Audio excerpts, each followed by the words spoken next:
Don't know if it's fear, don't know if I'm numb, but I'm feeling zeros, and I'm typing on ones. I really mean to say black when all the walls are white. I treat myself wrong, and I wanna be treated right.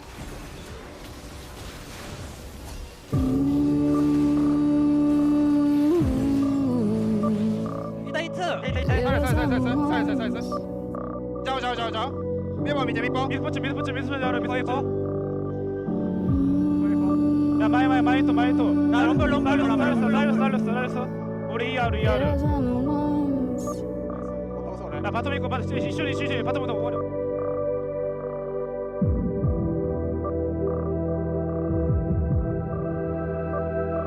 So I'll say goodnight, even though the sun is out.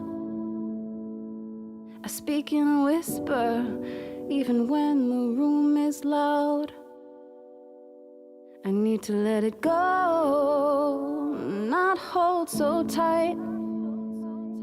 I treat myself wrong, and I wanna be treated right. Thật sự thì tao thích đồ ăn ở nơi này lắm.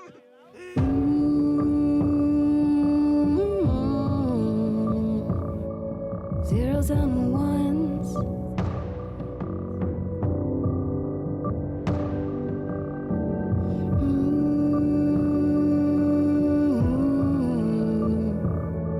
Zeros and ones.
爱给哎，回，我们对面少3个，看一下，退一下。帮一下我帮吧。往前。猴子没那个可以吗？啊没了。我感觉好像可以对一下。没了吧？对吧？用闪了。别，你再看到聚焦，我知道。爬卡一下。我知道，猴子没分了。可以一波吗？27秒。 Let it loose, let it go and away. Let it loose, let it go and away. Let it loose, let it go and away. You get it on, show me what you bring. Elbow, wrist, touch your heart, blow a kiss. Elbow, wrist, touch your heart, blow a kiss. Elbow, wrist, touch your heart, blow a kiss. Show them what they can't get. 没乱吗？先乱吧。哦，翻一下。我看你压力。哦，sorry。慢点吗？快。没事。看一下我路线。哦，没加到。慢点。走呀！别，冲，没伤害了。能打呢。我操，世界这把这么猛。哎，加龙，关键加龙。没事。等我先一波。杀了。能一波吗？可以。哎，别，该秒。 Let it loose, let it go and away. Let it loose, let it go and away. Let it loose, let it go and away. You get it on, show me what you bring. Elbow, wrist, touch your heart, blow a kiss.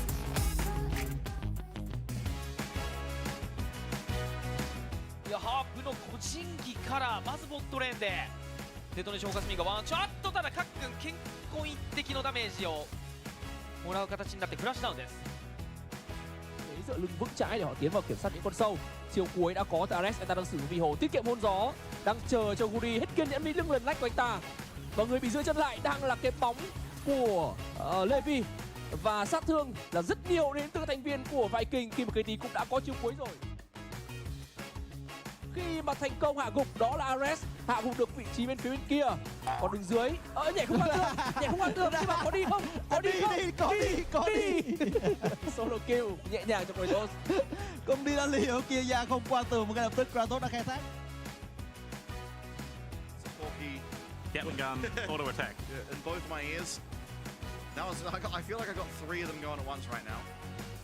Yeah, but half his HP in the first exchange. The Gatling gun is about to come off cooldown. Honkyu walks up because Jimmy is too far forward and does it again.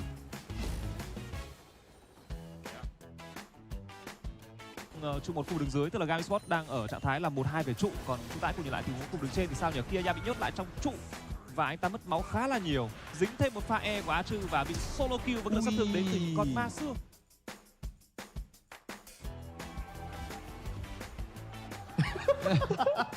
Trong hai cổng cần nhỉ?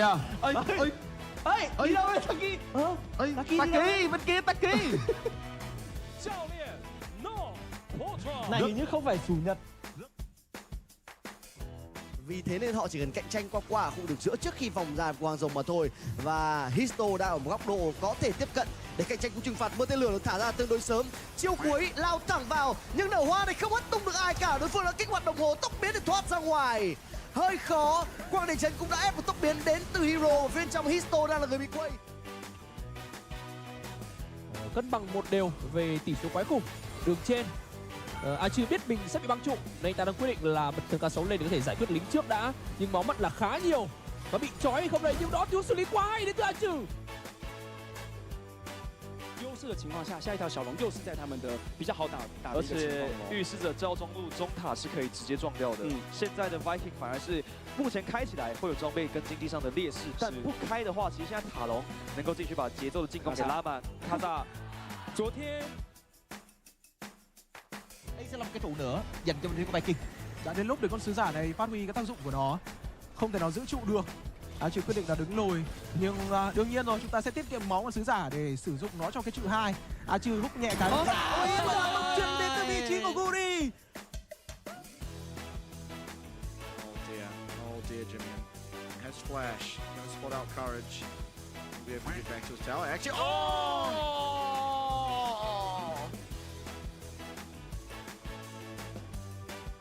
Tốc độ bắn rồng khá nhanh cho Viking. Gam vẫn đang muốn vào nhưng họ sẽ vào như thế nào đây, tầm nhìn không có, con mắt này sẽ không thể nào với tới được con rồng. Trời sập mù thông tin, trời sập mù thông tin, bây giờ đâm xuống thì đối phương đã rút đi. Levi đương nhiên là sẽ cố gắng đuổi để tạo tiền đề cho Imo mở nhưng không được. Giữa thì cuống áp lực lại và lấy nốt từ trụ đến style và sẽ lấy được cơ động như ra chính xác luôn. Cố gắng dồn sát thương vào, làm choáng liên tục. Artemis yêu máu, Artemis đã dùng bản năng săn mồi rồi nhưng vẫn không thể thoát chết, và đó là mạng Elo tiếp theo hay không đây. Bất khả kháng cự lao tới nhưng không với được Kratos đồng đội rồi, nhưng không sao cả, đã có mạng Artemis và đó mới là quan trọng. Có kéo trúng nhưng kéo thế này thì Elio mới là người gặp nguy, và đó là mạng dành cho siêu lòng. Thực hiện những tình huống cao tờ ra khỏi cái combo của bài Krishante. Cho là xem là tình huống này mặc dù gần như tất cả mọi thứ đều đã chuẩn chỉ rồi, nhưng Kiaya với việc sử dụng cho mình điểm ngọc quyền năng bất diệt hoàn toàn có khả năng hồi phục thêm và câu kéo thời gian với lượng máu được cộng và cả tình huống tốc biến chặt quy trượt này nữa, tất cả mọi thứ tổng hòa lại thành một tình huống solo kill dành cho Kiaya. 两边的人都可以直接靠。手里剑没有中，这让俊佳有碰撞的决心了。往前打一套，但不能打太久，中路线是被推的，对面人数先比较快，而球过弹回来，俊佳很尴尬。 Vẫn đang chờ đợi để hướng tới tam một kiếm và thần kiếm Muramana. Đây có thể là cơ hội để giúp cho Tà Long kiếm tiền về cho Fofo. Đây, tốc biến vào nhưng vẫn bị trói. Rất có ý đồ. À, may quá. Ui, cũng từ. May. 看看右下角的视讯，就像是在做 easy peasy。同时上半部想要来越塔的 Fofo 是已经绕后过来了，只有一个人在塔下的 Dogo 怎么办？已经把大血干掉，闪现自己进到了墙壁里面，这颗人头给了。那怎么到场？这边是在墙边想要喷，但一个喷三个吗？红 Q 就站着喷，就站着喷，就死去了。 而且屋底跟背体状态并不好，听见射到没有闪的红 Q， 后面阿奇的 TP 在三角草丛，但同时也按出了神阳传奇 CFO 扛住第一波，现在是各自的交缠，想要来绕跑，俊佳闪现没有过墙，荆棘摧残拍死两人 ，Kaza 收下 double kill。 Con Chizana của Emo đánh rất tự tin. Cho dù như thế nào đi chăng nữa thì anh ta cũng không ngại trong kèo đầu 1-1 đâu. Nhưng lần này khi có thêm cả Levi nữa thì rõ ràng sự tin được tăng. Ôi! Timing hơi tệ đến từ Hero. Nơi nó có thể trở thành linh hồn dành cho các thành viên đội tuyển team Seoul. Kích hoạt vào cầu chuột và đang muốn lướt qua bên kia nhưng bị cản lại. Đến từ bí của Hero, Dai đang lựa một góc để có thể sử dụng cú chiêu cuối của mình. Hero mất rất nhiều thời gian và tiếp tục bị lỗi rồi. Hero chỉ còn lại có 1/6 lượng máu như thế này thì con rồng này rõ ràng là trôi. Và kích hoạt chiêu cuối của mình, Dai đang tiếp cận xuống vực hang rồng nhưng anh ta bỗng dưng trở thành người bị cô lập, tốc biến thoát qua bên kia bờ tường, dịch chuyển quay ngược trở lại để giao tranh. Nhưng Gam nói rằng tôi thắng macro trong pha này, tôi có là rồng, tôi áp lực thẳng vào khu vực đường giữa. Đó là thứ mà Gam muốn làm chứ không phải là giao tranh ở những khu vực chật hẹp. Muộn mất rồi, cỗ người ta ăn hết mất rồi còn đâu. 那 Kiaya 的怒气，看一下有没有机会叠起来哦。有机会杀吗？哎，但壁咚是壁到小兵了，但是后续交闪。哎呀，我要看一下 Kiaya 他控怒气的时间点。他现在怒气是不到一半。喂，直接引开。 但有人能够跟上伤害吗？开到球女，再接一个远方的震荡乌雷，卡萨要被秒了，而且 Levi 冲到了后排，万紫千红虽然说是做到了 Levi， 但 Ultimate 他也能飞，一个杀手本能收下 double， 在 A 处垫将又是一个3连杀。thăm dò nhau mà thôi. CFO đã có mục đích riêng. Chiêu cuối được bật, có ai là người được giữ lại không đây? Đẩy được không kêu ra không? Quyết định đẩy được không kêu ra, đã có trời ơi bóp nhau rồi. Về thôi mà nay lấy về thôi. Giờ đối phương không có nhiều cách nắm được hiếu ở trong giai đoạn này có đây không?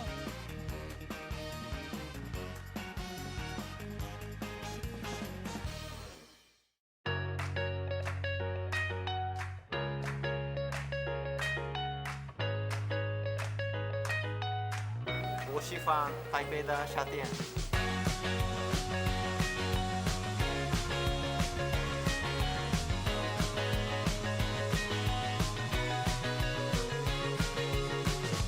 Last time I was in PCS playoffs 2 years ago in Taipei, I came over here and it was very, very hard to compete. I was practicing in OCE for the whole year and having to come here and level up to play against the teams was very difficult, and unfortunately we didn't perform very well. But now I'm back in Taipei. I love the city, and I think now we're practicing against good teams. We're working together as a team and we've really, really leveled up. I reckon we'll do pretty amazing this split.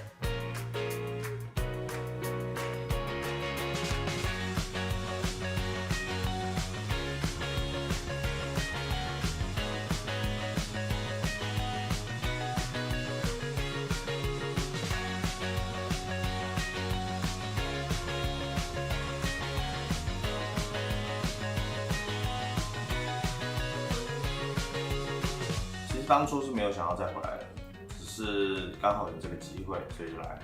其实赛区合并整体实力强蛮多的，但是对于第一名来说还是很有信心。退役礼包吗？这个有办第二次的话，记得再买一次。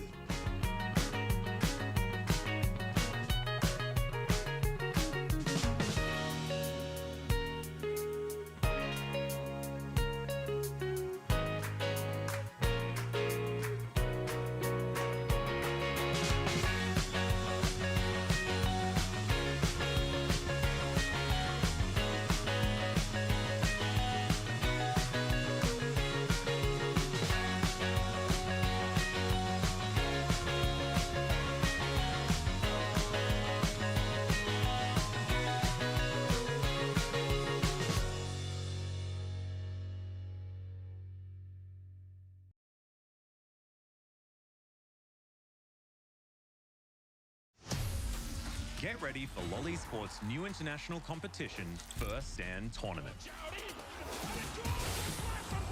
At the end of the first split of 2025, one team from each of the 5 regions will travel to Seoul, South Korea to juke it out in Lol Park for a week of action. At FST, pros will have a chance to forge their own path to victory, whether it be through brute force, elite mental, sheer creativity, or deft mechanics, as their skills are tested like never before with Fearless Draft. The tournament begins with a best-of-3 round-robin stage where each team will play once against all other teams. In this stage, each team will start 2 matches with the right of side selection and 2 without. At the end of the round-robin, the last team in the standings will be eliminated from the tournament. The remaining 4 teams will advance to the knockout stage, which will feature a single elimination best-of-5 bracket. The opening matches will pair the first seed against the 4th seed and the second seed against the 3rd seed. These teams will battle it out to reach the finals, where we will crown the very first winner of the First Stand Tournament, proving themselves to be the most versatile team in the world. Is it gonna win us the game? Of course. The winning team will also secure a second bye for their region in MSI 2025, bypassing play-ins and advancing directly to the bracket stage. All of Winter Split playoffs and First Stand will be played using full Fearless Draft mode. In full Fearless, any pick champions are banned for the remainder of the match. This means in Game 2, there will be a total of 20 bans, 10 champions played in Game 1, and the 10 newly banned in Game 2. This trend continues throughout the series, and by Game 5, a total of 50 champions will be unavailable for play. Teams will be pushed to delve deeper into their champion pools, making the draft increasingly challenging as the series progresses. This unlocks exciting opportunities for creativity and showcases versatile gameplay. I didn't even know that was possible! You don't want to miss all of the action of the First Stand Tournament. Tune in from March 10 through 16 on lolesports.com. Working hard to outrun all the ones that chase. I can't run fast enough, can't pick up the pace. People run towards love, kamikaze craze. Let's be real, some true love is really just a phase. Heard it all before, y'all just need a score. Don't want it anymore, can't take it no more. Love her I adore, yes and I am sure. Because love is war, over and over, baby.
Can't be without you.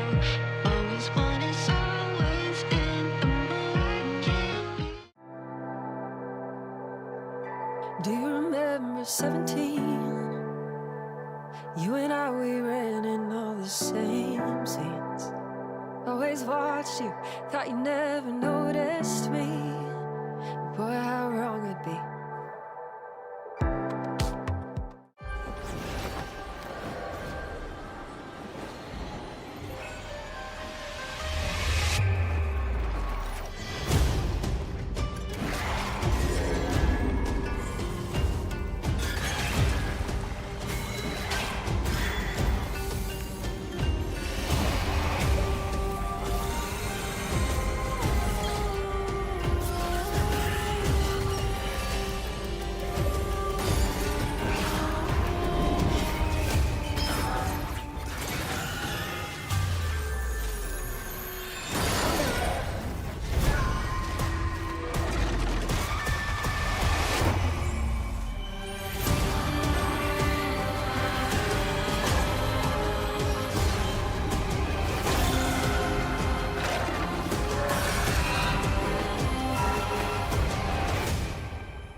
One v one side selection showdown. Here's how the game works.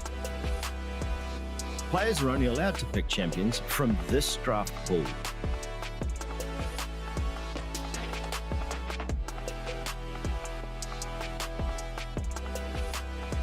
The ban phase is out. No champions will be banned. Only champions from the draft pool can be selected. Each champion can only be picked once per team throughout the entire regular season. Teams must now strategize their picks carefully, setting the stage for dynamic and diverse 1v1 matchups. The match ends when any of these conditions are met, when a player is first to 2 kills or is first to destroy the enemy's turret. Sudden death kicks in after 7 minutes. The winner is decided by first kill or first turret destroyed. And watch out, the ring of fire closes in fast. Fall to it, and your opponent claims victory.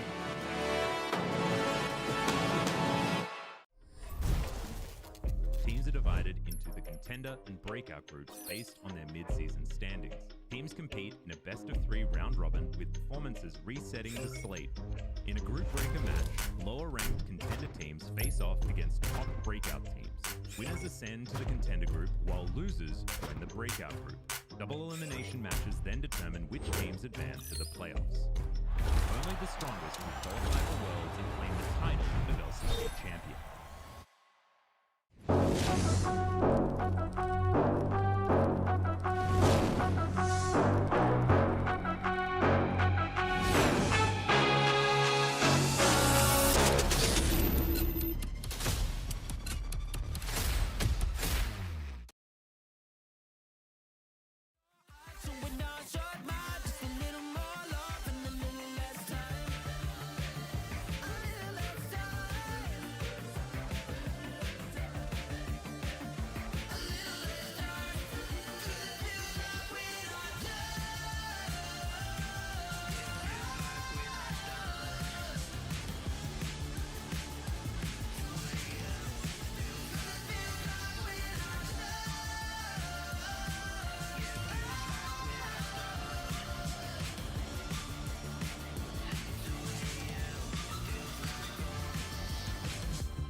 Feeling fine when times are high, moving quick before the river runs dry.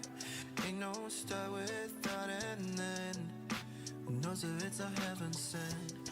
Every cloud that's present, but you know they rain for a while, so we keep holding on. All my good old friends I used to know, all the hazards on the road, they come and go, go, go, come and go, go, they come and go, go, go, come and go, go. And all these times I never coming back, but anyway it wasn't meant to last. They come and go, go, go, come and go, go, they come and go, go, go, come and go, go.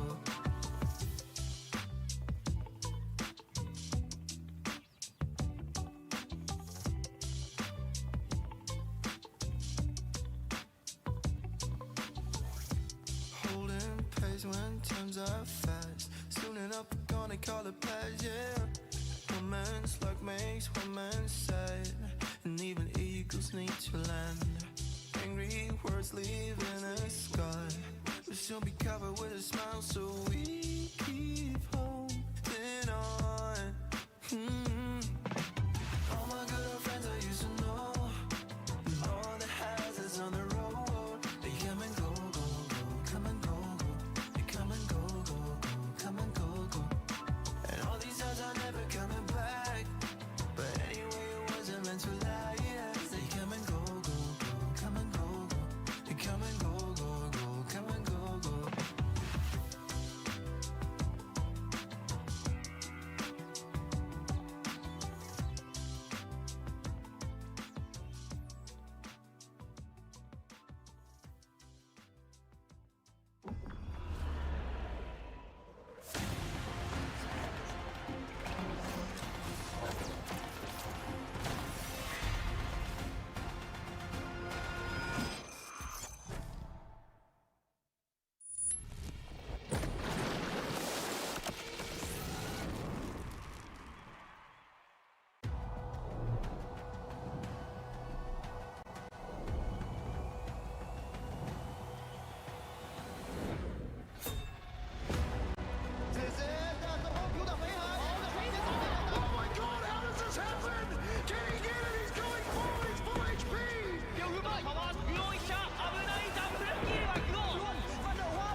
Ladies and gentlemen, it's week number 2, night number 1 here of the LCP season finals, and what an absolute heater we have in store for you today. Of course, it's going to be all kicked off by DFM up against the Chiefs. Chiefs still hunting their first series win of the year, and following that, let's be honest, the big one. It's Maple, the veteran of the region, up against Hongkyu. I'll be your host tonight, Vestian. Alongside me, it is Blue Panda. I don't know. It's going to be an interesting one. Hongkyu, solo kills Faker twice at MSI. You got to wonder, has Maple kind of set himself up for a challenge? But coming to the stage now, of course, Chiefs, DFM, both really in the running to, just make their claim. They've really struggled to stamp their identity on this competition. They've looked better in Split 2 than they did in Split 1, but now coming into real crunch time, this is where they need to bring the absolute A-game. Absolutely. 2 new junglers for both teams. It's Waina on the Chiefs and, of course, Citrus for DFM. In the first week, both teams, unfortunately, not able to get the series win. Chiefs did take it to a third, but Vikings, very dominating performance. With the man on your screen there, Jimmy, and leveling up last week, Arya, we're looking for him to come back to how he looked in Split 1, because by God, was he a force to be reckoned with. Yeah, he was, and so was the Azir for Jimmy, and something that he's been just unable to play, or whatever the case is. Now he's brought it out, he's looked very good, and the other man that really looked so dominant for this Chiefs roster, the newest addition, Slater. This guy is night and day different when it comes to that bot lane. You see how activated he and Luon were playing. This really could be the power point for the team. These two playing in synchronicity could be what gets them over the line and wins their first series. Absolutely. Luon having a really, really good performance here in Split 2. Unfortunately, wasn't able to get it done See if he can do it now, but of course Harp, I want to say himself, alongside Karkun there in the bot lane of DFM, have also continued to level up. I have to see. I mean, it's going to be a big task for both teams. Obviously, so far, DFM has won every single time these two teams have gone up against each other, both times going to 3. And you have to just feel that for the Chiefs, they have got a roster that's just slightly higher level, especially because of that absolute powerhouse that you mentioned, Slater coming in that bottom lane. Yeah, there's definitely a bit of a mismatch. Not to, disrespect Karkun. I hugely respect what he has done this year, making that transition from mid to the bot lane. You could see it was very, very uncomfortable from split 1. Split 2, they look like a different beast entirely down that bot lane. They're much more familiar. But again, he's coming up against someone like Slater, who is just this, it factor, it seems, in the bot lane. Yeah, absolutely. 1v1 about to get underway at Citrus, playing for DFM, most likely against Jimmian would be the suspicion, considering it's almost always Jimmian who's playing in those, but we'll have to wait and find out, of course. It is. Yeah, it is Jimmian. It was always Jimmian. Yeah. He is the guy when need be, and I'm excited. Coming into this matchup, we've seen it now. This will be the 3rd iteration that we've seen of these two teams taking each other on. There has been signs of steady increase, but I'd argue for the likes of DFM, somewhat of a plateau, purely because the way they've approached the game has changed. So absolutely. Coming into it, like you said, we've been harping, ironically enough, on it's not Harp that's been the issue, but Aria going from being the literal star power of this roster in Split 1 to coming back to playing a more team-centric playstyle in Split 2. They just need to let him break out that little bit on something that can be a little bit flashy, can be playmaking. And I think it starts with the 1v1s. Get yourself side selects and Citrus. Oh, look, I have to favour Ivan.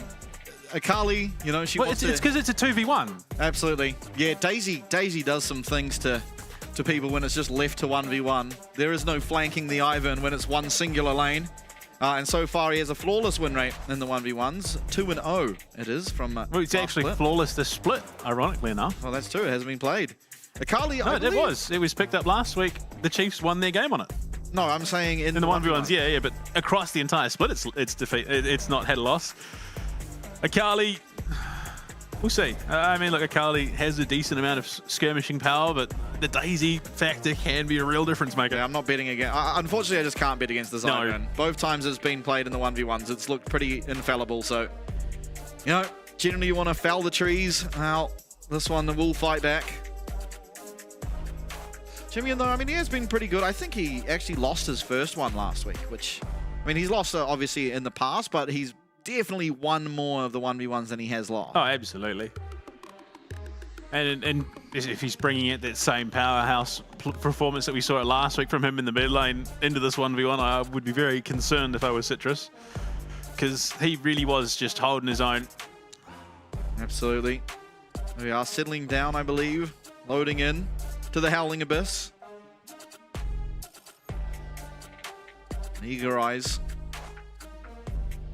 I don't know if Akali's much of a jungle champion. I'm not sure why not can necessarily offer in terms of, tips and tricks. Maybe if he was on the other side of the stage. Recurve bow Ivan. Yeah, I think he might be going for the Navori. Eventually, obviously. Yeah. Whereas I think the Doran Shield, very necessary here for Jimmian. Has a bit of combat power as well with the Amp Tome, as well as the Doran's Ring. Citrus has now discovered there is no one in his bushes. Grass on grass. Okay. Gets some ability spamming out early. Oh, he missed it. Yeah, missed it. It's fine. CS, after all, is just a state of mind. I don't know. Jimmian's got 2 for the none that Citrus currently has. There he goes on the board. Ooh, getting a bit aggressive, unfortunately. He's hit him with both. Oh my. Jimmian's lucky there was no bushes up, otherwise that would have been extra damage. Yeah. Hit him with the root and the snowball, which is a bit disrespectful. But yeah, it's given Citrus a lot of lane priority with that shield as well. It's going to be that little bit harder to chew through. Oh. He's a jungler. He's not used to CSing in lane. And on Ivan, you don't even CS. You free them. Free the camps. A very good champion. I do hope we see more of it. We saw the power of it last week. It looked really good last week. The first time it showed up, not so much. Yeah, but that, again, wasn't the fault of the Ivan. No, not at all. that was a very rough game all around. I have to say, I remember it, and Vikings were not particularly playing around how Ivan functions. That's the Vikings, though. They tend to dance to the beat of their own drum. Yeah, exactly. Okay, Shuriken lands. I don't even know if Jimmy wants to trade off it. He won't. Does get a good amount of damage off, but they still got that pot, though, so I think ultimately, and with the health difference, he might actually. Yeah, going aggressive now. Oh, my lord. Just live. He's got the barrier. He's putting up bushes. Oh, my lord. The Q, but the Shuriken will ensure that Jimmy can get back onto him. That's kill number 1. Daisy is not a problem if you take out Ivan prior to that level 6. Citrus having a good old laugh to himself there. He's going. Oh, he sold the pickaxe. Lane state really good here for Jimmy, slightly on his side. Does have himself that gold lead, pretty much entirely off the kill. In fact, it is. Okay. Negatron cloak. Wit's End. Yeah. I mean, look, understandable. Into the Akali. And Daisy does apply the on-hit, so that's why you also see the press the attack. Oh, Jimmy, and he's farming like an absolute machine. There's an Ivan 1 trick and Ose quite partial to the AP on-hit Ivan. World famous in Oceania. That's right. No place better to be. The server everyone comes to after prestiging their own. That's it's called the known, I believe, around the world as the Oceanic Super Server. Yeah, we are, honestly, some of the names that you see, we are a bit of a melting pot of League of Legends. My lord, Jimmy. Yeah, some good trades for himself. Level 7, 11-5, but this massive minion wave will all but certainly mean that Daisy will be available. I still don't think this is a sure thing just yet for Jimmy, and obviously in a very good position, but there we go, Daisy. It does feel impossible to count the Ivan out after the things we saw it do last split. Yeah. Still, I think Jimmy's in a pretty decent position to get this one across the line. Massive minion wave, which Daisy's almost lost all of its health because of the minions wailing on it. Daisy is a reasonably mobile gal. The problem being, especially for the Ivan, not the greatest at farming under tower. Yeah, you don't need to farm. There's no farm win condition. Yeah, it just means Daisy's just will likely miss out on some of the gold. Took an absolute beating from these minions. Yeah. Still, things are okay. We'll be timing out eventually. In fact, very, very soon. See the little white bar above the health bar. Assuming Jimmy doesn't try and farm it. Knockup goes and misses. Jimmy pulling the trigger. Nice Q. Is it going to be enough to keep Citrus alive? Puts down the bush, a bit of return damage, and he will be able to make it out alive. That's the Ignite and ult used by Jimmy. Obviously, Daisy did fall as well, so that's gone much the same. But I mean, Jimmy in just such a strong position now. Can look for that recall. Still has the barrier too.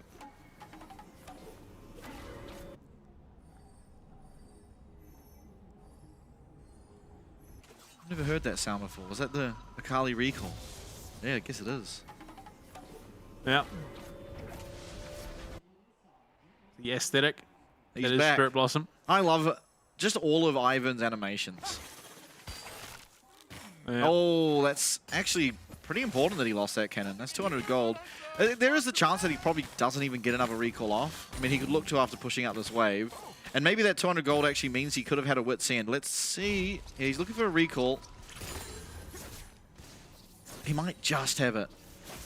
It's going to be interesting to see how far Jimmy is off that Shadow Flame, because he's just needing that 900 odd gold or whatever it is. Yeah, it's 900 to finish it off. No, I can't remember anymore. Numbers are hard. Yeah, math, public, I don't do that. That is the Wit's End done. So, Daisy just got a lot stronger. Jimmy is also 25 CS up on Citrus. Yeah, but... And a kill. Right now, the gold, in terms of items, it is actually Citrus in the lead, but now that Jimmy's recalling, that's going to swap. That's going to shift back the way of Jimmy, and I think we are in a pretty good position for Chiefs to have side selection. I think realistically, Citrus, I mean, I don't know if you're getting anything of merit. It's probably just another Null Magic Mantle, yeah. I'd imagine, which, I mean, you know, everything helps. It is only the flat pen coming through for Jimmy. Okay, it's the pot, the iron pot. Oh, yeah, I mean, that makes more sense. Has to get back to lane, and though. a dagger, okay. So that's something. Yeah, and honestly, if he doesn't lose too much health prior to the ring closing. That Iron Pot might make the difference because Jimmy, I don't believe, picked up the sorcery pot. No, but he would have time to clear this wave out and back himself. No, the ring will start coming in very shortly. Yeah, well, he's probably not going to bother, I think. We'll see if it matters. I mean, really, Citrus does want to hit level 11, get that extra power in the Daisy. Makes her just that much tankier. There we go, got that cannon. Jimmy and that's a pressuring. Decent chunk of damage onto the tower. Yeah, but with the minion wave now coming in and also the circle, I don't believe that the tower is under too much threat anymore. Iron Pot. The ring's going to go past it. Yeah, as you said, Iron Pot popped. See if Citrus can get level 11. There we are. Pops the Daisy immediately. Wise of him to make sure he waits until he gets over that level. Now Jimmy's got a 2v1 in this final ring. See Daisy. Hitting reasonably hard. Yeah, there. that's the Shuriken gone as well. Jimmy, he's in a really problematic position. You see Citrus just trying to hide. Jimmy will find him though and be able to get that ultimate off. The Ignite comes down, low health bar, but it's going to be Daisy once again. There's absolutely no way. There we go. And once again, who is it that reigns supreme? It's the Iron. Have you ever tried to cut down a tree with a shuriken or a kunai? It doesn't work all that well. So, yeah, look, unfortunately, just the 2v1 nature of Ivan, very much the same as we've seen from the Yorick and the 1v1's a bit of a problem to deal with. I think realistically, Jimmy probably could have got one last back off, picked himself up that sorcery pot. I don't know if it would have made all the difference, but might have still. ended up being very close. Yeah. But yeah, I agree. I actually think the pot is what made the difference. You saw Ivan's health low. Well, guess what the Iron Pot gives you? It gives you a bunch of health, and he also didn't did, have that for the other you know, side. Shuriken the completely wrong way. Took a lot of damage that he probably shouldn't have from the I think Daisy. he was just trying to get away from the Daisy. Yeah. Because if he Shurikens into Ivan directly, that's yeah, Daisies in between them. So I actually think the Shuriken's fine. I mean, realistically, he got the first kill at the right time and then never found the angle for another one. Absolutely. He got a lot of gold for himself because all Citrus did was wait, and then it's a 2v1, and unfortunately Ivan wins that. Yeah, I mean, look, to be fair, it's Ivan. Just the natural power that he has in terms of his kit. Just a lot of survivability, a lot of lockdown. Daisy is just... could be its own champion, in all honesty. Yeah, so at the best of times, it is pretty ferocious. But that is going to be DFM side selection. I didn't see, actually. I imagine they chose blue side, but... historically, it's been blue. Yeah. Statistically, it would be blue. Yeah, very rarely is the red side the selection. But the thing I'm most excited about is this new Unleashed Chiefs drafting. Because we saw it last week, you know, between Bio on the Jax, Jimmy and on the Azir, the team felt so much more comfortable in the way that they were playing. You know, it wasn't just Bio, whose entire role was to set up these team fights. Now he could just play around the rest of the team, took a lot of the pressure off him, Jimmy, and as well, playing the Azir. It just felt like so much weight had been lifted off the team's shoulders. So I really want to see that continue. Yeah, for sure. And I think one thing I'm critical of last week is actually, you know, a lot of the dives that Gang was going for up in the top lane against SHG went really poorly, and Bio picked up a lot of those kills. But you saw that the Rumble having all those kills didn't end up mattering because Why Not was leaving them for Bio to get, and then ended up kind of being to his detriment where he was so far behind that Nocturne was just shredding through the team like they were paper, and Rumble not the greatest champ against Nocturne. So I want to see if... No, he copped a lot of flack online after that hook last week. But that was the one poor moment that entire series for Luan. Everything else he did was contributing to the success of the team. So I'm excited to see him, you know, come back into this week. Him and Slater as a duo have been very, very, very impressive, even off the one series. Absolutely. Citra's going to be picking up his Wukong. Of course, you'd love to have Arya on the Azir. He's, for my money, one of the better Azirs in the region, but hence you ban it if you're on the on the red side of things and he's on blue. So we won't be able to see that from him. I mean, there's still some very strong mid laners up and available, obviously. Yep, absolutely. In terms of circle theory, yeah. You look at something like the Aurora to pair with the Wukong, but with Talia and Vi, Aurora, I mean, while has had some impressive moments in terms of escaping, that sort of thing, I think it's probably going to struggle into the two of them. Yeah, I actually think this is a good Aurora game because like the strong mid laners don't often have a whole lot of mobility, so the Aurora obviously does in her kit, which makes, you know, those early ganks a little bit more survivable, but we'll see what he goes for. The Gwen is going to be the option here for Ray Farkey up on the top side, so a blind pick. Obviously a very strong champion currently, so you don't feel too bad about that. It can be responded to with the Rumble, and the Ahri is going to come through. So realistically, against what you see here, you do need some mobility, some survivability in the mid lane. The two options that come to mind are usually the Ahri or the Aurora. Admittedly, this game you could have gone for an AD mid like the Corki because of the already having the AP top, but just going for a more traditional Aria pick in the Ari. Yeah, and it does reasonably well. Especially, okay, so Bio going to opt back into the Rumble. It's going to be interesting. Has DFM learned from the, what happened last week? Have they been watching to know that maybe diving the Rumble post 6 is not the greatest idea, especially with Luon roaming as much as he is? Yeah, I mean, the big difference was, if I remember correctly, that was a Yorick diving the Rumble, whereas this time it's a Gwen who offers generally infinitely a substantial amount more damage to single targets. Israel going to be taken away from Karkun here. So AD carries, I think, are the natural bans. I mean, you could look for something like a Ral ban on the side of DFM just because of the pairing that it has alongside, the Vi, as well as the Rumble. Rakan also very strong with what's been shown thus far. Magic bests up another Mr. Steak classic. I do not think that is Mr. Steak, though. No, I've noticed that the arena has been sporting more of the Mr. Steak fan signs. Mr. Steak's gone open source. He has. Poppy banned away as well. I mean, yeah, makes a lot of sense into the comp that DFM already have. Bard denied away from Harp. Bard is a curious one to me, but I think Rakan's probably the natural ban here if you're targeting out supports just because of the pairing alongside the Vi. Absolutely. It makes a lot of sense here. In terms of the bot lane, though, I think you've got definitely the bigger three. Yeah, Desire. That makes a lot of sense to me for Slater. Yeah.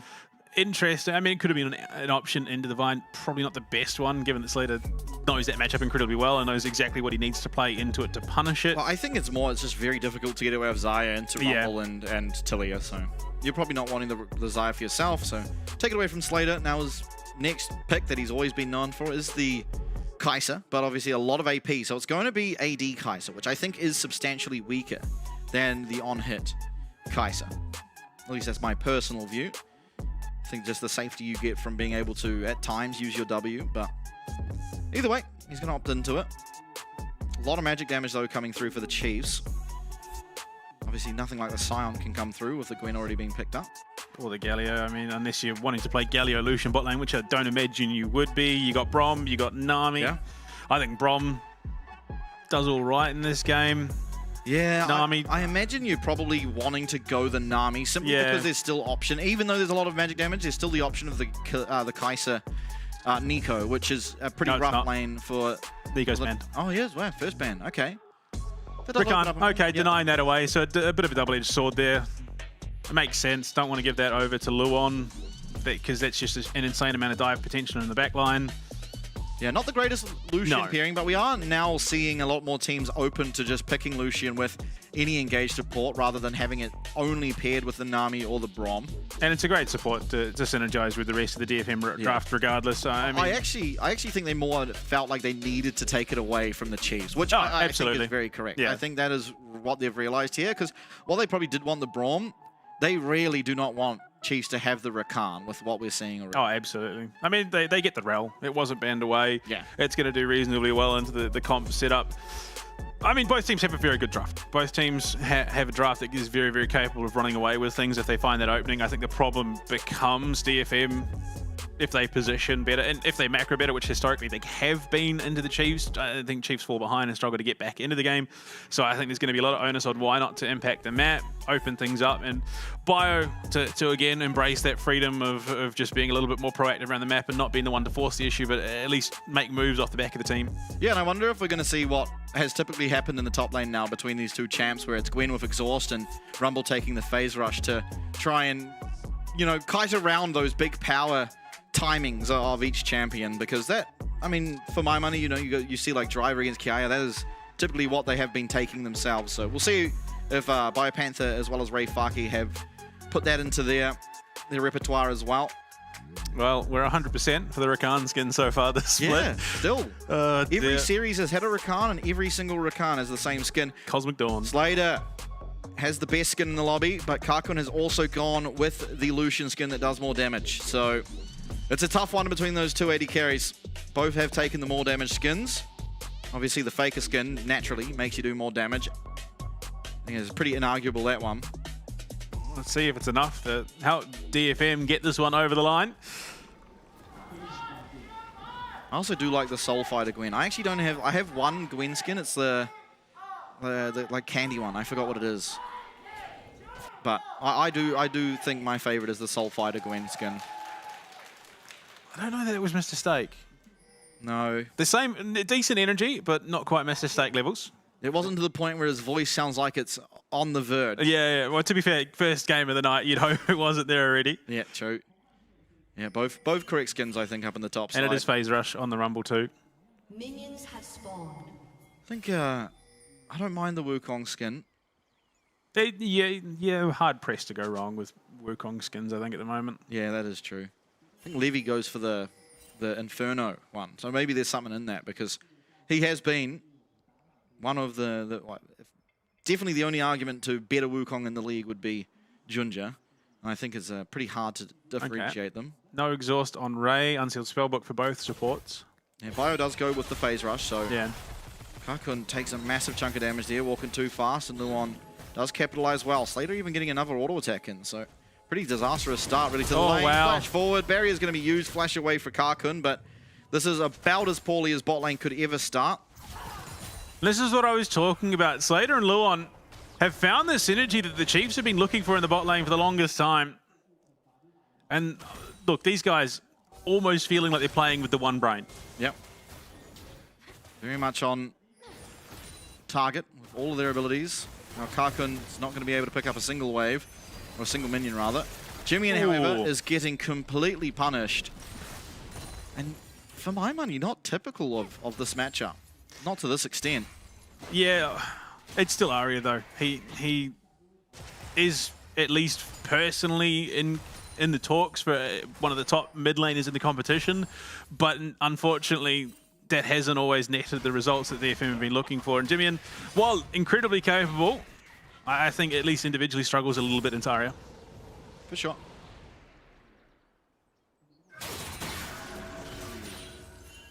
Not quite connecting, but missed it by that much. Yeah, good job by Bio to be able to kite around the range there. Obviously knowing his top lane matchup well.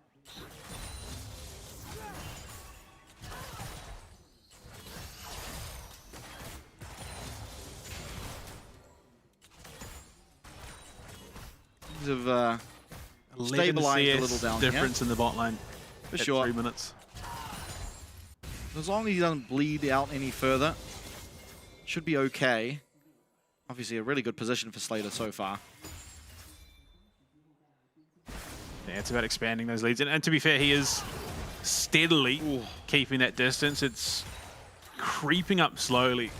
And the pressure is not easy off Kakun. Hex Flash, baby. Just support things. Yeah, sometimes the biggest win of flashing level 1 is the fact you have that from the very start of the game.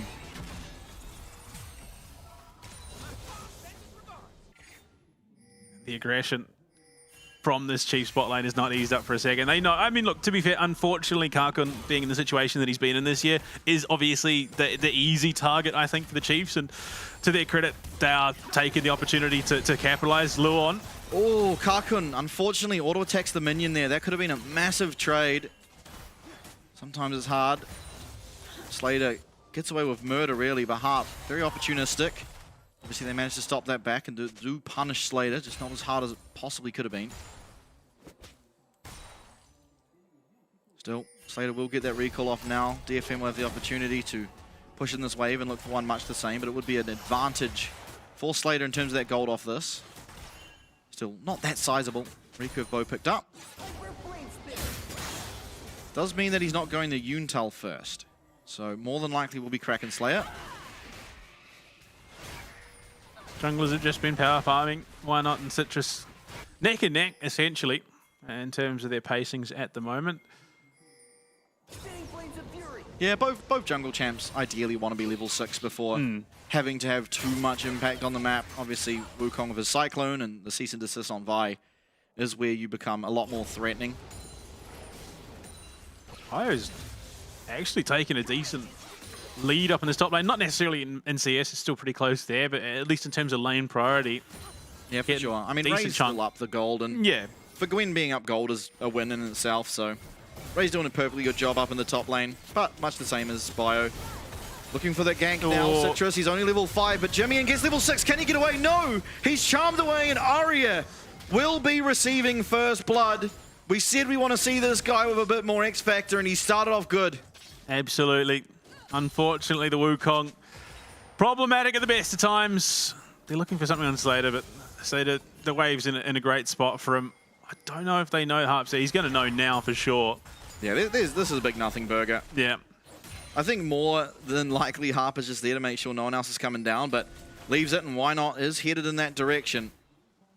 Won't be finding anything though. This wave slowly but surely coming back the way of DFM, and still, it is Slater with a massive CS advantage, so there are still avenues. No flash on Karkun though. It's going to be the Dragon start up for the Chiefs. Yeah, I reckon that's the right play. You're not going to find a heck of a lot there. And yeah, just not anticipating Citrus coming. He plays it so well. There's the charm nothing. Is nasty. Yeah, it's exactly what you want to see from Arya in this matchup. Absolutely. That's what we've come to expect from him. And there he finds it. Pulls the trigger.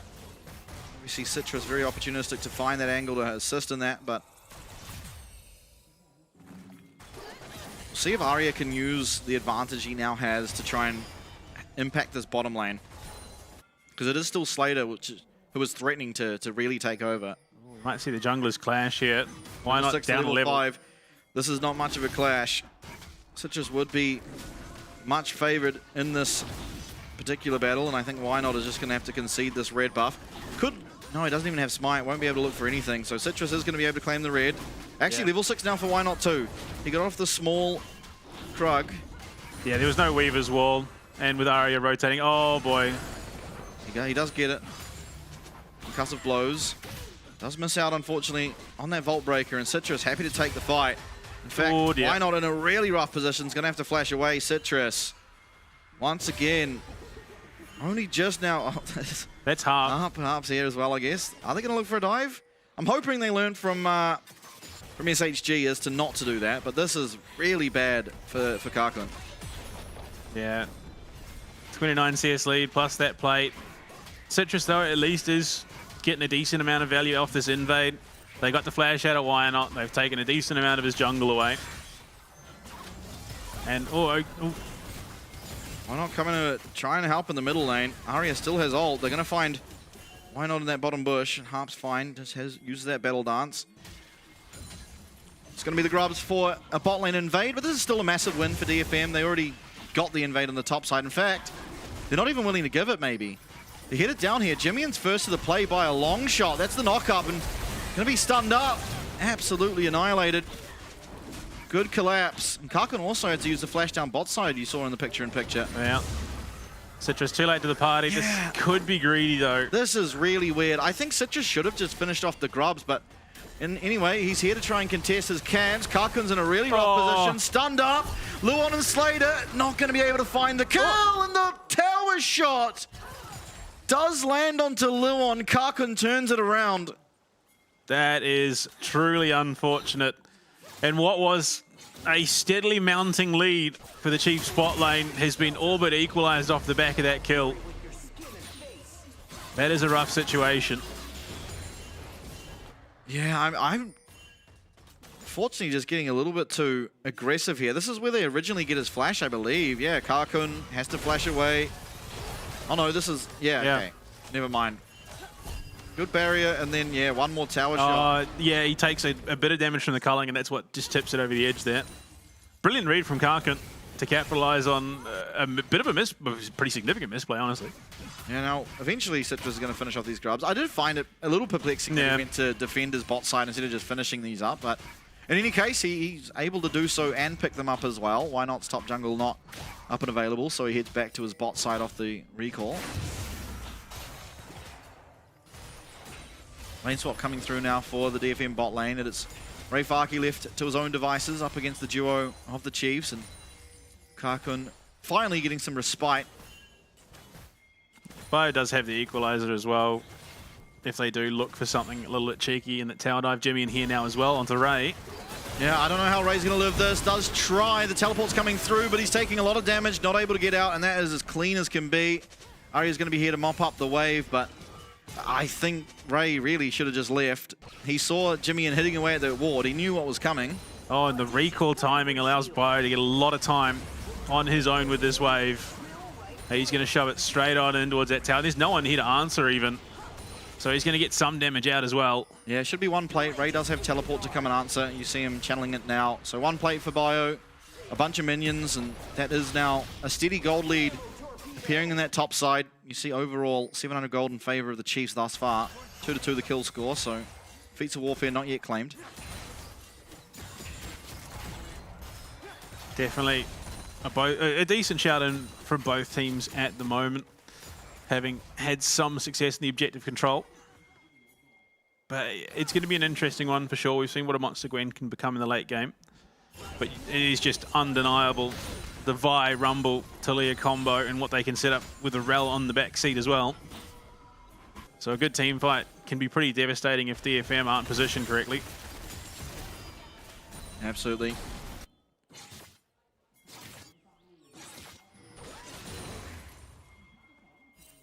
Side lanes as well is not particularly safe as this game progresses for Ray Faki.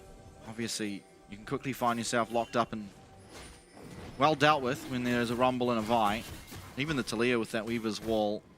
Dragon started up. DFM, they're aware of it. Are they going to look to pull the trigger? First of all, Kakun trying to deal with that mid wave. He will be able to come down and join his team. In the pit, it is Why Not who secures the smite. Luan going forward though, the team not quite there. Oh, the charm won't connect, and it's going to be very, very quick for the takedown. Slater even pulling the trigger. Arya, no ultimate available, does have to flash away.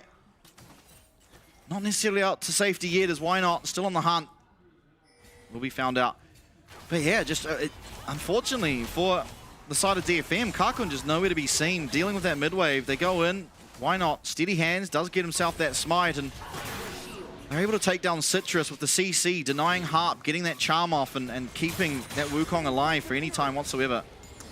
Yeah, and Slater just rips the cord, sends it full deep onto Arya and, you know, gets out the flash as well. And it's definitely something that the Chiefs have been lacking this year, is that hyper proactive bot lane.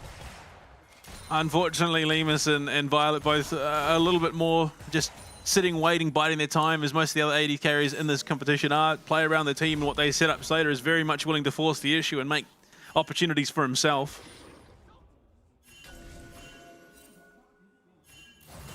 Set up over the top side. Vision control trying to be established. The Chiefs, they're in a good position now. 1k gold advantage still. They can't slip now. Too often have we seen them be in perfectly okay positions and then one mistake happens and the dominoes collapse. Their game 3 against SHG, a prime example. Yeah, I mean, it definitely feels like there is call for concern, especially when it comes to those team fights. Going a little bit deeper, if the likes of Ray and Arya can get onto the back line, they do a lot of damage and reasonably quickly. Harp's going to be discovered.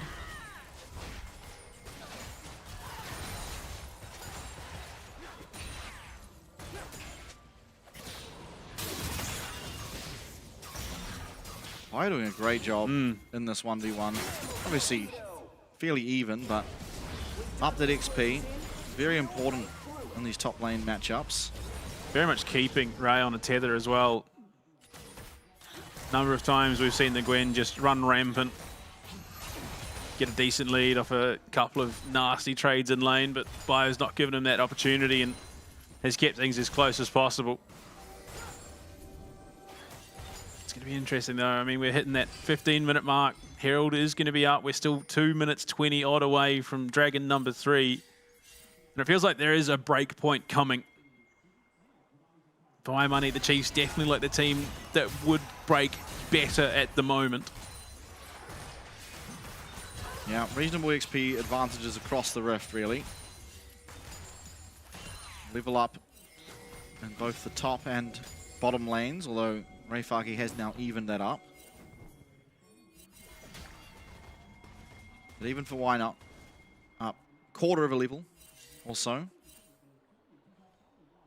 Would be the Rift Shield secured, would give over that feats of strength to the Chiefs. BioPanthers here, they're looking for the opportunity. Luon with the flash, it's a massive engage. Karkun doing his best to try and keep Slater out of it as an absolute wombo combo in the middle. Why not low? Slater's gone forward, but Harp's lived. In will come Ray Farkey, that's Why Not going down. Karkun, 1 HP, the heal is good for Harp. One more kill going the way of the Chiefs though, and only Aria with anything left to do will just have to Spirit Rush away. It's a 2-for-1, favouring the side of Chiefs Esports. Scrappy, chaotic, but one that the Chiefs absolutely dominating again. Slater well willing to dive straight into the back line to finish something off. And unfortunately, the equalizer a little bit off the mark, but Luon, look at this, comes in, massive Magnet Storm, catches 3. The quickness does next to nothing as Why Not stops its progress forward. And they lock down Citrus, deny him all so much. And then Slater, yeah, the team comes in to bail him out. They get themselves the kill to boot. And it was crazy, it was chaotic, but that's exactly what the Chiefs need, I think, at this point in time. Absolutely, they come out on top there. They're going to be able to... Actually, they didn't get the Rift Herald, so nothing actually happened off the back end of that. It is some very important gold, of course, going the way of the Chiefs, and does set them up now in 30 seconds' time to look for a pretty good Dragon option. There will be no flash for Luon, so that is that sort of free ticket into a massive team fight that often Ralph finds success on. Won't have that this time. Yeah, I think the hope is that DFM will sort of take the bait, give Chiefs the soul point, and look to take the Herald for themselves. But I think at the moment DFM have acknowledged that letting those Dragons stack have been very problematic in this competition, and they're going to look to contest Ray. Look at the damage coming out of that Leandries already. It takes a sizable chunk, and the Harpoon lands as well. And Ray, he has teleport to join if there were any attempts at this Dragon. BioPanther, much the same, of course, but with the current health totals, BioPanther in a much better position to come and join his team. Ray's down in the river, I believe, picking up Honey Fruit. So will top himself up just that much more. Why not? Looking aggressively. Volt Breaker does not connect. And in will go Citrus. Locked down now is the Vibe, but he's coming onto the back. A great stop on Luon's engage. It is still 1 kill going down. Karkun's gone. Aria gets a reset though. Luon's going to go down as well as Slater runs desperately far away. It is going to be DFM this time with the 2-4-1 in their favor. Aria still 1 charge left. Charm goes wide. Jimmy in great sidestep. Still an equalizer though. Potentially look for something, but unfortunately with both Why Not and Luon going down there, it realistically means this Dragon control could go over. But look at the damage from Bio. Bio's running forward. That's the phase rush, but a nice amount of kiting available. Ray jumps out, Harp jumps to him, and Citrus in this pit. Aria's still there, but no way to join inside the pit without flashing. They are contesting. Oh my lord. It's a fantastic Rumble ult, as it looks like the Chiefs may have just been able to delay this Dragon and look to take it for themselves. You see Luon as well as Why Not coming to rejoin, but DFM, they're not convinced. Weaver's Wall should be enough, and that will be the Chiefs going to Soul Point. Brilliant play. They do commit reasonably heavily to start things off, but Bio's just innate strength at this point in the game is enough to bounce things back on the Dragon contest. No one wants to be standing in that equalizer whatsoever. And you can respect that the target is pretty clear. Karkun jumped on, but just that slippery Rakan is so hard to deal with. But with the fact that Why Not ate all of that culling, he loses so much HP, allows Ari to clean up. DFM play this fight so cleanly. They punish the overextended Rel. They look by all rights to have that advantage, but Bio holds the equalizer the entire time. And that is what allows them to contest and take that soul point. Yeah, it could have been a lot worse as well for the Chiefs had Harp not ran so far away. If he's able to be there with his Lucian, could have even made that better for them, but wasn't able to do so. Chiefs execute very well, especially with having that equalizer still available to allow themselves to get to the soul point. Now, admittedly, it is the worst Dragon Soul. I think that's just an objective fact. So unfortunately, despite this big lead, it's not the same level of pressure that other Dragons give. It is still the Chiefs with a sizable lead, and really, they do have the tools to get this one across the line for another Game 1 win. But the thing is, what it offers them, yeah, of course, it probably not the soul that you want. It allows them to use it as sort of smoke and mirrors. Oh dear, Why Not? That is unfortunately going to be one very dead jungler. Why Not gets caught out of position, goes down very, very quickly, and DFM look to pick themselves up the Rift Herald on the back end of it. We'll see if Chiefs are willing to give this one up. They haven't been traditionally. Luon gets stopped. He goes the wrong way. Harp pulling the trigger back. Very low now on the Rakan as the equalizer comes down and just thwarts off the attempt. Slater pulls the trigger, gets one for himself as the Weavers will come in. 4v5 be damned, this Chiefs roster is fighting back and fighting back hard.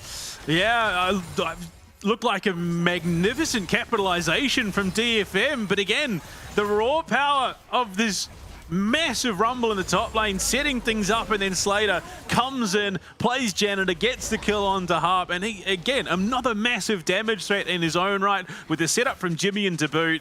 DFM just cannot afford to take that by any margins, and they get themselves the kill back. They then take themselves the top tier 1, and it opens the map for them. Still, no Herald taken.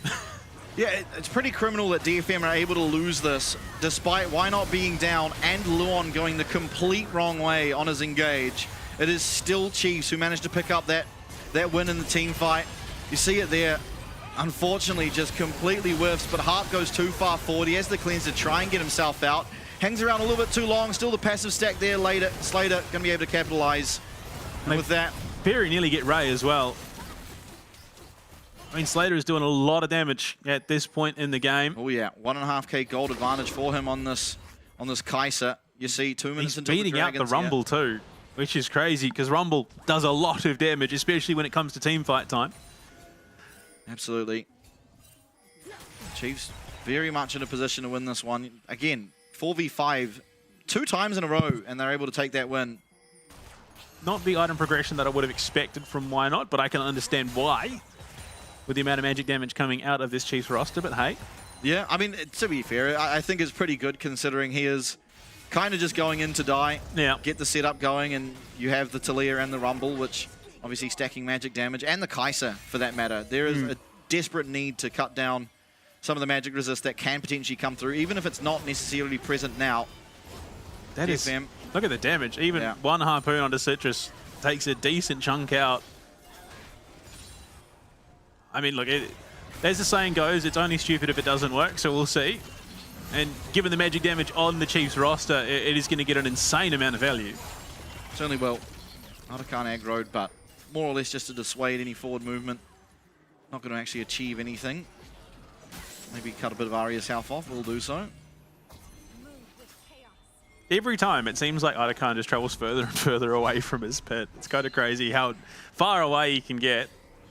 But the posturing down on the spot side, I mean, look, potentially you look to give it up, take that Herald, but we haven't seen the craziest of value out of the Herald, especially with Jimmy and having that Weaver's Wall. I don't know if you're necessarily going to get all that much out of it if you're DFM, whereas you look at the Otacon, you look at that Soul, I think it's a far bigger threat to that. More than likely, we'll just keep posturing down on the spot side to try and contest.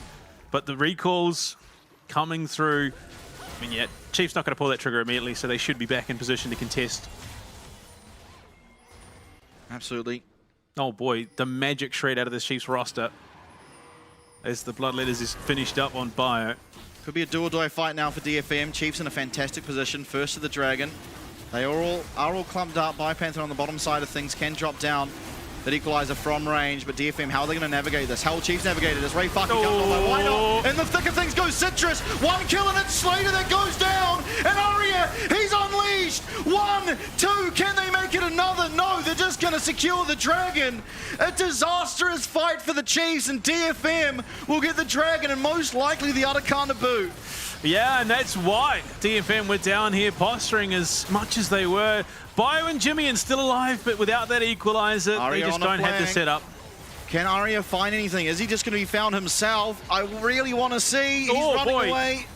Does get out. He lost his flash, though. For Chiefs, they locate the Ari. They burn the flash away from him. But, of course, a fantastic play for DFM all round, giving them those 2 objectives, stopping the Dragon's Soul. But I think, why not? Just a little bit, unfortunately, disconnected with the team. He goes really aggressively on to Ray Farki, and as soon as that happens, it is just everything blowing on this Kai'Sa. Can't move an inch, and with that, everything comes crumbling down. Yeah, I mean, a phenomenal read from Citrus, followed up immediately by Harp, and one of the biggest damage threats, and jeepers, what a gold swing. DFM, I mean, it hasn't been a massive lead, but DFM off the back of that, with the prowess that they have in the team fight, showing that they well and truly can still contest this. 5-0-2. Yeah. For the man in the mid lane. They're coming to form. Unfortunately, it seems like everyone turns into Thanos the second they're against Oceania. Still, Chiefs not out of it yet, but why not? Has been caught once again.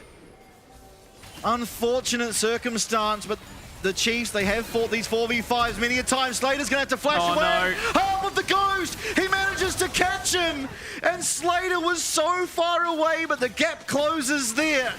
And DFM will claim the AD carry for the Chiefs and look towards the Baron. Yeah, I mean, look, your two champions that are going to best allow you to contest is gone. I mean, yeah, Bio can chuck an equalizer down, but that's not the ability that you're sniping a Baron away with, unfortunately. And DFM now firmly in the driver's seat. The team fighting prowess of this draft showcasing itself. 16 Magi stacks now for Aria. He is very fed on this Ari. He is definitely a problem.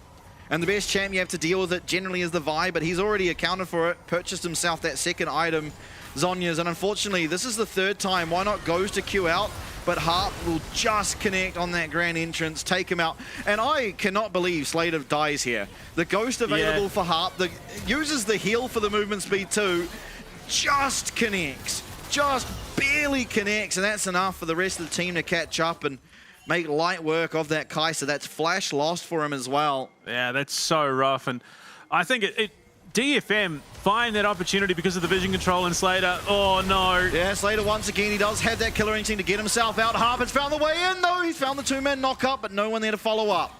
Slater loses out on the ult, but it's not the worst. Will come up in a relatively short fashion. Still, more and more wins being found for the side of DFM. Now, they won't be able to fight in the near future, being that the Cyclone is down, as well as that grand entrance, not the grand entrance, rather, the quickness. Yeah, I mean, again, these openings presenting themselves to DFM because of the vision control.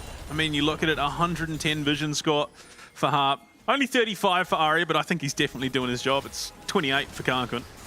But it's just that the lack of vision that Chiefs have in these situations, opening themselves up. Aria uses that Spirit Rush, will not connect on anything else, and can just look to back away. Of course, they've still got a minute and a half left of this Baron, so they can take the recalls and then look for another siege if they so wanted to. Now, unfortunately, what was such a strong point for the Chiefs, feeling like almost a weakness, the short range of the Kai'Sa just not being able to play as deeply as it wants in these team fights.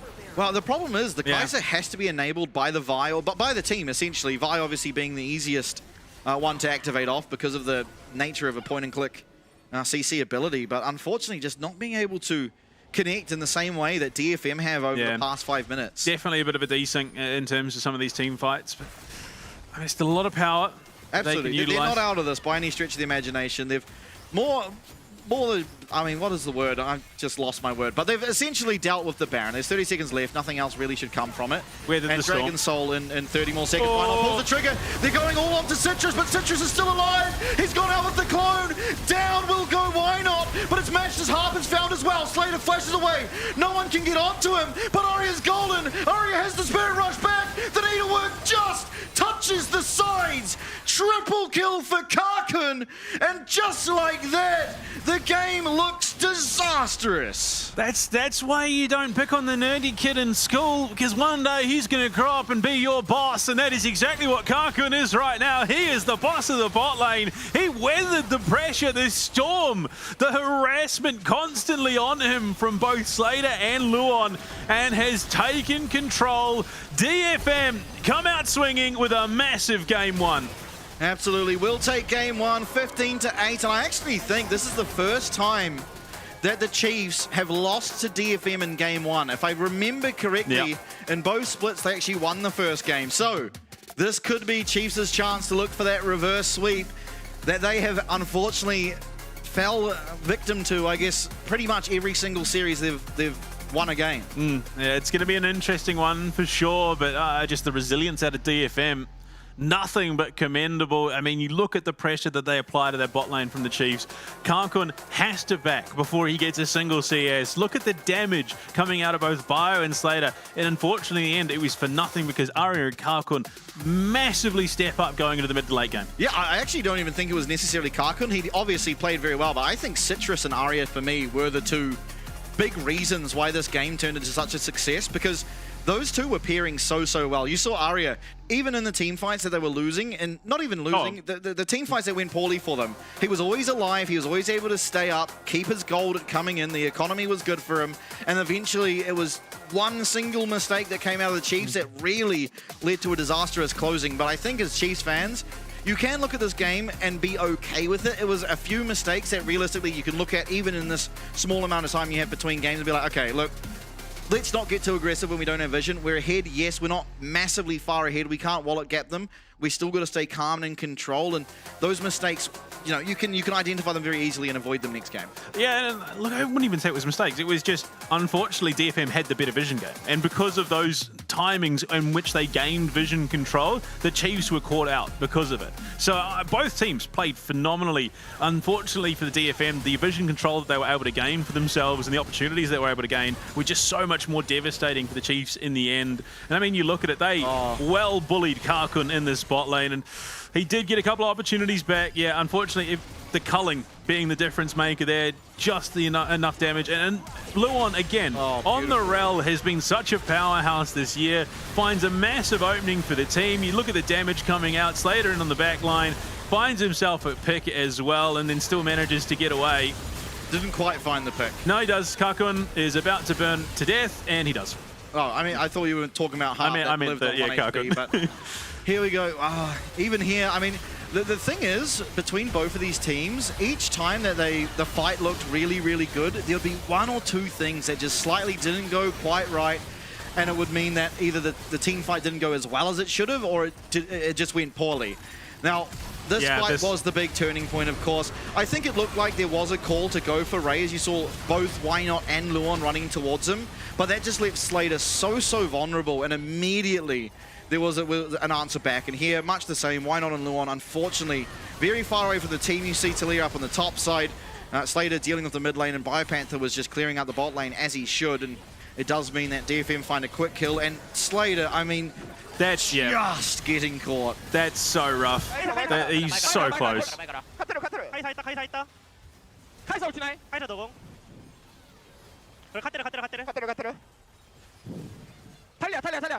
나이스. 그래 3무시다요. 그래 3무시다요.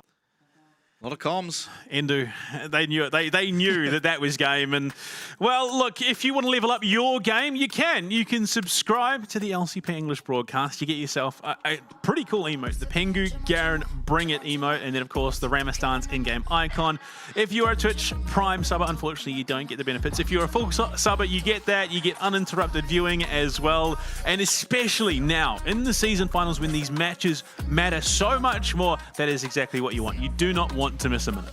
Absolutely, but that does do us for game number one. Once we're back, we'll see if Chiefs can fight back or if DFM have cleaned up some of their mistakes from earlier in the year. We'll see you very shortly. Working hard to outrun all the ones that chase. I can't run fast enough, can't pick up the pace. People run towards love, kamikaze craze. Let's be real, some true lovers really just a face. Heard it all before, y'all just need a score. Don't want it anymore, can't take it no more. Love or I adore, yes and I am sure. Because love is war, over and over, baby.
December 17.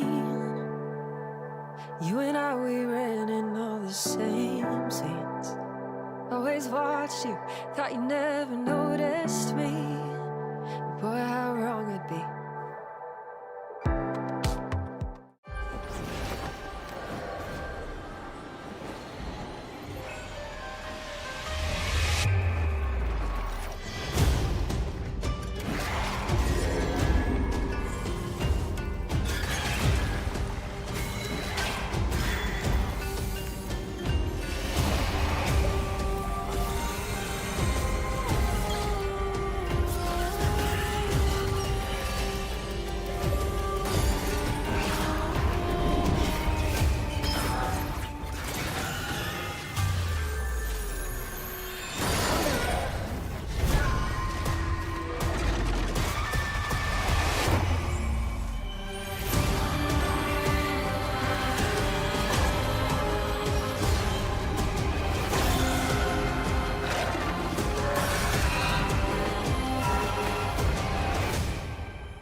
One v one side selection showdown. Here's how the game works. Players are only allowed to pick champions from this draft pool.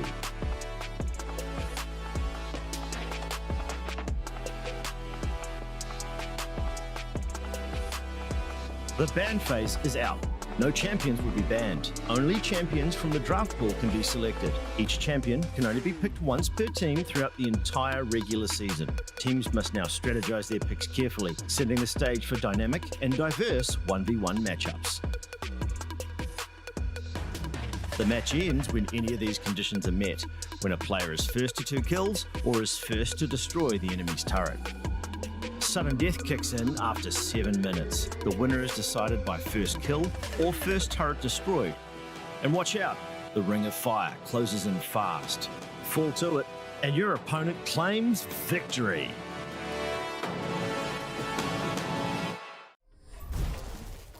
Teams are divided into the contender and breakout groups based on their mid-season standings. Teams compete in a best-of-3 round-robin with performances resetting the slate. In a group breaker match, lower-ranked contender teams face off against top breakout teams. Winners ascend to the contender group, while losers are in the breakout group. Double elimination matches then determine which teams advance to the playoffs. Only the strongest will qualify for Worlds and claim the title of LCP champion.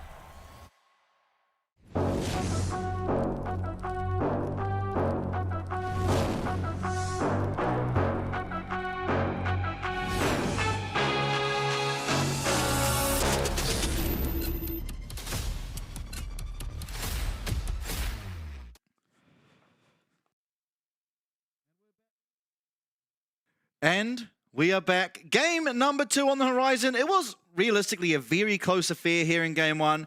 A lot of back and forth fights.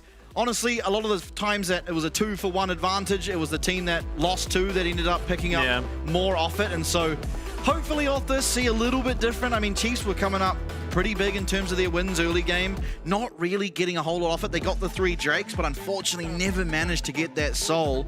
And so it didn't result in all that much, and then Arya just truly came alive. It was also that fight for the soul itself that really got them in such a poor position in closing out the game. And unfortunately, I think the difference comes down to the difference in junglers. Vi, great at locking down single target. Wukong and that Cyclone in the middle of a team fight is such a problem. And just finding that opening set just really proving that he is an absolute credit to this roster. It's going to be interesting now, though. 10 champions gone and some pretty strong ones for this team. I think problem being for Slater is likely that we will see the Xayah banned out again, which he looked very, very good on. Misfortune, he looked all right on. He's played the Lucian Braum, but Lucian now obviously gone as well. Yeah, and I mean, one champ that lives in my mind for free here is the Ivern. Obviously, out of the champs we've seen from Why Not so far. It's looked like his best. It also plays very well into the let's get Slater to carry, because that guy, you can see he's got it in him to get these games across the line. And I still think this Ivan champ is ridiculous. So if you are able to find an angle for it, I don't see why you wouldn't take it. Blue side once again will be selected by the team of choice, and that being the Chiefs this time around.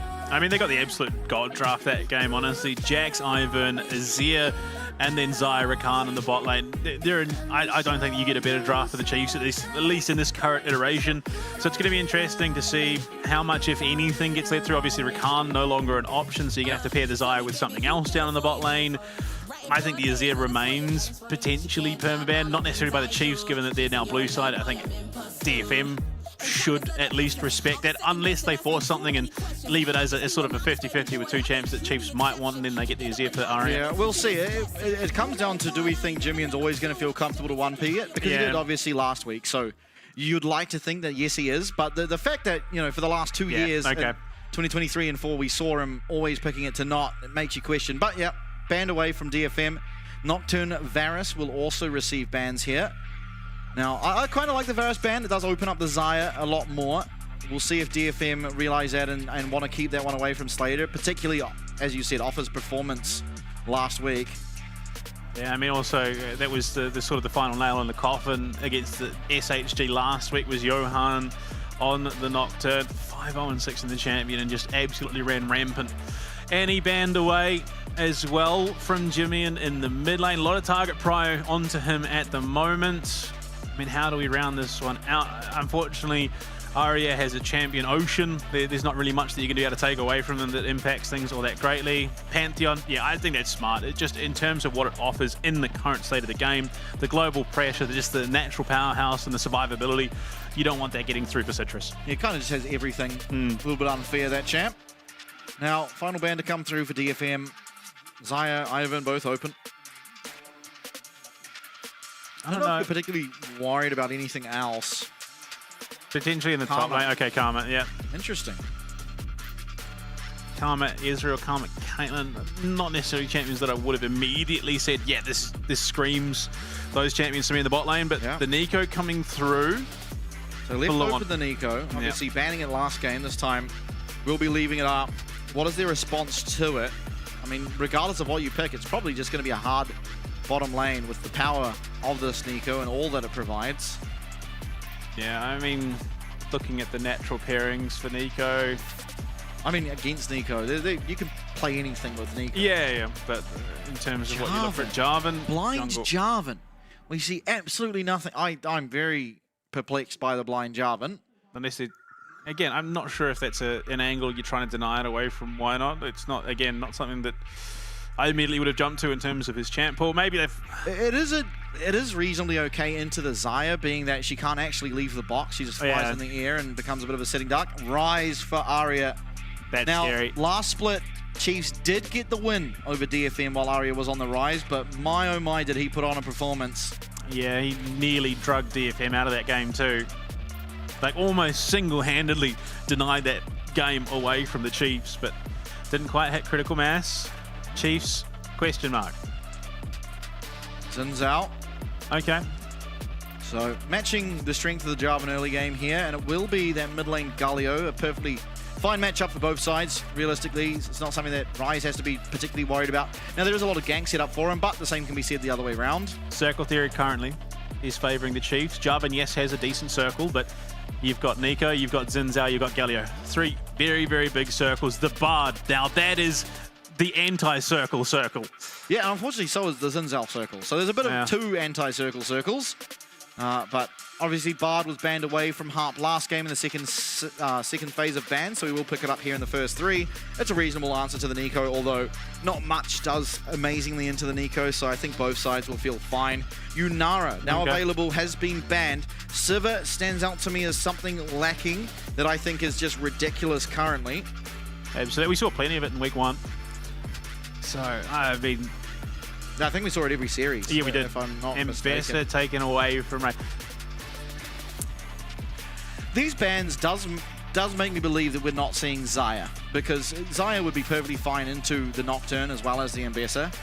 So I think we are looking for something else. I don't know, an inkling in the back of my brain, but I think it's wrong. I think it's just inherently wrong. I'll leave it. We'll see. If we get there, maybe I can bring it up. But if not, everyone will forget about it and I won't have to worry. Zeri taken away as well. So taking away some of those AoE hyperscalers, but Sivir remains open, who just performs so well currently. We'll see. Obviously, it's DFM that get first pick out of this phase of ban. So if they wanted the Sivir, it can be taken. Jhin. All right, I'm glad I'm not going to see Jhin. I think you probably could have left it open. It might have given Chiefs a win here. Yeah, that Karkin goes that angle. That champ. What are you looking? I mean, you need top lane, bot lane. No, I mean, I just want to see Sivir, I think. Yeah, I think it just looks so good in this comp already. It does a lot to answer what Chiefs have drafted. It's also just good for both comps. Yeah, So, there you go. Yeah. You kind of have to, and again, this is why I think the Sivir ban would have been better than the Jhin, because Sivir is just so strong. It really is. The one saving grace to the Chiefs is you cannot spell shield every bit of CC out of the Chiefs draft. At least something is going to connect, assuming she's there. But in general, if the Nico ult isn't connecting onto the Sivir, then nothing else really will. So as long as you're able to spell shield that, you should feel pretty okay. Of course, there are tricky things you can do with the Nico. You can throw the Q and that'll break it before the ult hits. But Corki going to be picked, a strong bot lane champ, but you do really have to get ahead on this champ. And Cassante in the top lane. I mean, look, I think that's an all-right draft in terms of team fighting. They fall off a little bit in the second phase for Circle Theory, but hey, look, what can you do? As soon as Sivir's picked, you're kind of on a timer. This champ really does manage to take over pretty well. What's Ray's answer? Corki as well. Okay. Jax. Okay, well, just a pretty even matchup in the top lane. It can be very volatile, but realistically, at this stage of League of Legends and how often we see the Jax versus Cassante, both top laners are probably very familiar with it, and it's not likely to see all that much kills or my biggest concern for the Chiefs, at least, is the Tempered Fate setup is just truly devastating. If they landed onto multiple champions and DFM are in the vicinity, you set up the Counter-Strike with the On the Hunt, then all of a sudden Cataclysm's coming in over top, and the Wombo is just truly devastating. Yeah, I mean, I think realistically, if we're getting caught by Tempered Fate randomly, there's bigger problems. But I think my biggest issue that I have with the Chiefs draft right now is there's not a lot of damage. No. There really is not that much damage. And it's very difficult for them to get to the Sivir. Now, early game is very strong. They should be able to take over early game and look very strong, because Gully is going to be able to get priority in the mid lane. That should free up Corki, who will also have priority in the bot lane. It's a very strong lane, the Corki Nico, but it is on a timer. It's not the Corki where you used to have the package flying through the river. It's the AD Corki now, where you are very strong early game, but you're not quite the same menace you used to be as the game progresses.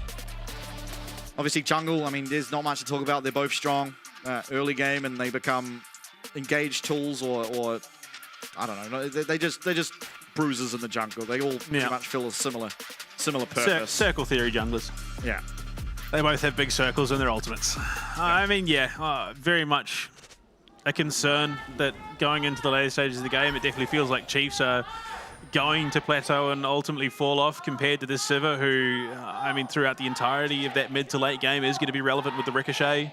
Absolutely. I mean, in fairness, Chiefs have a much stronger early game. So if they're able to use that and get a lot of advantage, they have a very real win condition. It's just very difficult. They don't have the greatest siege, and Sivir, unless you get Baron buff, is just always going to be able to mow down those minions. It's the same Jax skin I use, so correct decision. Dark Forge Jarvan. What a throwback. Yeah, Pirate Rise, your favorite. Yeah. The Corgi, again, another correct decision. Sivir skin, I usually use the pizza delivery, personally. And I also use Snow Day Bard. I can't remember what Bard skin I have. You have to get on the Rift and find out. Oh, look, I'm a pretty avid disciple of the engaged support, so I don't spend all that much time on the mages or the enchanters. Yeah, I think Bard is some weird place in between all three. Yeah. And it's also really incredibly mobile for some reason. Yeah, it's really hard to pinpoint exactly what Bard is.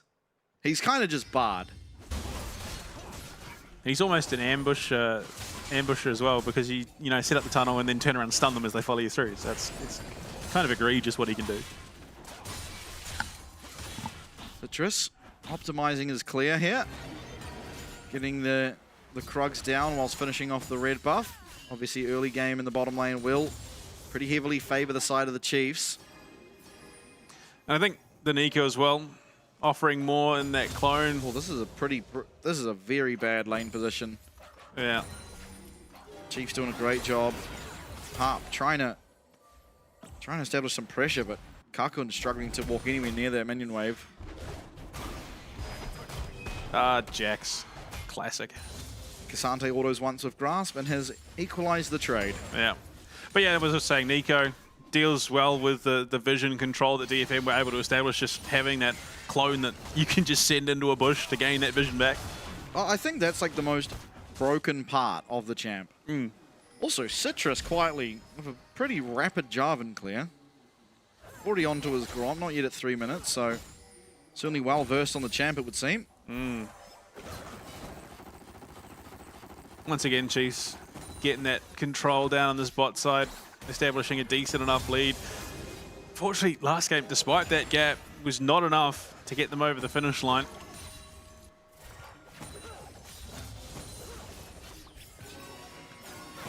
Why not finishing off his clear now is going to be headed to that bottom crab. Citrus actually deciding to go to the top one instead. Will mean he's quicker to the reset of his camps, but why not? Should be fine to just take this recall and look to his as well. Obviously will be a ward placed by Citrus. Actually looking, I guess, for a ward for himself, but also a potential dive angle. The ward was there. They were well aware that Why Not was in this position. Now looking, Harp going to try and get the stun off. Won't be able to do so. Why Not? It's going to take too much damage though. It is going to be a 1-for-1. Oh, will it? Nice heal from Luon. One more attack will do it there for Karkun, but it's going to be Arya coming down and claiming it. Now Slater has gone forward. He has the flash, he has the cleanse, but has he got any way to get away from Arya? The flash over the wall should just do it. Oh, no. But now here comes Citrus. Quick on the clear, quick to come and answer. Valkyrie should be available soon, but the flag drag flash does give over another. That's 2 early kills on the rise. That one's potentially a bit of hubris there. Just over eager onto Karkun at this stage of the game, not having the damage to deal with this Sivir. Great start, great little dive there. Unfortunately, Why Not taking a bit too much damage, gives that kill back just. It was a hard-fought kill that DFM got there. They committed a lot to try and keep him alive. You look at it, he was almost dead to right. The flash shield from Luon. Unfortunately, Arya comes in, just collects, and Slater already too deep onto Karkun. DFM capitalizing very, very well. Yeah, and Valkyrie mustn't have been too far from being off cooldown. It's roughly 20 seconds early on, and it felt like it had been an age since he last used it, but obviously would have if he did have access to it. So great capitalization. Both kills going to Arya though, and we saw what he did when he got accelerated in that last game. And it's a rise. Yeah, this time solo AP as well. Yeah, that's a bit of a rough situation, but not irredeemable by any stretch of the imagination. Oh, playing the vision. Oh, going on Slater. It's definitely going to be DFM first to it, but the answer's going to be here. The Nico and the Zinzao here to answer. Harp's in a rough position. Can he get out? Ricochet's not going to be doing all that much damage now, and Citrus is going to be found very close to answering back, but close is not going to be good enough as Luon continuing on forward. Has he gone too far? Karkun, with that lethal tempo, is melting through these health bars, but it's Jimmy with the hero's entrance is going to be able to answer back. And the Chiefs get themselves the feat of warfare. In the industry, we call that one a bit of a bait and switch. Yeah, well played. I mean, to be fair, it was a very, very close margin. There was a very real chance that Karkun and Harp turned that one around, but a great response from the Chiefs. They read DFM like a book. They present them such a juicy opportunity. Unfortunately for DFM, they take the bait and they pay heavily for it. I mean, you look at it at this point, all of a sudden DFM think, hold on, maybe we can turn this around. Luon and Slater have taken some big damage, great spell shield, but then all of a sudden, boom, the turnaround. I think if Karkun had continued to hit, maybe there was a chance at a kill, but he couldn't. There was no vision in the bush and a pink ward in there, so it was Slater who knew there was no vision in there, able to just play around it, and now has established himself a 700 gold lead very, very early on. The Chiefs in a great position yet again, second game in a row. After a pretty disastrous start, realistically. Able to capitalize on some over-aggression. Circle theory, when it's the biggest, baddest circle on the rift, it's hard to compete with. At the time, the only one. Yeah, that's exactly it. Still the only one, technically. We haven't got 6 up for Why Not, Citrus, Harp, or Luon. Nice sidestep there by Harp. Doing a good job of alleviating some of the pressure of this lane for Karkun to be able to hit these minions and get himself some CS. But you see the Gatling gun come online, and once again, gonna have to concede a little bit. Ray Farkey in danger there, does get hit. Oh, Bio is just so good at this Cassante champion. And Biopanther's just so good at this League of Legends game. He really is. The mullet doing nothing but powering up even more. Yeah, look, you can't let an Australian be rocking a haircut like that. It's just not allowed. It's almost like doping, really.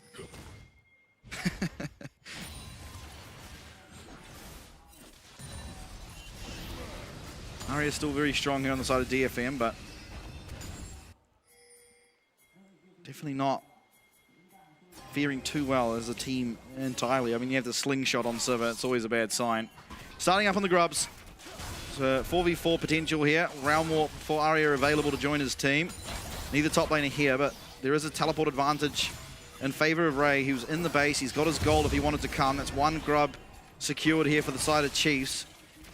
Gonna go back. Gonna at least give over 1 now for DFM as Citrus. I think Chiefs happy to bait this out because the hero's entrance 7 seconds away. So they kind of want that to be up if they do look to contest again, but why not? Yeah, DFM take their one. I think they're happy to leave it for the moment.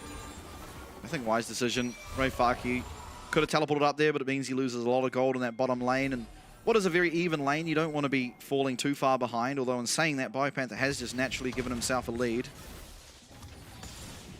Yeah, I mean, that was one of the strongest points for the Chiefs coming out of the first split was Bio, who was consistently up in his lane at 15 minutes. So he, in terms of laning potential, one of the strongest players in this breakout group. For sure.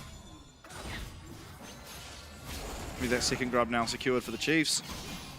Turning to regular lane assignments now. Still, for DFM, they're not on a timer. They can pretty happily sit back and scale. See Aria doing so very happily. Working towards the Yuntal on the Sivir as well as Karkun.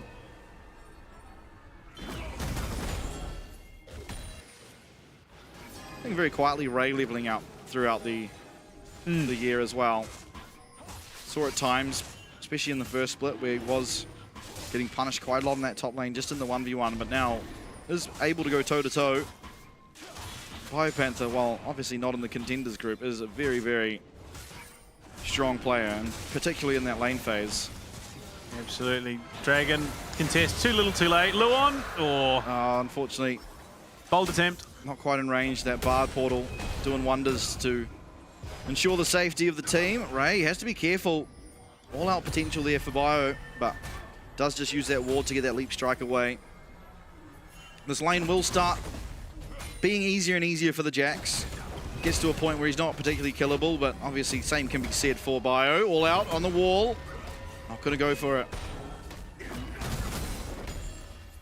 Ray respecting the power of that Q3 for Bio. Doesn't want to get caught by it because it puts him in a horrendous spot. But I mean, at this stage of the game, we sort of hit that plateau point that we do so often with how the game is in 2025, where there's not a huge amount up to play for on the map. So we just see a bit of skirmishing, bit of farming, nothing too crazy. Never mind, Bio's back. Ray, he just used his leap strike. This is a really bad position. Does manage to dodge away. Does have the ward still placed. I think Bio may be a little hesitant to pull the trigger on that all-out. Could have maybe looked for at least a flash out of that Jax, but regardless, still good tempo play. It's going to mean that Ray now loses a couple of minions to this tower. That is one of the craziest value lane wards I think I've ever seen. Getting himself out of danger twice there, but yeah, no TP means that he is just going to be a little bit slower getting back to contest this, and Citrus has to stick around, so it does throw off his tempo a little bit as well. Yeah, some potential openings. Bio. Oh and my look lord. how good he is. Just Mate, so Citrus deadly missed the accurate. flag and drag as well. No, he used that to get the minions. I mean, he could have got safety. I mean, to be fair, you're right. He's on his way back to base anyway, so he doesn't miss out on all that much. Gets the gold. Wouldn't have benefited him hugely. Bio up pretty much an entire level of XP because of just how well he's playing. Ray now, with Why Not in the area, doesn't feel confident to walk to his tower, but this DFM quickly going to be here. Harp has that magical journey. He's going to find a ward in that tri-bush, and Wild's going to try and pressure him out of there. Oh, this Bard champion's so gross. Look at that mobility. With just basic boots as well. Those charms need to be nerfed. Or chimes, that's the one. Chimmies. That's the one. Phase rush procced. Both mid laners. Phase rush procced and then root. Ah, almost. I'm at this stage, yeah, Bio having a grand old time. He's just going to be that invaluable when it comes to these team fights as well. Yeah.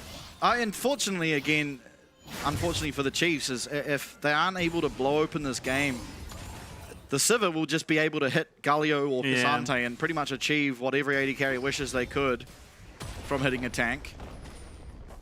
Still, it is in a good position. They are ahead. Arya slowly ticking away at his Rod of Ages, and Yuntel now online for Karko, and it's still the Chiefs who do lead this game. Up gold, have 2 of the grubs. Of course, the Dragon did go the way of DFM, so even if they don't want to contest this next one, which I don't feel like they need to, they have that extra 5 minutes bought for themselves to get that scaling online. Yeah. I mean, that's going to be their avenue to contest. I think realistically the Noxian Blessings as well. Because you look at the towers and the way that they've been prepped around the rift, realistically Chiefs should be able to bag themselves first, given the damage already done, but in saying that, one decent team fight for DFM, Sivir is going to rip through them pretty quickly, as is the Jax. Well, finds Harp, just going to get that Ghost out of him. Of course, it is the Unsealed Spellbook, so now has the heal anyway. So, good find. Small wins, you take them. Ray still not with that Triforce online, so very, very weak in comparison to Jimmy or Biopanther. Oh, phase rush. I mean, Jimmy on the Galio, very happy to play under the Jax as well. Not going to be all that threatened at this stage. No Triforce, still only level 10. Bio not going to be having as good a time into the Rise, given that this is primary source of... Okay, never mind, he's just going to go man fight anyway. Yeah, it's pretty infeasible for the Rise to actually kill the Cassante too, so it doesn't phase him to look for these short trades. Harp now with Redemption online. Still looking towards that proto bout for Luon. That's where this Nico champ becomes exceedingly difficult to deal with. The range of engage is just truly bonkers. Rift Shield started up. Would be the second objective of the game for the Chiefs. Obviously the Grubs being the first. And the first one tonight, because we didn't see it come through last game. It was a lot of fights around it. Just got eaten by Big Brother Nasher. Taken for free. Okay, not for free. It's going to be traded for the Dragon. So DFM at least making the right call there. Not going to completely lose out in terms of global pressure. So Yeah, they no, yeah. It'll be interesting. Okay, never mind. Yeah, there you go. Tower. Now we'll see what value this Herald actually gets, because much in the same vein as that Talia ult, Bard can just ult the tower and it doesn't do anything. That is a bold recall from Why Not, and he's going to be... Yeah, okay. Not the biggest issue. No. Not at all. A little bit of tempo, but nothing that matters with no objectives being on the map.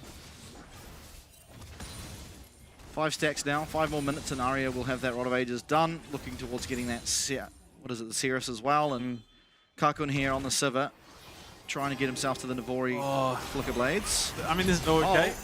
Well, head cleanse. Yeah. Sometimes the game just wants you to win. Not that I think realistically Harp would have been in all that greater danger, given the position on the map, but I mean, you look at it, Cloud Soul, just terrifying for either of these teams to pick up. Sivir with a Cloud Soul. Yeah. Just... I mean, to be fair, out. Nico with a Cloud Soul as well. Yeah. I mean, you talk about the mobility of that champion, you add a Cloud Soul on top, and all of a sudden, she's already in your backline, you had no idea. Still a second tower found for the Chiefs. They are certainly pushing this advantage that they have in the early game strength exactly how they need to be. Now, while the Dragons haven't been picked up, that's 2 towers to 0 with a Rift Herald still in the back pocket.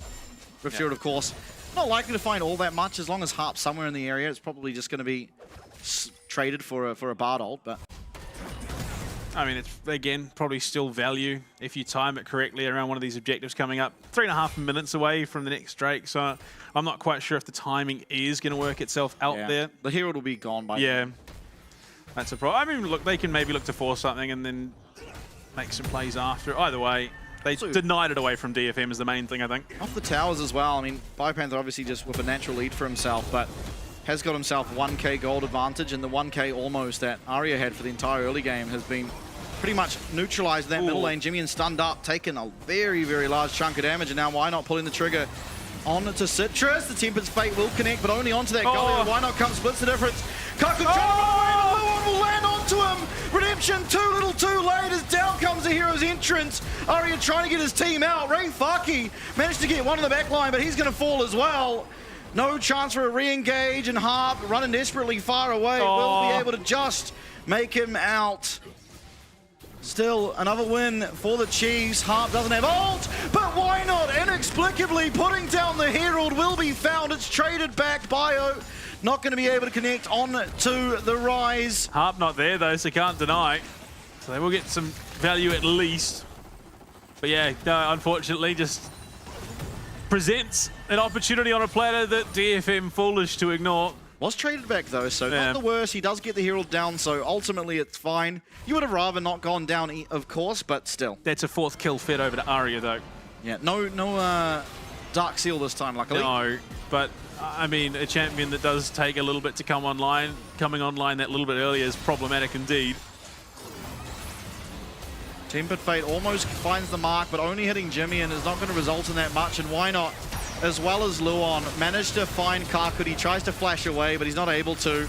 Everyone else will very narrowly be able to get themselves out as Ray comes in and claims 1. Yeah, I mean, Chiefs, look, I think you can give it. You can forgive it, given that they get a kill back onto Slater and they get a huge chunk of damage onto that tower as well. And they get a lot of flashes out of that team fight. Yeah, absolutely. I think they got all but Karkun's, which is crazy. Oh yeah, I thought Karkun flashed. I was just wrong. Hold up, in the midst of things, in this bottom jungle, it is Aria found, but he's still alive. He still managed to run. Karkun with that ultimate gets him out. The Tempered Fate coming through. Unfortunately, Karkun not able to find angle in, and Luon will. It's once again that Pop Blossom that for so many teams has been so impossible to deal with. All the while, Bio just hitting on this top tower. It's another 1 kill found. Won't be anything just yet as Aria will be teleporting back into this mid lane and Karkun deals with the wave. Unfortunately, nothing of value really found off the back of it, but it's still gold into the pocket to Slater, which I think is really the big thing. Absolutely. Now, very far ahead in gold. Almost 4k for the Chiefs. Aria going to come up, claim this top lane. I think, realistically, DFM at this point should just be giving over this dragon. The crazy thing is, Luon is only just getting Proto Belt online now, and he's hit some impressive Pop Blossoms without it. Absolutely. Which makes things all the scarier for DFM. Suddenly, I think the biggest threat for sure being onto Aria.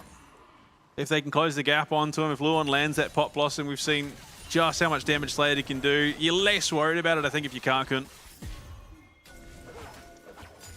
Absolutely. Has that Navori online now.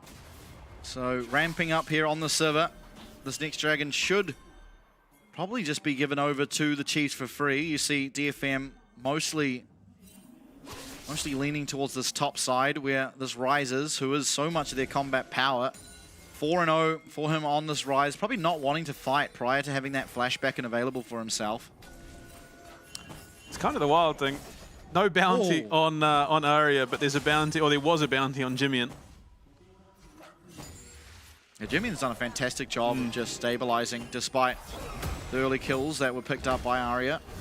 All 4, in fact, that DFM have picked up are on that Rise. Oh, what a combo. That's Karkun's flash. Tempered Fate's good, though. Why not in the thick of things? Pop connects, but it's only onto Karkun. Can they take him down? Yes. Jimmian coming in should mean they do. 1 HP. It's finished off by Why Not. That's 2 quick kills going the way of the Chiefs.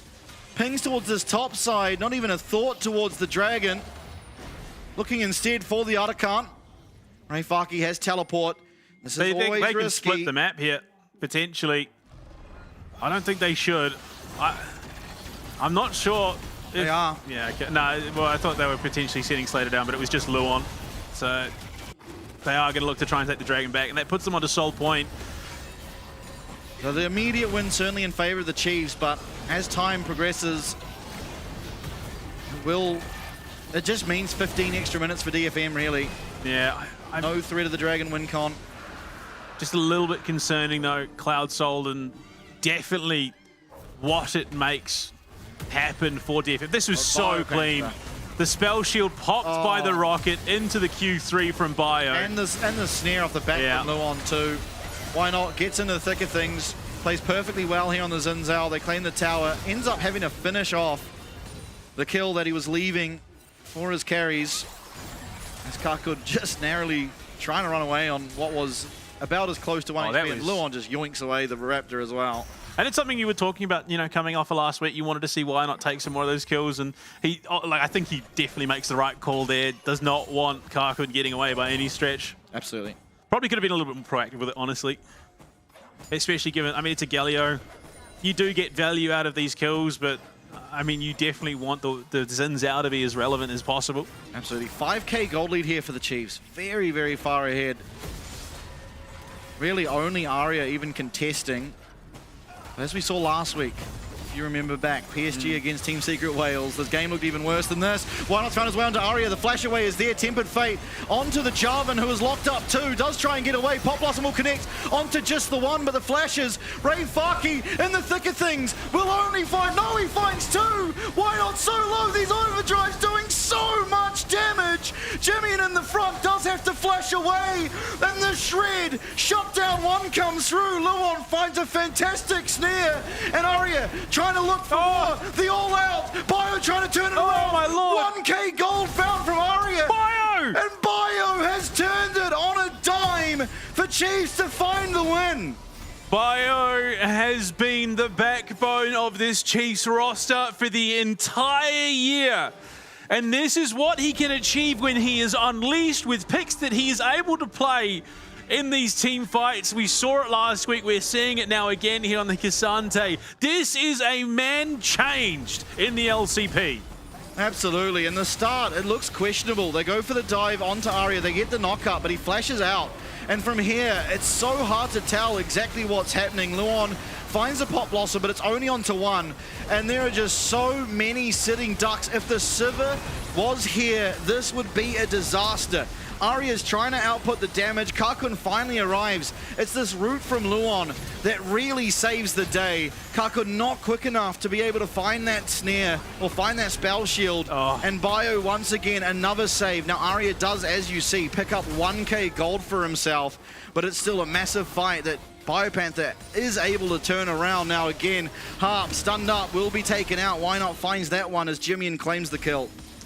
Yeah, I mean, the Chiefs, definitely not infallible, but playing pretty darn clean, all said and done. It was a bit chaotic in that last team fight, but when push comes to shove, they clearly show that they have ice in their veins. Citrus in the vicinity. Bio, though, is about to play spoiler. Yeah, he is trying to bodyguard, trying to keep Citrus away from this pit. Aria's here to try and allow him some avenue in. 5k HP. Snare does go wide. The flag is going to be giving them some form of vision, but Jimmy, once again, more and more bodyguards coming. It is going to be the Baron picked up, and for the next 3 minutes, a huge advantage. Can the Chiefs get game number 2 across the line? Yeah, I mean, you look at it there, though, a little bit concerning. Void Staff picked up, third item for Ari, and you saw just how much damage he was doing to Bio. And that is a little bit concerning. So if these team fights, if they don't have someone dealing with Aria, he is just going to be pumping that damage out. And Jimmy might be caught on that top side, and this is going to be pretty bad. There's no CC. He manages to get out. Well played. That does save the play. Tempo a little ruined. He is going to have to look for that recall, but why not have done so at the same time too? So no harm, no foul. Missed it by that much. Citrus, unfortunately, timing was not on his side there. And Luon now bullying out the Jacks. Yeah, Ray still not at that second item as BioPanther getting ever so close to his Karkun. third. Yeah, wow. That was Slater. Yeah, very strong. Three items deep. Oh my lord. Will be another tower claimed here on the bottom side as well for BioPanther and Luon. Level 17 now on that Cassante. And the items not quite there yet for the Sivir. No Infinity Edge means the damage is significantly lower than you'd perhaps like. Mid inhib goes down. Chiefs, they are slowly but surely breaking open this base of DFM. It could even come down to just now. The dragons spawning. I'm getting flashbacks to Split 1, Vestian. Oh no, they are backing off. They're going for the dragon. The safe play, they deny the soul. They've taken more than enough. These are two inhibitors that will be down at the timing of the next Baron as well. Yeah, a little bit concerning. Split 1, if you throw your mind way back, it was an overcommit in the enemy base that cost them ultimately a series because they did it 2 games in that best of 3. Now this time, they clearly have respected the past. They back themselves off getting 2 inhibitors. It gives them so much control. They buy themselves another 5 minutes in terms of the dragon stacking. We see even more items coming online. Frozen Heart, the Dark Show coming through, as well as a second Frozen Heart. So looking to try and weaken Karkun as much as possible, as well as Ray. They are very firmly ahead now. No objective for the next 3.5 minutes as this Baron will dissipate very, very shortly. They are looking potentially for one more push. Ray Farki in the bottom side trying to push out those super waves rather. Now has that Seekers for a little bit more disrupt in the middle of these team fights. Baron, 10 seconds. Can they get this tower? It looks like DFM are going to respect and give it over. I think you'd be foolish not to. As long as you've got that tier 3, that's where you can look to make your stand from. So Baron now gone, so these minion waves will be able to be really easily dealt with. Half in a breakaway. Pop Blossom lands! That's the Sivir gone! Aria is all that stands now between Chiefs and Game 2 victory. The top inhib not long for the world. And maybe not even the base of DFM. This top wave is massive. Aria does have wave clear and a lot of ultimates are still available. Can they somehow manage to weather the storm? The Chiefs certainly don't want them to do so. In goes Citrus. It's a good knockup, but Jimmy finds his way in. Aria trying to wail on the back line's not going to be able to do so. Has to go back to his base as his Nexus will fall and Chiefs take game 2. What an absolute showing from the Oceanic representatives. And the man, the linchpin, to me at least that game, Bio in the top lane, a man unto himself. And you just look at what a disruption he was through that entire game. Chiefs looking peak. Absolutely, what a performance put on by the Chiefs. It was BioPanther. Just in the isolated 1v1, establishing himself such a massive lead that he became that huge front line that no one could deal with. And Sivir never even got to the items with all the stop-offs for the Navori, for the Mortal Reminder to deal with some of that tankiness. Never got to the Infinity Edge, never got to that point where he really breaks the game open. And now we go to another third and decide a game for the Chiefs in a spot they've been oh so familiar with. Slater's taken sponsorship calls mid-game, like, yeah, that was me. I 100% just broke their ankles. Yeah, it's all right. Just send it to my PO box. We're fine.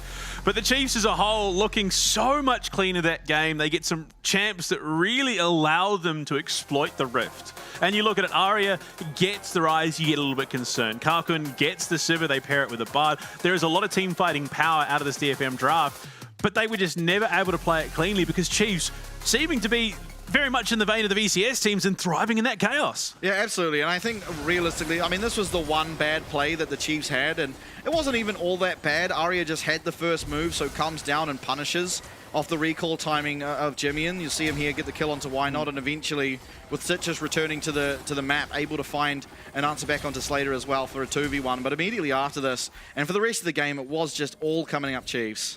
Yeah, and I mean, it was just, you look at it, Bio in that top lane consistently just held that lead over Ray. Slater built himself back up to a point where he's a real monster. I mean, you look at it here, they went for a pretty aggressive attempt, only to be baited in. Chiefs had laid the trap, and unfortunately DFM just fell for it, hook, line, and sinker. And then all of a sudden, Chiefs get aggressive. They're like, yeah, we can make this play, because in the mid lane, Jimmy's hit 6. Suddenly DFM say, hold on, they've taken a lot of damage, and they just seem to lose all control, thinking that they can get this kill, only for Jimmy to come flying in. No vision in that bush, like you said, allowing Slater to turn that kill around. And even in situations like we're about to see, you see why not diving deep. The rest of the team, Jimmy's taking some big damage. The Tampa Fate comes in, but the jump followed up by Luon with the Pot Blossom on to 3. Luon having another standout performance. Absolutely. I mean, everyone on the Chiefs playing perfectly well. That fight starting off with Why Not, finding that knock up onto Karkun, and everyone following up on it perfectly. It really was exactly what was missing from game 1. Unfortunately, we had this little incident, but that's okay. They turned around and Slater gets himself another kill. But still, I mean, they end up winning off this situation too. Oh, that was so clean. The rocket breaks the spell shield, the Q3 followed up by Why Not, the hero's entrance into the Pot Blossom. Karkun could not play that team fight if he'd wanted to. He's knocked up 4 times in a row. It's unfortunate. This is what happens when you're caught by one knock up. They all come piling down. And here as well, Biopanther honestly saving the game. On this instance, as you'll see very shortly. I mean, Luon as well, unfortunately for Karkun, he doesn't get the spell shield off, so does get rooted up. Otherwise, he would have been fully unleashed to just continue chasing down the Chiefs. You'll see it right here. This snare saves the absolute day, and then Biopanther does it again. Yeah, I mean, look, DFM, I think, if not for the fact that Karkun was so far disjointed from that team fight, they win it. Look me. I did. I'm looking at it. I did kill. Right? Japan. Rise and all flash. Rise and all flash. Okay, tower. I'm hitting tower here. Yeah, Rise no flash. We end game. Slow, we end game. Man, it's cool to see that. For the first time this year. Slater comes in, and he is so vocal in those fights. I mean, almost every call of who we're going on was Slater really pointing out what they wanted to do. So, Chiefs, we're in the same position we've been in many times before. We're game 3, we're against DFM. Can we get it done? Is third time the charm? We'll find out after our break.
Working hard to outrun all the ones that chase. I can't run fast enough, can't pick up the pace. People run towards love, kamikaze craze. Let's be real, some true lovers really just a face. Heard it all before, y'all just need a score. Don't want it anymore, can't take it no more. Love or I adore, yes and I am sure. Because love is war, over and over, baby.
Can't be without you. Always one is always in the mood. Can't be. Do you remember 17? You and I, we ran in all the same scenes. Always watched you, thought you never noticed me. Boy, how wrong I'd be.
Teams are divided into the contender and breakout groups based on their mid-season standings. Teams compete in a best-of-3 round robin with performances resetting the slate. In a group breaker match, lower-ranked contender teams face off against top breakout teams. Winners ascend to the contender group, while losers join the breakout group. Double elimination matches then determine which teams advance to the playoffs. Only the strongest will qualify for Worlds and claim the title of LCP champion.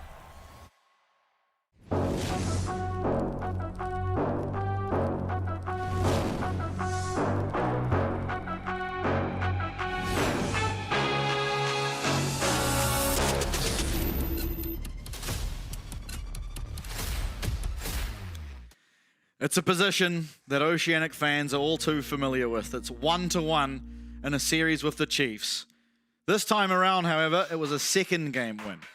Does that mean anything else? Because last week it was also a second game win, and unfortunately it was SHG who were able to take the eventual Game 3 victory. And now it's DFM, the other LJL representative, looking to do the same. Yeah, I mean, it happened. I'm pretty sure it was against DFM as well. It happened the same way in Split 1. It was a red side match, though, for the Chiefs. And it was Bio Scion, much in the same vein as Gasante, that helped get it over the finish line. But yeah, Game 3... I mean, again, I think the X factor for the Chiefs definitely going to be this bot lane duo of Slater and Lawn. They've been playing incredibly well. Yep. But with blue side picked here for DFM, given that between these two teams, it's almost an exclusively blue-sided win rate. Red is just really not worth mentioning, I think, given how few and far between they are. So statistically, you'd be back in DFM. Yeah, I mean, so far, yeah, as you said, Chiefs series 0-5, the red side. Regardless of if it's the Chiefs or the other team. And so, yeah, DFM being on the blue side, seemingly a massive advantage for whatever reason. We'll see if Chiefs can overcome it. It's going to take an overcoming of that for them to be able to pick up their series win. Again, still so eagerly awaiting it. It feels like it's just a matter of time now. Yeah. Is that matter of time now? I've had full faith in them this whole year round, and I feel like I just keep getting heartbroken. So now I'm trying to go for their opponents, and maybe that will will them to a win. Yeah, I mean, that's exactly it. I mean, both teams at this point in the year trying to do their best to avoid that relegations position that we are rapidly approaching. And I mean, at the moment, we've already got teams that have qualified into that promotions relegations tournament. I mean, out of Indonesia, it's a team representing a Korean barbecue restaurant that I think the top lane is parent zone, from what I remember. Yeah, absolutely. Music dying down. That means we're now heading into the draft. Annie, Alistair, banned by DFM up against the Chiefs. Of course, they don't have to worry about the Nico. That's gone. The Zaya still a big pick that we know Slater's very good at. Of course, would have to go without the Rakan. I don't know what that meant. 2-1. Oh, I didn't see the 2. I just saw the 1. I was looking at the champions, you see. Yeah, look, I don't know if that's the call at this stage of the game. Yunara banned again. So obviously some homework having been done, and obviously at least some inkling that Slater is wanting to potentially bring that one out for her debut in the LCP. But Azir, the last ban for the Chiefs, not wanting Ari to have a champion that would really enable him to be that playmaker that DFM need. For sure. And it's also possible that DFM just haven't played many scrim games against Yunara, so not willing to roll the dice on it. Orianna first pick here for Aria. Now, I was saying during the break to you, I really wanted to see him on something with a lot of autonomy, and unfortunately, Orianna's not going to be that. It obviously has a very strong laning phase, but not to the same extent of teamfight play that the Ari has that they found success on in Game 1. Very solid teamfighting champion as well in terms of what it offers if you get a decent jungle pairing. There it is. Yeah, Zaya, you're not going to have the Rakan. I mean, you've got options down on that bot lane. I mean, Zaya Brom, we've definitely seen in the past. This could be genius for the Chiefs. They might bait in a Jhin pick. Zaya Leona. If they bait in a Jhin pick, I think I'd be favoring the Chiefs in the draft. Absolutely. Oh, we want to punish Zaya, so they pick Jhin, and then you just have a Jhin. Which categorically has been an underwhelming pick in the LCP. Internationally even. Yeah, unless your name is Doggo or Betty. Or you play in the LCK. True. Even then, or it's LPL. Even then, it's like Ruler or Gumayushi exclusive. Trundle. Trundle, very strong champion currently. Not a whole lot of jungle options available. The Pantheon being banned out, and then Vi, Xin Zhao, Wukong, and Jarvan already removed. So more than likely, Senna predicting a tankier champ coming out of the jungle, which would be a pretty good bet.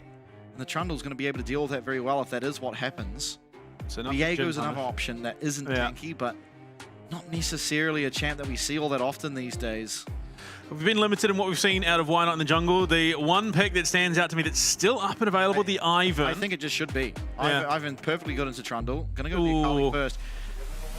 Akali into this Orianna. It's a very, very good mid lane matchup. Of course, the early laning phase is pretty rough for the Akali. Very much struggles to get through that part, but once you get to those skirmishes, you are a lot stronger than the Orianna. I mean, if you're looking to bring something strong out for Jimmy, after the Azir, the Akali has been a pretty consistent performer for him, at least the earlier stages of this year. Brom banned from the Senna. I mean, you still got plenty of options. Well, I say plenty. You still got a couple of options that traditionally pair well with the Senna down in that bot lane. Yeah, I mean, I wouldn't even hate to see a Tarm. Yeah, I mean, that's the avenue that I was thinking. Nocturne banned away from Why Not this time around. Yeah, taking away some of these junglers that can deal with the Trundle. I really hope they do recognize the Ivern, because if not, the Chiefs should just be picking it up here as fourth. It's a very, very good champ. Alternatively, you've got Bio's pick, which, I mean, at the moment, Sion still available. I mean, Trundle is going to do well. Tarm banned away from Harp, so we're not going to get the quintessential Senna Tarm combo. So we'll see what they do go for instead. Now, one more ban to come through. Do they respect the Why Not Ivern? Again, a fantastic performance from him on it last week. There's a champion that goes very, very underrated here. I mean, you look at the champs already drafted for the Chiefs. It plays very, very well with them. Yeah. Renekton, so they're more worried about Bio, which is interesting. I think you'd be well within your rights to hard lock the Ivern now for Why Not. Yeah, I'd love to see it. It should be a pretty winning champ. And Yeah, there you go. I mean, it just makes so much sense. I don't know why you would leave that open in favor of the Renekton. Realistically, the Renekton, they pick that. Already, the Orianna Senna pretty fine at dealing with it, and you can just pick up the Sion, the Ornn into the Renekton and feel perfectly okay. I mean, critically underrated, this Ivern. It had one performance earlier on this year, and it was definitely not the Ivern that made that game as rough as it was. It was very much team effort, and the Ambassador comes through for Ray. My lord, DFM are drafting into exactly what the Chiefs would like to see. You've got an Ambassador into Zaya, that's already bad. Ambassador into Ivern's already bad. Okay, we're coming out of draft. I don't even really care what this last pick is. The Chiefs have won this draft. Yeah, But it's bio. That's the thing, and we've seen I'm saying the Chiefs have won. It doesn't matter. Absolutely, but it's how much worse does it get is the real question. What are you picking up here for the support for DFM? It's going to be the Blitzcrank. Okay, that deals well with the Ivern, but it's pretty difficult to ever actually land. Luckily, there's no Alistar, and yeah, if you hook Daisy, I mean, it's a bit chaotic. And Camille comes out for bio. Okay. Again, continuing this trend of the unleashed top laner. Yeah, I mean, a fantastic draft all around here for the Chiefs. Now, I wouldn't have hated... Actually, no, I think this is actually correct. I was going to say I wouldn't have hated a tank here, but realistically, into the Trundle, you're kind of wanting to avoid that. He can ult the Leona, of course, but no, this is a very, very good draft coming out. You're getting limited value out of the Trundle. Chiefs. Now, obviously, there's always that massive question mark. Does Harp hit some crucial Blitzcrank's hooks? Because if he does, it turns the game on a dime. But you've got this Camille that can go forward with the Ivern buffs in tandem with the Akali and the Leona on top. It's such a great, great composition. Slater should feel perfectly safe for himself, able to avoid out of the Ambassador ult, and just has so much ability to kite around in these team fights. I really, really like what the Chiefs have put together. I mean, synergistically, the Orianna as well, not getting all that much value. You haven't got a reliable ball delivery system. I think the best it gets is that public execution from the Ambassador, and even then, look, I think realistically, your best bet outside of that is just Blitzcrank or Trundle running it forward, which you're going to struggle to do. Yeah, I mean, this is a game where you're not going to need it. No. You're trying to just use it as, you know, Orianna as a champion by herself. You don't always have to have that way forward. And Orianna does pair well with things like the Trundle, where you can just buff him to run in quicker and get places. Same with Blitzcrank. But I don't know. I'm here for it. The Luon magic. I'll be honest, though. There are just 5 perfectly okay Blitzcrank targets. So Absolutely. it doesn't even matter if you hit Leona this game. It's not the same as like an Alistar where he's just immediately going to be popping his ultimate, completely unkillable on top of everyone.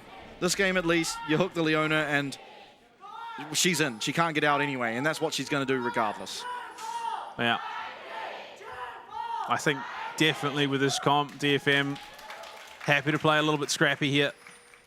They want these fights disjointed. That's where you're going to find those hooks on players just out of position. And they are going to be the ones looking aggressively off spawn with this Blitzcrank, clearing out wards, getting vision. Absolutely. Interested to see what this top lane looks like. Obviously, we've seen Ray Farkey on the Ambassador time and time again. Always performs reasonably well on it, but first time we're going to get to see this Camille out of Biopanther. Interesting to see just his proficiency on the champ. Of course, based on his proficiency on everything else, you have high expectations.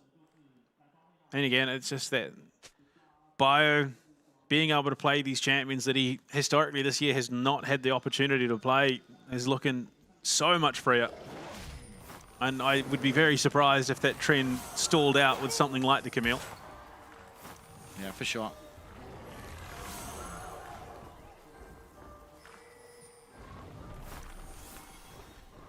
Classic. Ivern just preparing to free his friends. Peak Ivern gameplay. Just using him as a way around the jungle. Much better start to the lane this time round for DFM. Of course, it is expected. The center should fare reasonably well into the Xayah for the most part. If you make any mistakes, though, it's, you know, center is a very, very squishy champion. You have to be careful of Luon, and Luon, realizing that, is playing perfectly well around these bushes. So, going at it again with Ray up in this top side. But Camille, not nearly the same sort of punching bag as Bio and the tanks that he more often than not would play in the past. Ray doing a good job, as expected. Oh, arguably too good of a job. Yeah, range versus melee matchup is always a bit of a rough one. Ivan comes through and trucks down the bush and makes it a lot harder for Arya to land poke on this Akali under the tower. He has to be careful. He's doing well in the face of it. And why not finishing up his clear? Very early, of course, Ivan, one of the quickest clears in the game. If you use 2 smites, it's even quicker. I also like this glacial augment he's gone for. Not a whole lot of mobility for the majority of this DFM lineup. Obviously, Ray Farkey's Ambassador being the exception, but you land that Q, that slow field is going to be very impactful, and now he's looking for a gank in the mid lane. Arya procs that phase rush at the perfect time. Oh, so close. But you could see Citrus, that was the game plan. He was heading mid lane as well anyway. So they were always destined to sort of meet that. Why not looking to head down to that bottom scuttle? Shields and brushes. Classic. His favorite color is spring. Ooh. Oh, Luon gets hooked under tower, very low, but will be able to get out. Not a whole lot of following potential here for the center. The impact of the Blitzcrank. Going to force away that flash there from this Leona. There's a ward in this bush, so Luon does have to be careful. See Kakun and Harp both playing around the positioning of those feathers.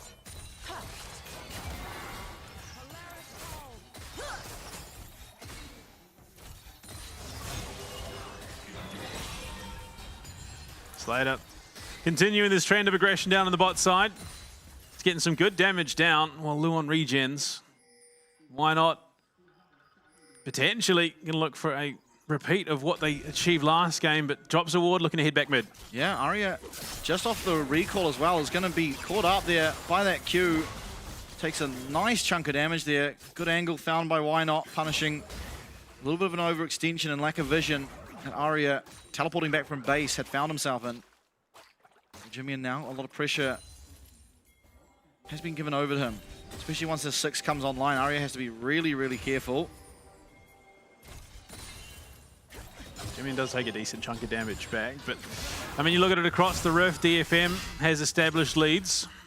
Not massive, but leads nonetheless. Yeah, and as long as they don't continue to grow, it's in a perfectly okay spot, especially the fact that Jimmy is even on gold in the mid lane is very, very impressive. Definitely not an easy lane phase to navigate on these melees against Orianna. Kakun finishing up his boots of swiftness, and Citrus making sure there's no dragon being done. In fact, he's going to start up for himself. We see one of the things Ivan lacks in, especially in the earlier stages of the game, is his ability to take these neutrals. Really does heavily rely on his team being there. Trundle, not the same. Not the most accelerated, but yeah, looks still pretty self-sufficient in that aspect. Yeah.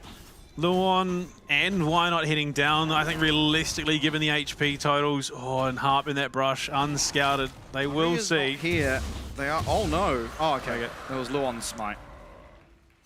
Harps. Oh yeah, right. Oh, it's so confusing. There's too many smites. There's too many books. Level 6 for both these top laners right now. Faki doing a good job in this game. Certainly an improvement on how the last lane phase was going, as he finds himself a 200 gold advantage just through the straight 1v1. Yeah, I mean, Bayer's not given up too much, though, in saying that. Jimmy, and again, in the mid lane, taking some decent damage, but 6s starting to pop up across the rift. Both mid laners and top laners have it.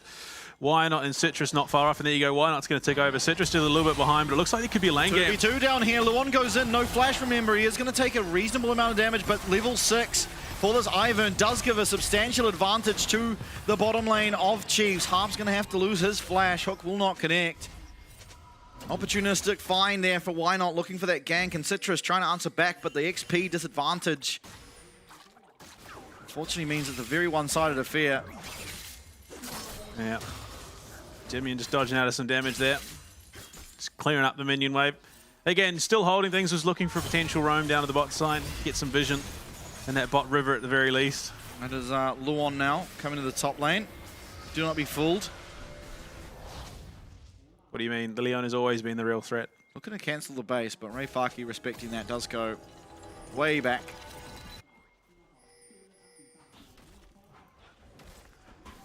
So far, pretty clean from both sides. It's again DFM, as was the same in last game, that do find themselves that early dragon. Of course, both games going to 3 dragons to 1 team. Said team ended up losing. Citrus now has that subjugate online as well. So going to be a bit of a mistiming between the ults of the junglers. Daisy's not going to be up for a wee while. Slater does have 6 online now as well, though. Oh, Jimmy's going to get hit by the hook. He does have the ultimate. He does have flash as well, but Shuriken flip will be enough. Discipline there from Citrus. Doesn't drop the ult on him. Yep. The one's coming down. Let's fight over these grubs. It's a 4v4 potentially if DFM even want to look to contest. Solar Flare's online. I don't think it's worth it. Yeah. They are looking to just give it. Though, Chiefs, are they just happy with the one? They are for now. Ivan, of course, as I stated, not very good at taking objectives like these, especially when Daisy's down, but you see 9 seconds, it will be back available. This is at least one grub for the side of DFM. Hook lands again onto Jimmy, and max range out of half. They're using everything onto him. Perfect execution used for Jimmy, and are they going to be able to get him out? Yes, they will. That is the Akali's ult now down, however. It is exchanged, as Arya did utilize his command Shockwave. Flash still held by, though, Jimmy, which is big. Ah, Hex Flash. What a rude. Why not gives himself the crab. Ray actually playing aggressively. Ivan's in the area, though. Has to be careful. What a calm game in comparison to the last two. I mean, not for lack of posturing. Both teams have indicated their willingness to go and fight, but no opportunity for a kill yet presented itself. Still that single grub remaining. Yeah. Why not in the area? We'll see if he goes for it. You see Citrus way down on the south side of the map. I think why not? Might just pepper this and then look towards it, although top lane is returning the top lane may mean neither team particularly interested. I mean, Bio's pathing potentially indicates that he's going to come in. No, okay. Yeah, there's... Why not's back, so I don't think they will. No ultimate for Jimmy, and Arya... I think Bio was just looking for a potential ult angle in the mid lane, but Arya, respecting the tempo timing, does just look for his own recall. Hopefully get some damage online at the moment, just with the mana and resistance.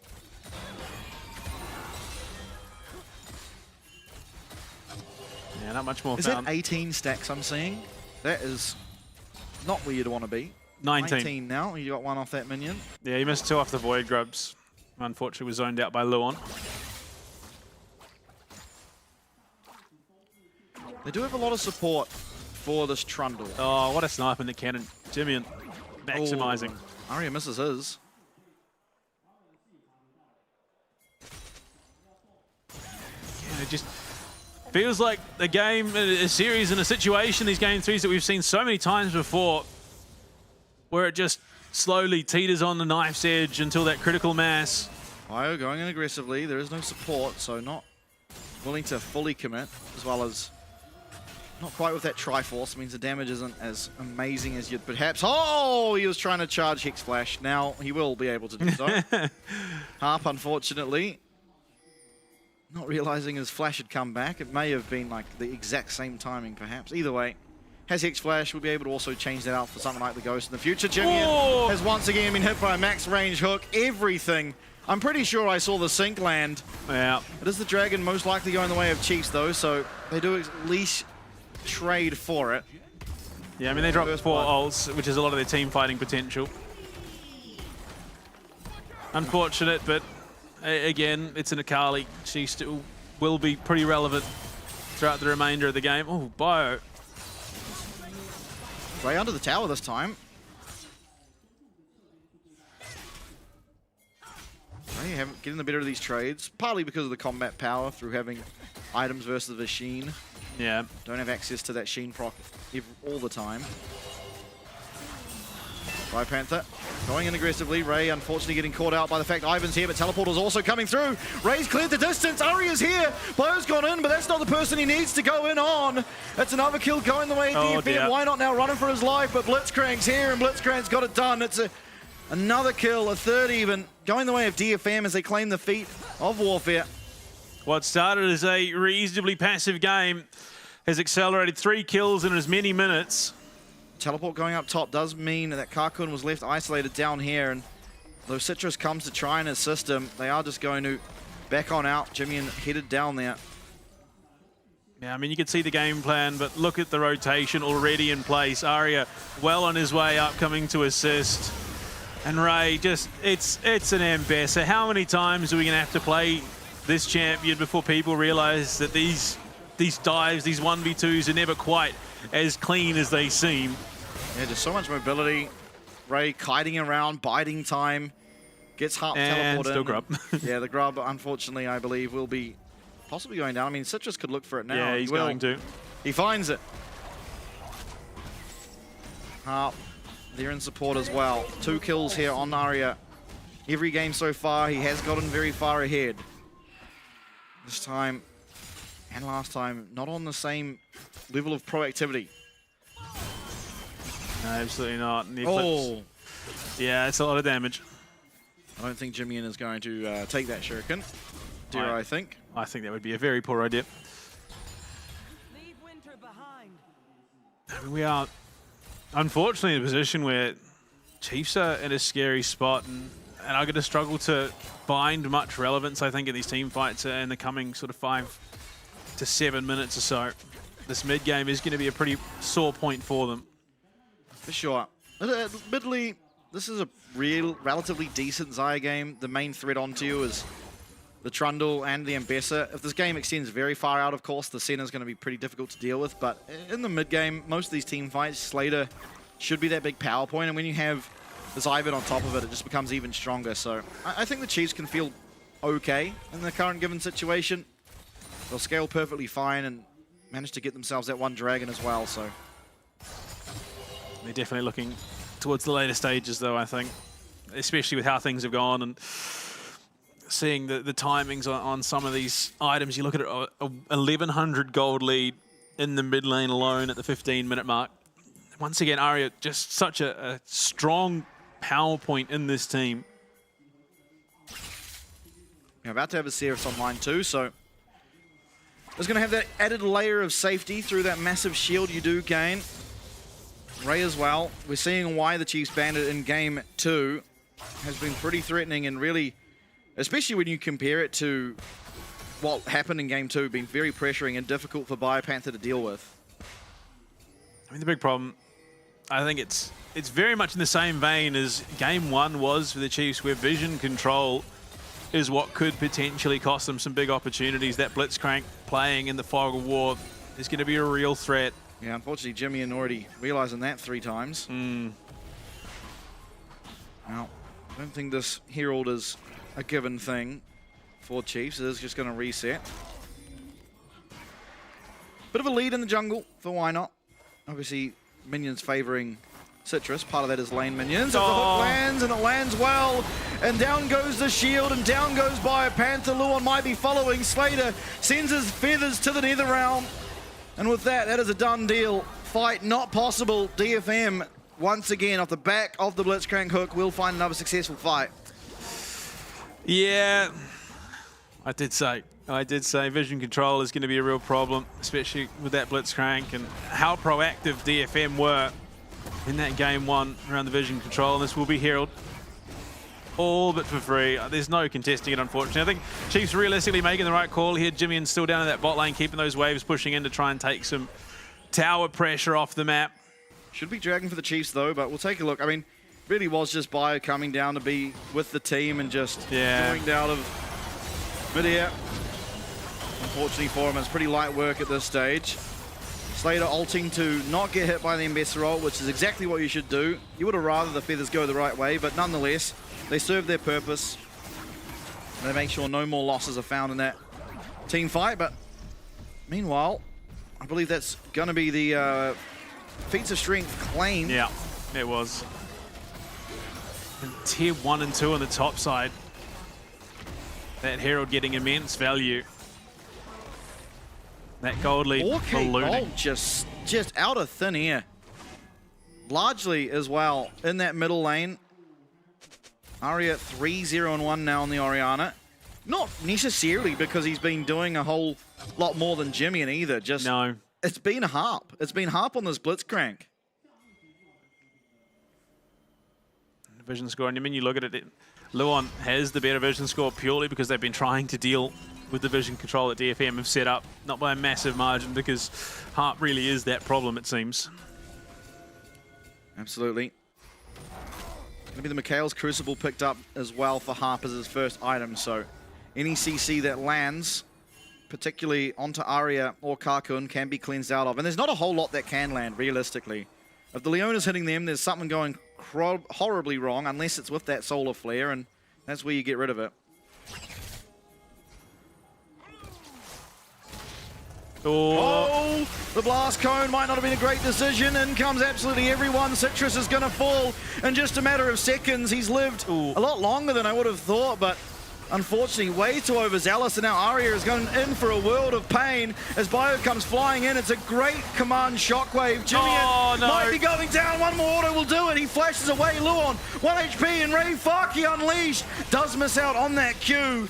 The damage not quite there. Somehow that team fight almost turns around into DFM's favor.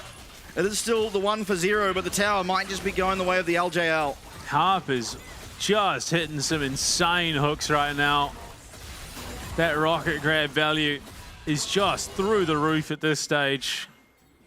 Yeah, unfortunately, Citrus a little bit too far, too deep. Yeah, this was a little crazy. Yeah, it was. You could understand the game plan, but yeah, Karkun just a little bit too disjointed to come in and assist. Citrus does survive a long time, gets some great damage out. It's because he subjugated Luon. Yeah. And in comes everyone. I thought this was disastrous, but Aria finds the most perfect shockwave angle he possibly could have, and Jimmy gets hooked, does have his shuriken down, and oh my, how they don't lose anything else here, the Chiefs, is beyond me. Yeah, nice sidestep from Luon. They do lose the tower, so DFM realistically coming out on top of that exchange as well. But signs of life for the Chiefs, and in a position they're just oh so familiar with. Aria's gold lead was 1100 gold not that long ago. Now it's 2000. Yeah. Yeah, very daunting on this Orianna. Still pretty vulnerable. Harp. Everyone has to keep eyes on this Blitzcrank. Ray is going to be able to slow up. This tower's going to go down. Do they pull the trigger? Harp's going forward! Slater loses out on his ultimate. Opportunity for Ray, but he goes first and the foremost onto Luon, who does have that flash, gets himself out. It's going to be Ray going down the front side of the team fight as well. Shutdown goes the way of Panther. Jimmy playing spoiler. Jimmy going forward. Aria trying to live. Aria will not be able to. It's a massive fight for the Chiefs, as they will be able to claim 3 lives for just Jimmyans. And a huge chunk of change in the pocket of Slater there as he picks up the shutdown onto Aria. Bio as well getting some much needed injection. And Artikan is the ping here. It's not a done deal. They still do have a lot of pressure. In fact, teleport's coming down. This could result somehow in DFM picking it up, but they are going to instead look for that recall. Establish some vision. I mean, you look at it. I thought Slater losing ult was almost the undoing of this fight, but able to fight back. Fortunately, Ray goes in, Luon flashes away, and Slater with some really well-placed feathers, able to stun him up. Daisy hitting him constantly, no way out, and Jimmy invisible this whole time in the midst of 4 people. Pulls the trigger, goes forward, able to do just enough damage for Slater to wrap it up at the end there as well. Yeah, I don't know how he keeps finding these flanks and opportunities, but Jimmy making some massive opportunities for the team. Doesn't really put much of a dent in that gold lead, but if they can keep finding fights like that, you see it has negated some of that tipping point. DFM not quite as assuredly in the winning seat as they thought. Absolutely, Ping's going down onto that Artikan on the top side, most likely just establishing vision. We'll be able to do so for now. Ray's up there. Aria without the flash, very vulnerable. You saw it there. Panther will come down, put that Hextech ultimatum on him, and after that, just so much feather damage. Why not? No, he goes for the vision clear. Harp, the ever-waiting mystery man, is going to be able to yoink him out of that pit and take yet another kill. It's going to be Dragon, the second of the game for DFM, the 4th of the game overall. The bait, the trap laid, and Harp. That dude is an angler if I've ever seen one. That man has got his fishing cape to boot. Absolutely. Ray Farkey, though, he's left all alone on the top side. Unfortunately, pushed way too far up. There's absolutely no chance he's getting out. Perfect execution utilized. Hextech ultimatum as well, but it is just a free kill. Yeah, and I think it works for the Chiefs. Keep Ray off the map. Unfortunately, why not getting caught and losing out on the second drag? I think the big boon being that it's only the second for DFM. But yeah, very much like an anglerfish there. Just because something sparked in front of you doesn't mean you should always go for it. Yeah, absolutely. Kills all but equalized. Gold as well, coming back from what was 4K to just the 2. But Harp still ever lingering threat. Something that a little bit too often Chiefs have fallen prey to. Second item now done for Jimmy. Yeah, but that Seeker's Arm Guard online now for Arya. Yeah. Less of a viable target from this Camille ult now. Also has that added level of defense against the Akali.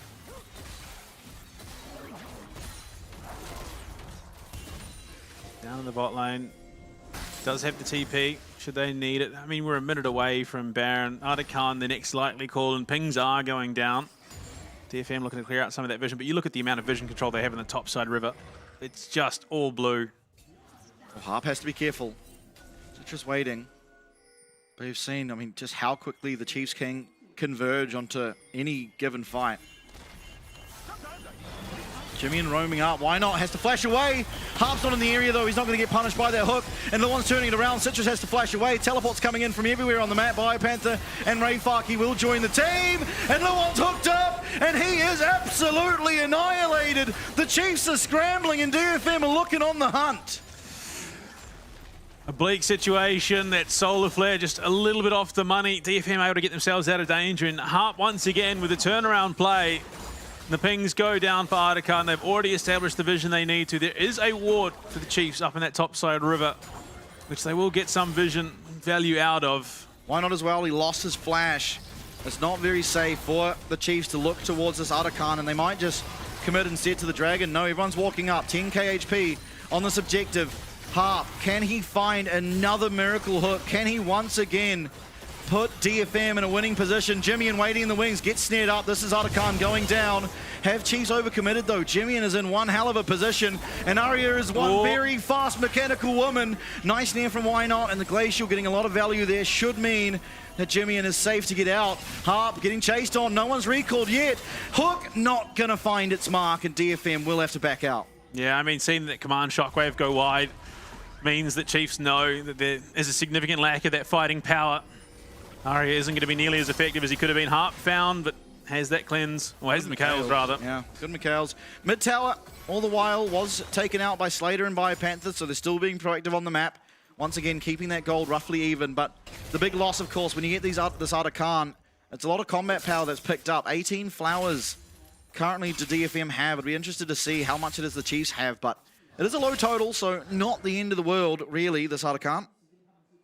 Absolutely. But I mean, you look at it, 90 seconds away to the next Dragon. Baron up and alive. Not the fastest of takes for the Baron for DFM. Definitely a little bit quicker for the Chiefs. So, I mean, realistically, neither team is going to have a great, the best time in clearing it out before the other team reacts. The second Harp sees anything, he's sprinting that way. Nice dodge. Solar Flare's going to land on a Harp, but he has the cleanse. He gets himself out. Snare lands onto Luon. Oh, no. Luon has been the unfortunate target of so much of the damage of DFM, but this one might be good. Harp goes flying into the back lines. Jimmy's coming in, but Citrus, one very, very tanky Trundle. It's going to be Arya coming in from the backsides as well. A lot of group members, but Chiefs, they're staying well away from that ball. I mean, they avoid disaster. Subjugate gone. But the Command Shockwave now back off cooldown. They lose Daisy and the Hextech Ultimatum, as well as that Solar Flare. Luckily, though, Solar Flare, Hextech Ultimatum, the greatest of cooldowns. Why not? Potentially going to be struggling a little bit with this next Dragon fight, not having Daisy available. But again, very, very near miss thing. A great setup onto Luon. That could have been disastrous. Ivan's so valuable. Massive, massive shields coming down onto Luon, makes sure he's not even really at threat of any significant damage anyway, and Biopanther comes flying in, Hextech Ultimatum, but unfortunately not quite the damage on the return either. Oh dear. Oh, Slater! No, it's Why Not once again! Harp with the flash hook connects onto the Ivan, and that massive safety mechanism is gone. Your jungler's gone, and the Baron likely to be so as well. I mean, this is a disastrous turn of events for the Chiefs. Possibly the worst, if not just the worst champion to be picked out there. Harp single-handedly taking so many of these opportunities for DFM. Chiefs will at least try and get what they can out of it, but it's just a third Dragon. and definitely not the Soul that you'd want it to be either. Yeah, absolutely. Now, admittedly, this game, Soul is really, really good with Ivern. The damage reduction, the help with the shields that the actual Dragon gives you as well. It is a very good Soul for Ivern, but you've got 3 minutes now to try and defend against this Baron up minion waves that will be coming in from all angles here out of DFM. How well can they utilize the buff they just picked up to actually find themselves a substantial stranglehold on the game? Slater has been farming like an absolute monster and just not had the opportunity. Man, oh man, no flash on the Ivern. Very little he can do. I mean, why not admittedly? He's staying around where his AD carry is, but he's just not quite as fast as the Xayah. Yeah. Yeah, rough spot for sure. Oh, okay, yeah, no idea that he's there. But blind hook could have been truly disastrous. And Harb has not been shy in throwing them out. Baron 2 minutes to play with and already getting some great value. 91 stacks for Karkun currently. Now, Chiefs want this. Yeah, they're looking. The one's going to go in. He's onto Arya. Arya's been caught out, but he's managed to make his way out as well. Hook goes wide from Harp and a nice amount of damage. But the shockwave will land and Luon will go falling. Still, it's a 4v5, but it's a 4v5 against a Baron up DFM. Once again, we're in game 3 and Chiefs, they are backed against the wall. Still 1.5 minutes now for DFM to try and utilize this buff, to try and break open this base. One death is not the be-all, end-all. 15 seconds and Luon's back in the fray. It will be those two. Subjugate gone too. 2 inner towers gone. DFM, they hedge their bets. They're happy with what they got. They're going to head back, recalls, get as much power as they can, because in 3 minutes' time, it will be that Dragon Soul. Yeah. Third item now online for Why Not. So he's going to be doing a lot in terms of the longevity of the Chiefs' team fight potential. Man. Citrus, oh my lord. Arya gets caught out, gets stunned up, still has Zhonya's, still has Flash. Yeah. Oh, and those shields suddenly become a little bit less scary for DFM. Ray has the perfect answer now. Yeah, but Dawncore was picked up at the same time, so they are still very, very scary. Oh, Jimmian, he does have Flash. He has everything an Akali could ever need. Silence knocked up. Is he going to be able to make it out? Absolutely not. Down will go the mid laner for the Chiefs. And up will go the gold lead and substantial advantage for DFM. Arya consistently just being that leverage point for DFM throughout the entire series, just finding success after success, continuing to hold that priority in the mid lane, and they're looking for it. They're all stacked up on the top side.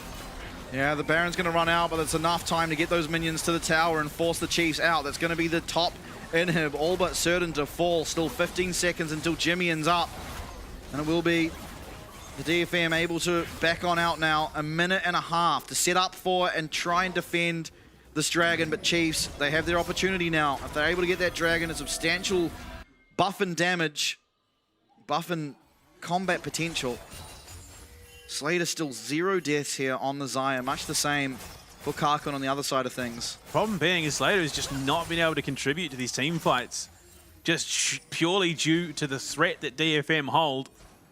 You see it time and time again. Chiefs look for the engage, but Slater just cannot do much but stand off on the side and wait for abilities to be wasted. It is unfortunately the shortcomings of Xayah is that short range, their inability to be proactive. Of course, when people are running into you, it's great. But as things are, DFM, they're just hitting those hooks. They're playing off the hooks. They're playing off someone being caught out. They're indeed off the hook. Again, that vision control. You see for those far sight trinkets for Chiefs just to try and deny Harp those opportunities. Bio doing what he can around the rift will take that top tier 1. Opens the map just a little bit more. 100 stacks now for Karkun on the center. Well and truly a threat. Doesn't quite have that infinity edge up, but much the same, neither does Slater. Iron Panther's going to have to take a recall. Gets himself a tower. Or he gets his denied. recall stopped, but what? Not really that big of a deal. 12 seconds on this Dragon, and advantage Citrus towards the is setup, certainly in favor looking. He's spoiling for a fight right now. You see the pings going down. There's a lot of flank wards down that bottom side. Aria's coming to this team to join where they are. Here comes the teleports. That's going to be Biopanther coming in first. It will be seen. Dragon now down to 10k HP. Jimmy recalling for his Rabadons, I believe. Biopanther's entirely alone here, though. This will be the Dragon going down, all but certainly. Still, Bio's hunting. He's on the back line. Solar Flare will not connect. In will go Luon. Do they have the damage? Jimmy into the second zone. Oh, my Lord! The shockwave is massive. Slater left sprinting away. Why not much the same? The flash away. Harp knocks up the Ivan. And Slater is melting, as are the Chiefs' hope. It's another Game 3 disaster, as DFM will secure the series. An absolute wipe of a fight. DFM bide their time, play to their strengths, and Aria, we talked about him being the X factor for this team, and you were concerned Oriana may not be the champion to do it. He's just gone and proved us both wrong. Oriana is exactly the champion to be doing it on, hitting some massive shockwaves. Harp as well, just invaluable on this Blitzcrank, all but single-handedly cutting Chiefs down in their most desperate hour. And it is DFM who will rise to the occasion. It's Game 3. It's an oh-so-familiar sight for the Chiefs. But the LJL eats good, as they will secure themselves a series now 1-1 in their group. And unfortunately for the Chiefs, there is no way to escape the breakout group here. Unfortunately, with that loss, they are locked in for the next wee while. And DFM keep that hope alive. But it is not the end of the year just yet. The Chiefs still have the opportunity to pick up a series win at some point. Now, next week, importantly, it will be against the Vikings, which unfortunately is, for my money, the hardest of the lower group here, of the contenders group. But DFM, they can be happy. They keep their chances of going up to the contenders alive. They played well. Got them across the line, and I think, obviously, Harp for me has to be the MVP, especially of that last game. Aria did some good things, but Chiefs were running the rift up until Harp was finding some massive, massive hooks just on the correct target time and time again. Jimmy, in 3 times he got hooked in about the first 8 minutes. It was an impressive performance from the Blitzcrank. It's not a champ we see all that often. Twice we've seen it this split, funnily enough, but both these teams as well. Yeah, it was Harp.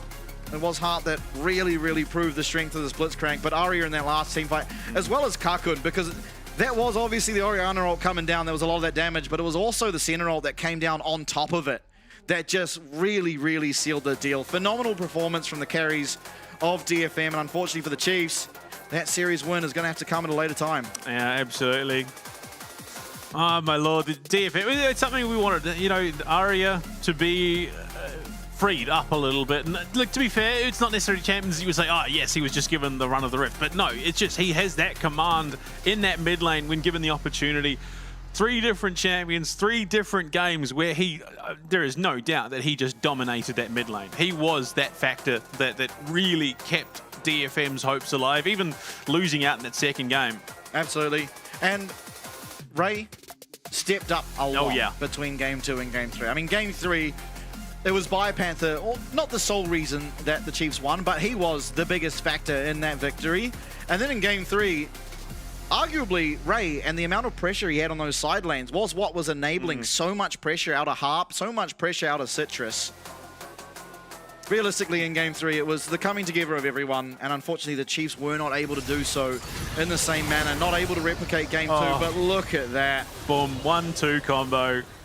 And then they just get finished off. Yeah, unfortunately, despite things going reasonably well for Slater in the early game, from the mid game on, he just was not allowed to play team fights. There was no way he could do it comfortably. With Harp there threatening, with Ray on the Ambassador, Citrus and Aria, all just everything geared to make that as uncomfortable as possible for him. And yeah, look, Aria and Harp justifiably have claims to that, but Aria, I think he just has that step up in what he was able to achieve. Even in the loss, he really, really performed out of his mind, and it is going to be Aria picking it up. And 93% honestly, kill participation. This series is exactly what we wish we saw from him out of the entirety of our mid-season.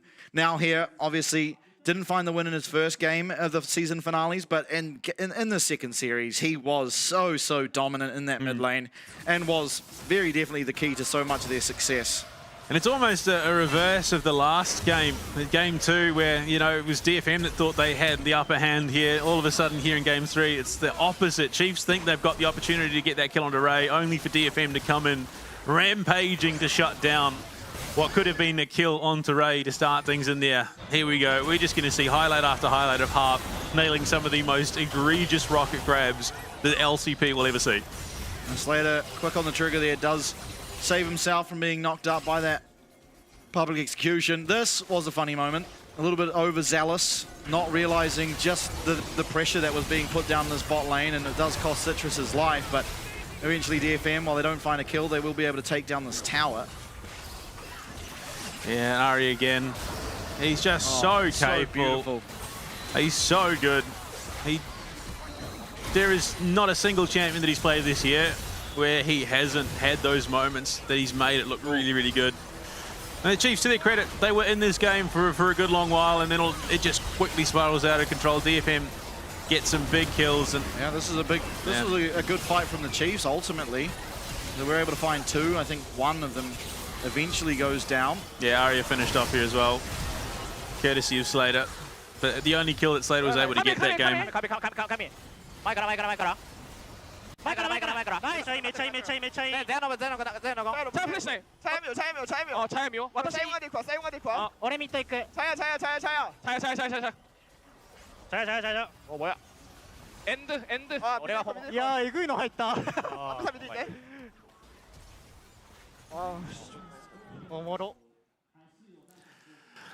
Oh dear.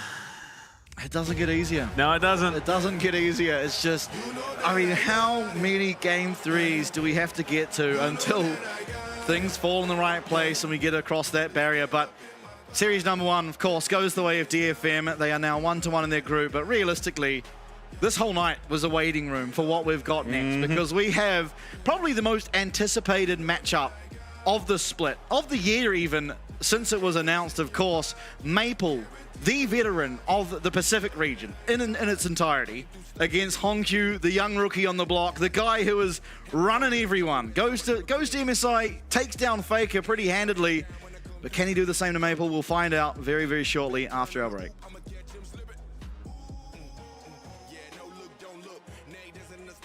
Get ready for lolesports' new international competition, First Stand Tournament. At the end of the first split of 2025, 1 team from each of the 5 regions will travel to Seoul, South Korea to duke it out in Lol Park for a week of action. At FST, pros will have a chance to forge their own path to victory, whether it be through brute force, elite mental, sheer creativity, or deft mechanics, as their skills are tested like never before with Fearless Draft. The tournament begins with a best-of-3 round-robin stage where each team will play once against all other teams. In this stage, each team will start 2 matches with the right of side selection and 2 without. At the end of the round-robin, the last team in the standings will be eliminated from the tournament. The remaining 4 teams will advance to the knockout stage, which will feature a single elimination best-of-5 bracket. The opening matches will pair the 1st seed against the 4th seed and the 2nd seed against the 3rd seed. These teams will battle it out to reach the finals, where we will crown the very first winner of the First Stand Tournament, proving themselves to be the most versatile team in the world. Is it gonna win us the game? Of course. The winning team will also secure a second bye for their region in MSI 2025, bypassing play-ins and advancing directly to the bracket stage. All of Winter Split playoffs and First Stand will be played using full Fearless draft mode. In full Fearless, any pick champions are banned for the remainder of the match. This means in Game 2, there will be a total of 20 bans, 10 champions played in Game 1, and the 10 newly banned in Game 2. This trend continues throughout the series, and by Game 5, a total of 50 champions will be unavailable for play. Teams will be pushed to delve deeper into their champion pools, making the draft increasingly challenging as the series progresses. This unlocks exciting opportunities for creativity and showcases versatile gameplay. You don't want to miss all of the action of the First Stand Tournament. Tune in from March 10 through 16 on lolesports.com. Working hard to outrun all the ones that chase. I can't run fast enough, can't pick up towards love, kamikaze craze. Let's be real, some true love is really just a phase. Heard it all before, y'all just need a score. Don't want it anymore, can't take it no more. Love or I adore, yes and I am sure. Because love is war, over and over, baby.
Last time I was in PCS playoffs 2 years ago in Taipei, I came over here and it was very, very hard to compete. I was practicing in OCE for the whole year, and having to come here and level up to play against the teams was very difficult, and unfortunately we didn't perform very well. But now I'm back in Taipei.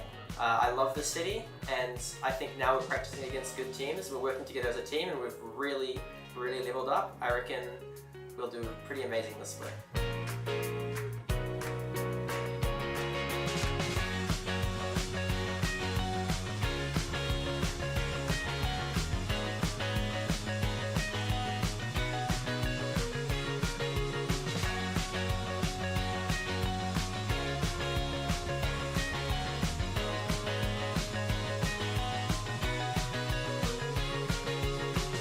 当初是没有想要再回来的，只是刚好有这个机会，所以就来了。其实赛区合并整体实力强蛮多的，但是对于第一名来说还是很有信心。会礼包吗？这个有办第二次的话，记得再买一次。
Do you remember 17? You and I, we ran in all the same scenes. Always watched you, thought you never noticed me. Boy, how wrong I'd be.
One v one side selection showdown. Here's how the game works. Players are only allowed to pick champions from this draft pool.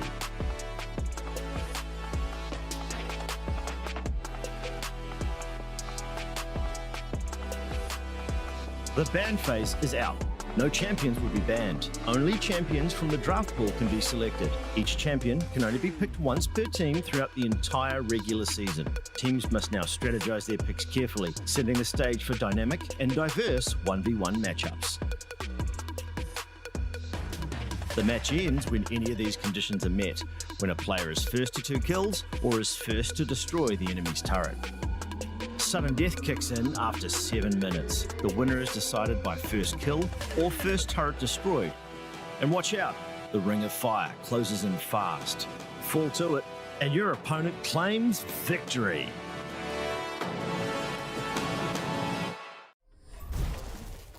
Teams are divided into the contender and breakout groups based on their mid-season standings. Teams compete in a best-of-3 round robin with performances resetting the slate.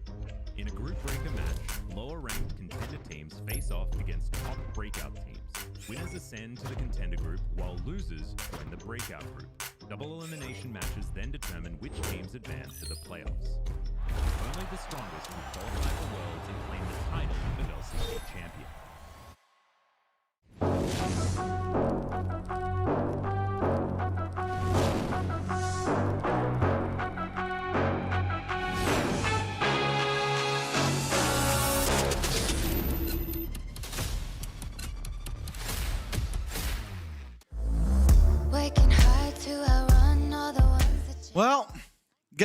Well, Series 1 even, all done and dusted. It was DFM, of course, but the big one of the night, of course, is going to be this PSG Talon with Maple in the mid lane up against CFO. Now, each time these two teams have gone against each other, it has been a 2-1.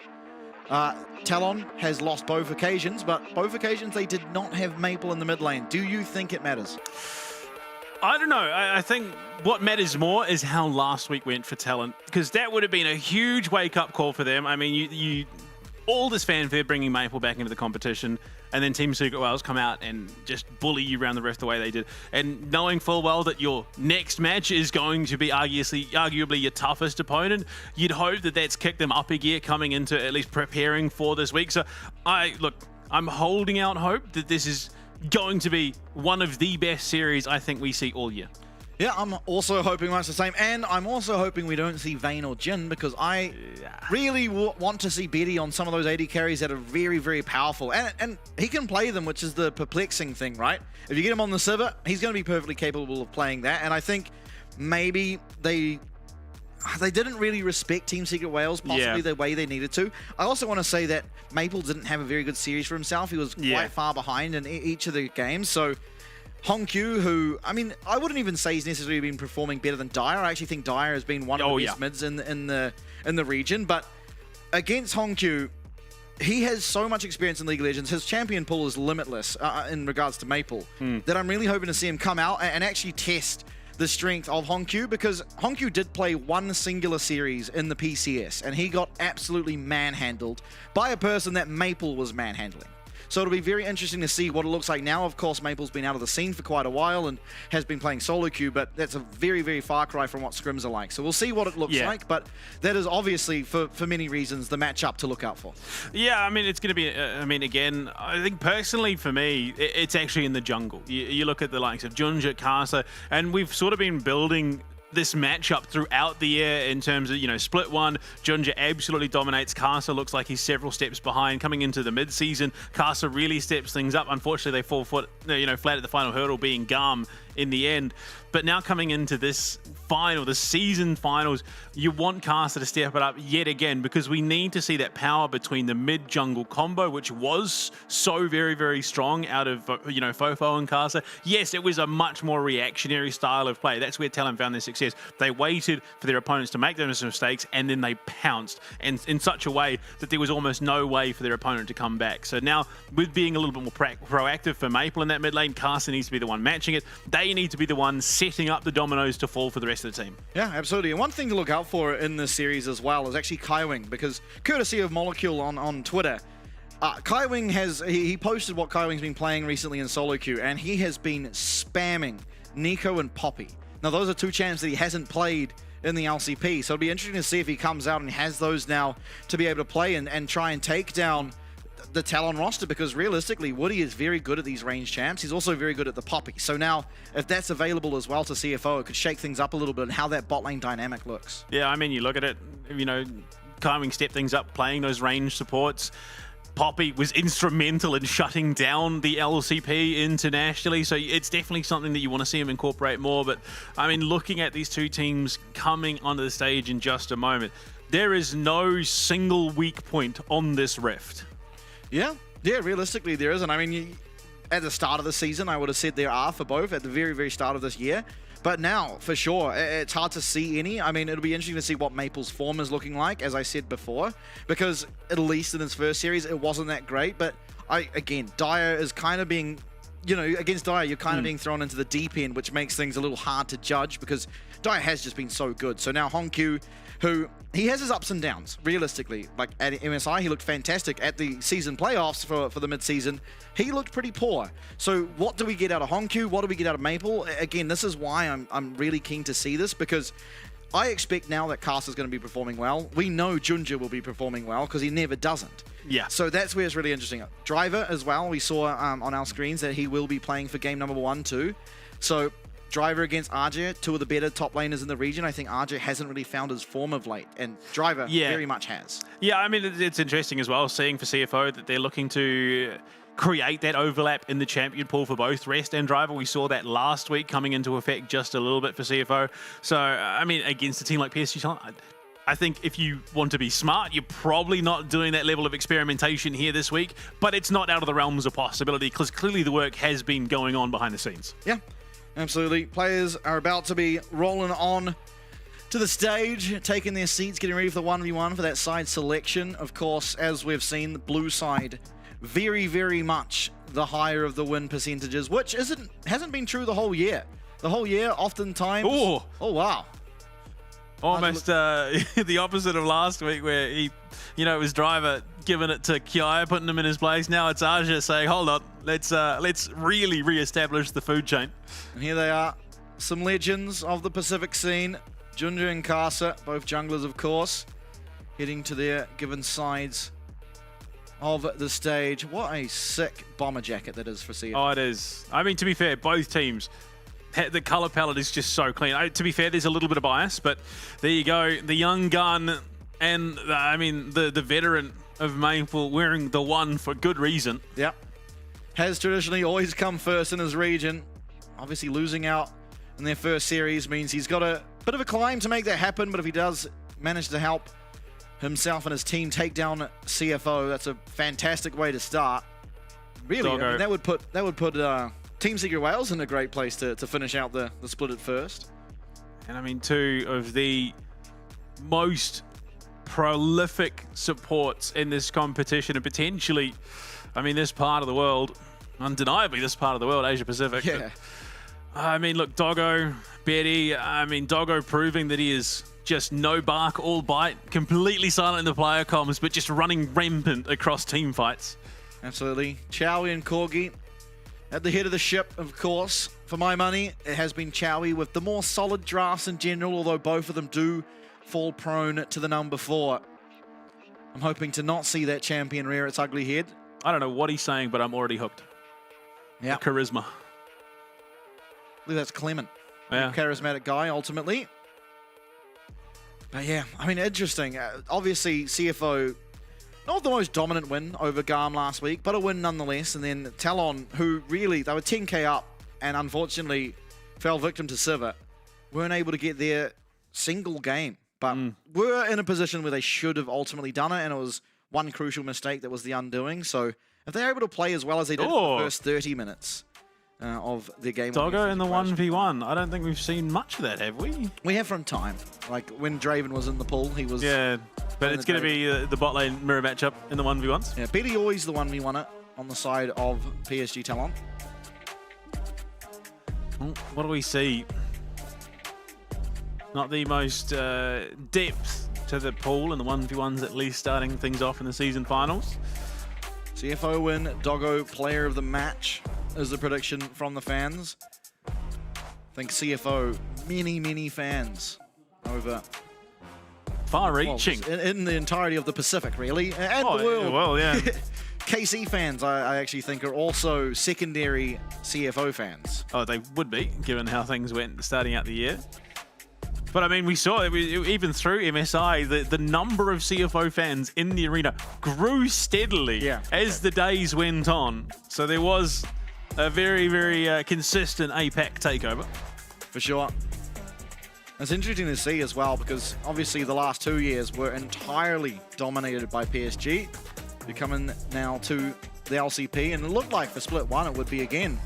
But no, CFO in that finals, taking the win for 4 games in, 3-1 in their favor. 1v1 soon to get underway. I wonder if this means we're going to get double AD carry, or if they've agreed on a champion, you know, like the Aurelio mirror matchups we've seen. It's crazy to think. CFO have dropped a single series this year. And it was to Team Secret Wales in Split 1. And I mean, you just think of the accolades this team's already garnering in the opening year of the LCP. Depending on how the split goes, would be the only team to attend every international event in 2025. Yeah, and it feels almost certain. Yeah. Out of the 3 spots, you imagine that CFO is absolutely claiming one of them. The only thing up for discussion really is where in those 3 slots will they be. At the moment, they still, for my money, sit atop the pedestal. Oh, absolutely. I just don't think there's much doubt. By how much, I think, is the question instead. Garm have proved themselves to be a genuine threat, and I think PSG Talon will need to be wary of that, of course, especially given how things played out through the mid-season. Now, obviously, with Maple, and that could be a slightly different story. The one big boon being, of course, it is 3 spots going over to Worlds. So there is a very real chance that PSG, Talon, Garm, and CFO claim that. But Team Secret Wales, if they keep playing like they did in the opening week... Yeah, and even in the contenders group, or breakout group? Breakout. Yeah, breakout group. One of those teams have their opportunity to promote, versus whoever does come fourth here. Obviously, if PSG get a win here, it would mean that themselves, CFO, and Team Secret Wales. Where? When? How? Where do I get one of these? Like, that's cool as heck. Yeah.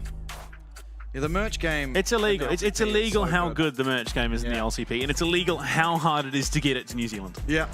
It's not, but it should be. In fact, the shipping... The shipping, in fact, usually costs more than the item. Unfortunately, we are geographically struggling in New Zealand. Challenge, but that's a different game. Yeah. Well. There we go. Varus Z. Okay. Now, Varus in the 1v1s has been a pretty hard nut to crack. Yorick, I think, was one of the few champions that did it. And even then, it was a pretty tough affair. Okay, Zed. I mean, look, on paper, looking at these champions just as they are, you'd imagine that this likely goes the way of Betty if he plays it safe. But if you sit there and take piercing arrow after piercing arrow, it kind of is hard to play. Yeah, I mean, the first, what, 3 levels, you start level 3 and then until level 6, it will be Varus favored.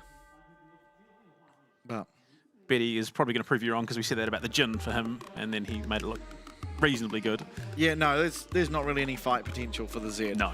Especially because you would imagine there would be some defensive summoners on the side of Doggo. I mean, actually, this very truly could just go the way of Varus. Yeah, I mean, if he lands the Chain realistically. of Corruptions, he's probably taken down that Zed pretty quickly. Here we are. Oh, Flash look. Ignite versus the Flash Barrier for Doggo. Okay, and it is going to be lethal tempo too. So looking to stack things up quickly. Yeah, I think correct decision. Yeah. You're not really going to end up... You're not going to get much value out of the comment. Yeah, exactly. In the 1v1. The only other argument you could make possibly is Halo Blades, but again, it just doesn't have that consistent damage that you do get out of this lethal tempo build. Yeah, it's just going to make it that much more punishing if Betty tries to get close. It also does mean you can go the Vampiric Scepter and play the Ruin King, which Zed, while melee, has a lot of poke. He tries to start it off there, but unfortunately Doggo... Okay. This is just going to face check into Betty. Possibly not how you want to play as the Varus, and if there was one way to make the levels 3 to 6 hard, it's face checking into the bush, and Betty will claim it. Flash going to be wasted. Yeah, I think the only way this could go poorly is face checking directly into the Zed. No, Varus took the augment that makes him a melee champion. I'll draw your sword. That's the one. And 2 CS to 7 plus a kill on the Zed is pretty bleak. Especially given that he's got a pickaxe now on top of what he already had. Yeah, importantly, it's not a serrated Dirk at least. It would be a lot worse for Doggo if it were to be a serrated Dirk, but at least for now, it's definitely Zed in the driving seat, and does mean that once level 6 comes along, there would be probably barrier up, but no flash, and kill threat well and truly in favor of that Zed. See, Doggo is not bringing anything new to the lane, and he's down a level, so shouldn't be for all that much longer. Really keeping out of reach of that piercing arrow. Just playing around the timing of his W more than likely. Yeah. Big old wave that Zed should be able to pick up. Oh my lord, there goes half your HP. Lands double shuriken. Betty might even hit level 6 off this wave. I think realistically he should. Yeah, it's a lot of minions. Yeah, with the next one coming in, it's all but certain. So Doggo more than likely going to get his wave in and look for a recall, realizing the timer of level 6 is in favor of Betty. There it is. Betty's not willing to let him have it. Like freely anyway. Still, Doggo gets his recall off. Betty will be able to do the same if he so chose. And he should be able to get himself another wave. Doggo's not moving with much haste. He's got the Tunneler. It's his first item plus his cloth armor. Yeah, Betty. Very lackadaisical approach to the lane after that first kill. Now, Doggo's level 5, so he really needs to poke away at these minions and pretty much just do nothing until he's able to get level 6 for himself. Betty will allow that most likely and go for a recall. We'll see if he goes for anything interesting. He could look for a tower dive. I mean, Zed can get in and out pretty quick. As long as level 6 isn't there for Varus, it's not like he has any way to actually lock down the Zed. Oh, a step back. Fancy feet from Betty. Okay, I don't think Betty's diving now that he missed everything. Yeah. He might look to try and get that plate, but... Yeah, he'll stick around, gets himself the plate, and can head on back. See how close he is to whatever he chooses to build. You have lethality. You could also go for the Eclipse. Yeah, I think the Eclipse is probably going to be the path. Doesn't get the second plate, but it's not really that detrimental to him, I wouldn't imagine. No, Eclipse completed up. Plus the extra bit of cooldown. Yeah, got a moat.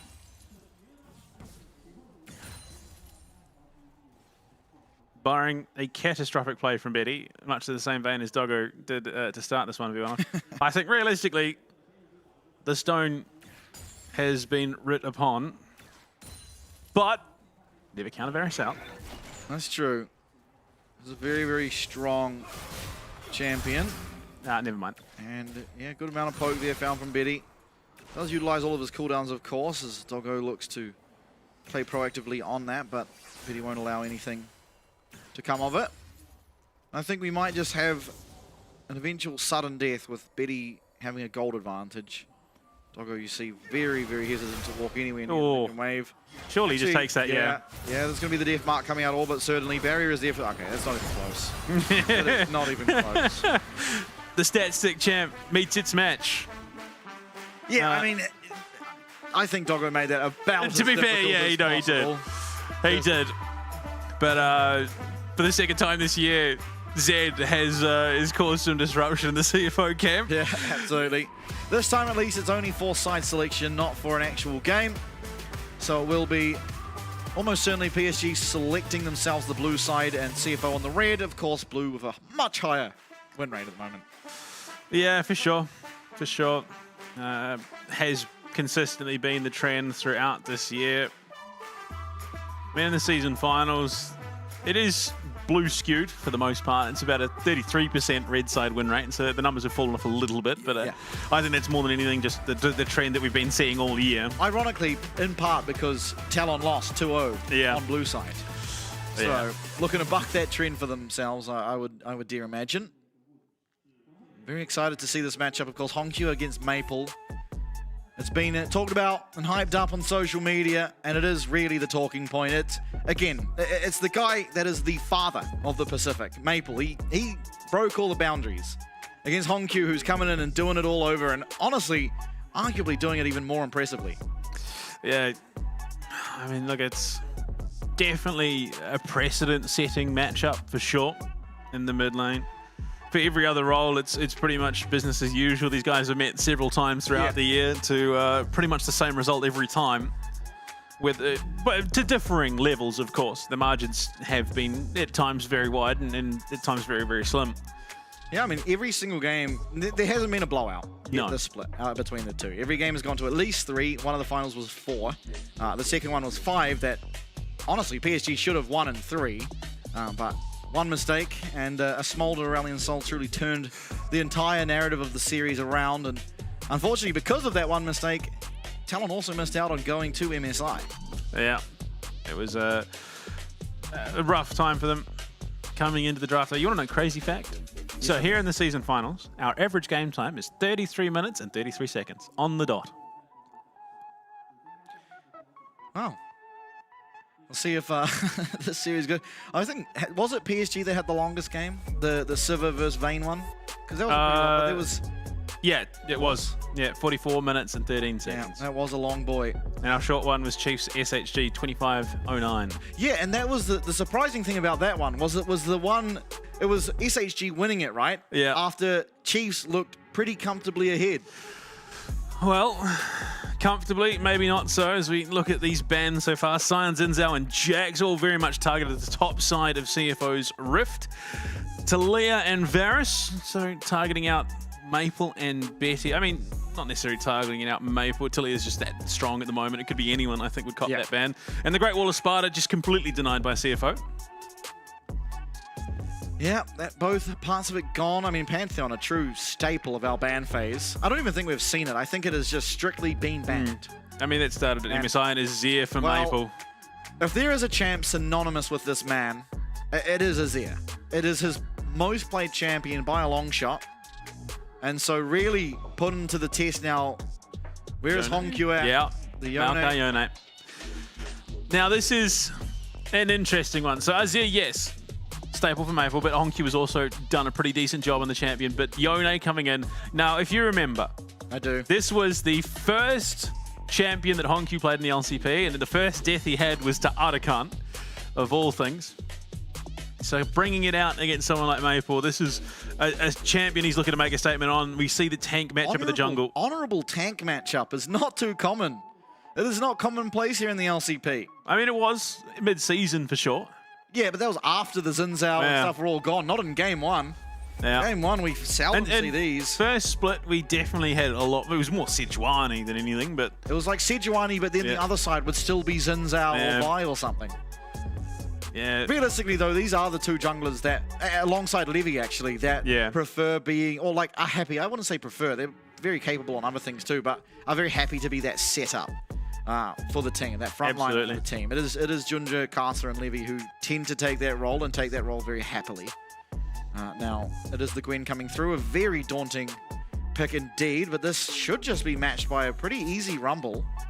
It's a very good team for the Rumble with that Maokai set up, the Yone as well. So I'd be very surprised to see Driver. Okay, well, Bessa. Interesting. So going for the dive, obviously again, pairs well with the Maokai. That is just crazy. That is so cool. The shotgun logo. Did you also see the GOL? Yeah. That someone got onto the GOL and brought out a bunch of stats for the hashtag PSG win. Okay, well, it looks like we are continuing the trend of the overlapping the champion pool in the top lane. I would have thought maybe something along the lines of a Gragas for Driver, which has been just an absolute staple for him. I would have just thought Rumble. Yeah, that too. But again, that's definitely more in line with the rest champion. They both actually have the same games on it. Yeah. So it's both just the one champ they always shared was Rumble. But Rest always looked better on it. That's the thing. Driver, not quite as consistent, I'd argue. I disagree, but anyway, it doesn't matter. This is definitely a Rest champion that's been picked up. It's time for Driver. Now Poppy going to be banned away by CFO, so not going to get to see Kaiwing if he's confident enough on it here. Obviously not the greatest Poppy game from what's being shown here. Doesn't really get a whole lot of value. I mean, the ult always seems to be the thorn in the side of the LCP. But other than that... Absolutely. Final bans, I mean, you're targeting down that bot side. Is there an 80 carry that you're worried about for Betty? I mean, to be fair, again, Champion Ocean's the bot lane, and Rel, I think, makes a lot more sense banning away some of these massively enabling supports for the likes of Woody. Yeah. I would imagine we're probably going to see Kaiwing targeted out here in the final ban from PSG. Although what direction you're heading with that, it's kind of anyone's guess. You look at the likes of the Nico being available, some of those scary mage bot laners that we've seen come out a little bit more. Has not been played as much, but you said, you know, in terms of that solo queue and what's being played in Scrims, Lucian can be targeted away from Doggo. Okay, so an opportunity now for CFO to take something like the Nico, which looks perfectly good here. If Kaiwing's, again, confident enough on it after his constant spamming in solo queue.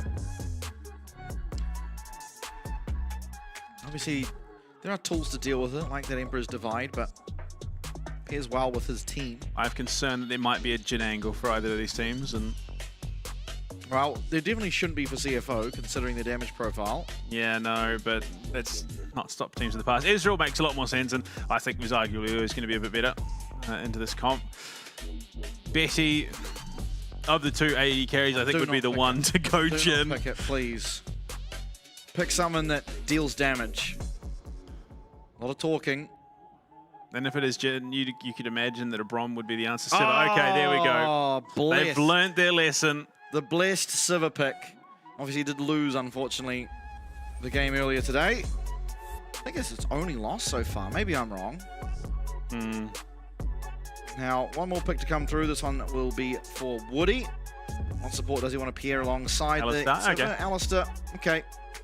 Perfectly good at going forward. Realistically, you just need to put some beef in front of the Azir and the Siva. Gwen will do her own thing in the team fights. Don't need to support that all that much. Although the Siva and her ultimate does do a pretty good job of enabling any champion on the team. Now, final pick on the other side of things. For Kaiwing or Junja, in theory, Maokai could be a support, but more than likely should be a pick for Kaiwing. Again, something like the Nico doesn't look too bad. There is, of course, a little bit of counterplay of the Azir and the Emperor's Divide, but the Brom angle was always there. Yeah. I think it does all right, especially with the Siva in play. It does. And the needle work. I don't necessarily like the Braum that much. It's a good support matchup, and it does fine into the Skarner, but I guess you have a lot of auto attacks. It is fine. I'm not sure I think it's exactly the best. We've had circle theory, now it's line theory between the Nature's Grass, the Fate Sealed, and then the Glacial Fissure, and I suppose you could argue the Public Execution. But I think synergistically it works well. It does enough into the PSG comp that it justifies it. Well, yeah, look, it's not the best. There is no reason not to pick it, I think, in this matchup. We'll see. Interesting game we got on our hands. I mean, Maple on his signature pick, essentially, up against Hongkyu, the champion all started out with in the LCP. It's a good matchup for the Azir.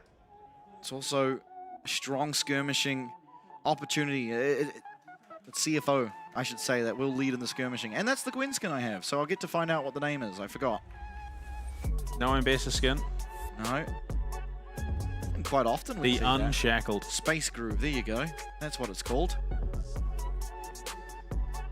Haunted Maokai, not a bad pick, honestly. Striker Israel, yeah, we got some decent skins on board. For sure. Maple against Hongkyu, Kasa against Junja. Timeless classics. Even, honestly, Kaiwing against Woody at this stage. One of these things is not like the other. Yeah, a couple of PSG flags and a Fnatic flag. And one of the few of Zia skins we've seen all yet. Yeah, Elder. Brom a little bit cooked there. Alrighty. Game number 1. PSG Talon up against CFO. The first meeting since the return of Maple. Of course, if junglers swapped, we'd have the exact PSG lineup from last year. But Junja over on CFO has found a lot of success, both domestically and internationally. Can he continue that trend, or is Maple coming back to reclaim his throne? Minions have spawned. We'll have to see. Neopac Siva.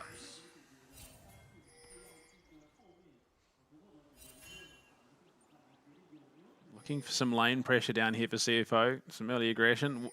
Great warding too in terms of the information game. Yeah. Going to be able to spot out that Kasa is in fact on his bottom side.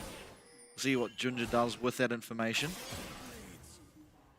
Hongkyu queuing the Raptors to start with his Q3 up. A little bit of tech he's come up with on the Yone. Unfortunately, Maple sidesteps it and hits him with a soldier. It does mean that the level 1, in which Yone does struggle with a lot, is a little bit less pressured. Heal's already going down the bottom lane. A lot of heavy trading. Doggo landing that Q onto Betty. Oh my. But it is always going to be the Braum winning out against a champ like Alistair in the early stage of the game. Still, Betty did a great job of trading back. But now, doesn't make it any easier to walk up to this minion wave. All the lethal tempos. In mid lane, that range versus melee matchup as you'd expect, but it is Yone. Has some decent skirmishing potentially, but into some of those ranged matchups. Yeah, pretty... Oh, lands the Q. Trading very well as Hongkyu. Utilizing his shield, but Maple making him pay for walking up. Okay, they switched positions for a second there. So far, lane leads being established, but they're matched. Top has a lead there for Aja, but Doggo has a bit of a lead already over Betty. So, I mean, we're not seeing anything too crazy. Yes, both teams are scrapping as you'd expect.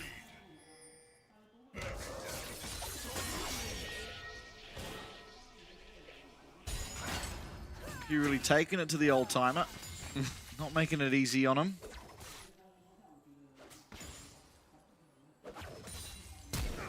Oh boy. Flash forward, great spell shield from Betty. Oh. Nice knock up even from Woody.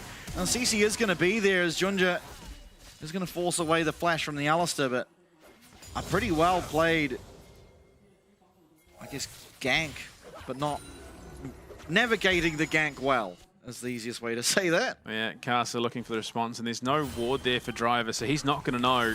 Yeah. Gets rid of the bone plating. Mikasa's here to capitalize. Going forward as Driver has to flash away. He'll almost certainly get out safe, but does cost him that summoner spell. Now Junja walking into this mid lane. Hongkyu's looking for a knockup. We'll find it. I think if Hongkyu destroys Maple, which at the moment he's doing a great job of, all I'm going to think about is that Kyrie Irving Pepsi ad. Uncle Drew. Yeah, I mean, Hongkyu is definitely... this year, he has made some mid laners feel their age for sure. For sure. It's the other way around, though. Uncle Drew's calling everyone young blood. Man.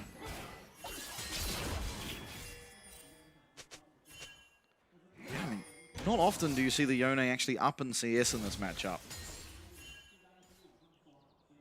Doggo taking the long route. Doggo really has taken the long route to the top lane. All the while, Betty's been farming up a storm, so well and truly coming out on top, I think, in that rotation. Oh, he's done it again. Yeah, great play out of Hongkyu. Find himself just a natural 200 gold lead. Maple's going to take a recall and likely have a recurve bow for himself, but Hongkyu should be feeling much more comfortable than the Azir at this point.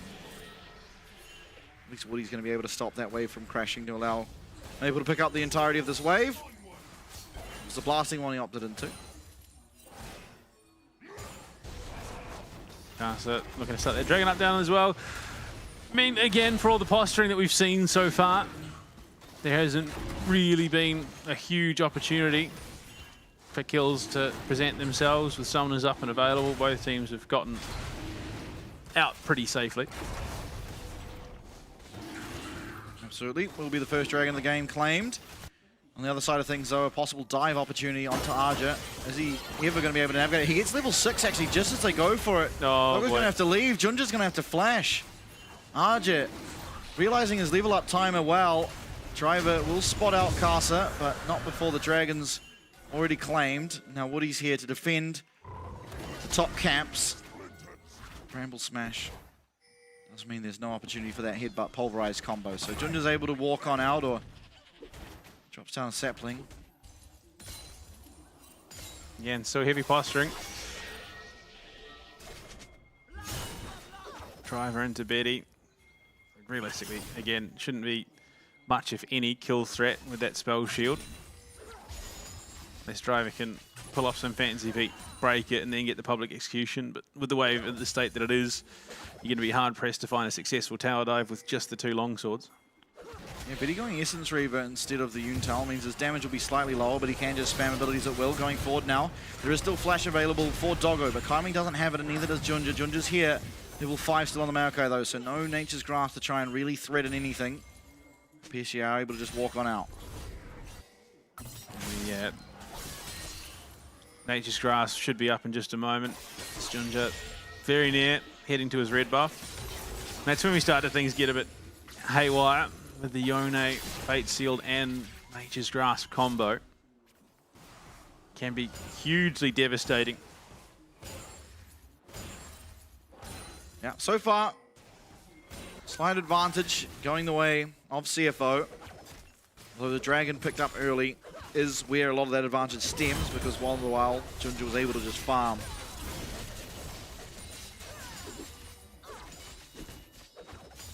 Betty completely unscathed, though. It's going to feel pretty good for PSG. A team almost better than anyone knows just how strong the Sivir can get.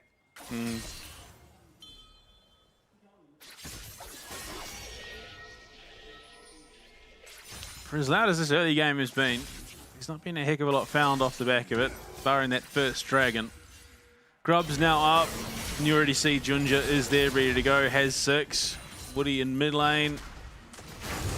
I mean, realistically, there is enough threat on both sides. We could just see a bit of a trade-off, but PSG not willing to give this up freely. Betty's very far away, though. This is a huge advantage for CFO. The fact that Doggo's here, you see Hongkyu waiting around the wings. Now, Casa does get the smite away and probably should just be happy with that. Will be backing on out. And 2 grubs to just the 1. But now with Betty being here, Casa's pulling the trigger. Double land on that Impale, and Woody's going to knock them both up as well. Mabel comes sliding on in. Great flash from Kaiwing, but Junja absolutely nowhere left to go. Will be going down. Casa getting low, will fall. Is going to be Hongkyu that claims it. 1-to-1 is the exchange. The 2 grubs picked up by CFO, a winning play for them. But Arja's looking to punish. Driver, maybe not realizing that you cannot ult like that. Utilizes it, I guess, for the dash at the back end, but still, Arja playing aggressively down here, doesn't actually find anything, but still threatening. Casa on the Skarner, just so consistently looking for these opportunities, and you see it here, boom, Flash Impale, able to get 2. The Emperor's Divide comes in. Kaiwing, a great flash out of him to get the other side of it, but unfortunately Junja forced to take the long way, being caught by the Emperor's Divide with Hongkyu coming in. Gets the trade back onto Casa. So, I mean, it's something, if not just equalizing where it need be. But sure, I mean, a trade equal as well as pretty much the two people on both teams you'd want to have the gold, getting the gold. Betty for PSG and Hongkyu goes in. Maple has to flash away. Just so aggressive on the Yone. Cerebral. I mean, as well, you look back to split one for Hongkyu, still trying to find his own in the region, in this competition, in a major region, to now all but running it. Yeah, found the region is actually his, 2-on. It was left in the will.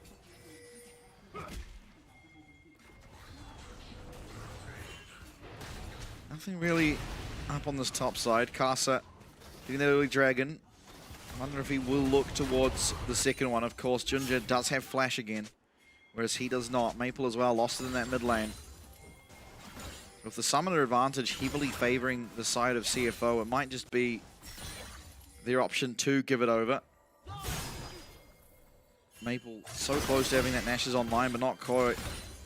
Archie, though, very much controlling this bottom lane. You say that the lead is there for Driver, and he has been contesting rather well. I think Gwen just being the nature of the champion. Yeah, I mean, the lead is because... Oh, yeah. He had so much time freely. Yeah. It was a bit of a mismatch in terms of tempo. But Arja was just 2v1ing while it was a lot of pressure towards the top side, where Driver was just left essentially alone against a pretty weak Sivir. Speaking of, Betty doesn't want to sit too far forward. He's going to catch the wave still, but just does not want to risk it. We stalled out. Classic. Oh, boy. So it should be the Essence Reaver now completed for Betty, or very close to. Yeah, he's recalling. So Essence Reaver will be in pocket now. Never going to have a mana problem for the rest of the game. That's job done in that regard. Again, slightly lower DPS than you get out of the Yuntal, but it just gives you constant pressure on those mid waves. You don't have to worry about spamming your abilities because, again, you just top your mana up as you're killing all of the minions. Now, Dragon started by CFO, and Kasa is going to tuck tail and head towards his top side. I think correct decision. Summoner advantage, once again, should just mean that this goes the way of CFO, even if there were to be a fight. Yeah, I mean, having those ultimates up as well. It gives Arja time up in this lane, having teleported there, gets there a little bit quicker, gets some damage out to prep. But the Eclipse finish, not the same said for Arja, unfortunately, does not have that Rift Maker. So going to be a little bit of a disparity in terms, I think, power just at the moment. Yeah, absolutely. You're seeing it there. The trading power when you have that Eclipse online is extremely scary, as I say that. It's a Gwen. It's all for Oh, what a true shot barrage to interrupt Kasa's recall. I don't even know if that was he wasn't even on a ward. That was just completely blind. Bit of a tempo play, but it doesn't net anything, so Kasa shouldn't be too upset. Has his Heartsteel now online. Leandri's was the choice for Junja. I mean, it's the predominant magic damage. I think it's justifiable to hit that angle. Absolutely. Now, I do hope it doesn't also turn into a Horizon focus, but we'll have to see. Great Bramble Smash out of Junja. They've got a bit of a pinch here if they want to look for it. Nature's Grass coming out, looking aggressively onto RJ, but Kasa is going to be able to dodge out and block. But there comes that public execution. It will be, unfortunately, the Impale going wide. Flash forward for Kyoing. RJ running for his life. He's lived a long time. Driver, one more auto attack. No! The potion ticking means he does survive. Kasa will not, though, as it's Hongkyu that claims yet another kill onto that Skarner. Beat of Warfare, controlled by CFO.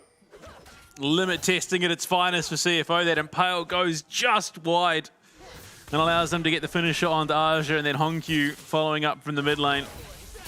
Gets himself a Scorpion kill to boot. I mean, you take the positives where you can. Kasa at least got a stack onto the Heartsteel. And you look at it, yeah, they're just posturing, looking for that fire, a bit of scrapping. Driver comes out on top. Kasa comes in, zones out Junja. But, I mean, they get a great position. Arja just walks in towards Nashapit. They see that they've got the pinch. Junja's coming in with the Nature's Grass. They deny Kasa there. Great combo out of Driver. The Impale just goes wide. Woody is too little too late to the party, unfortunately.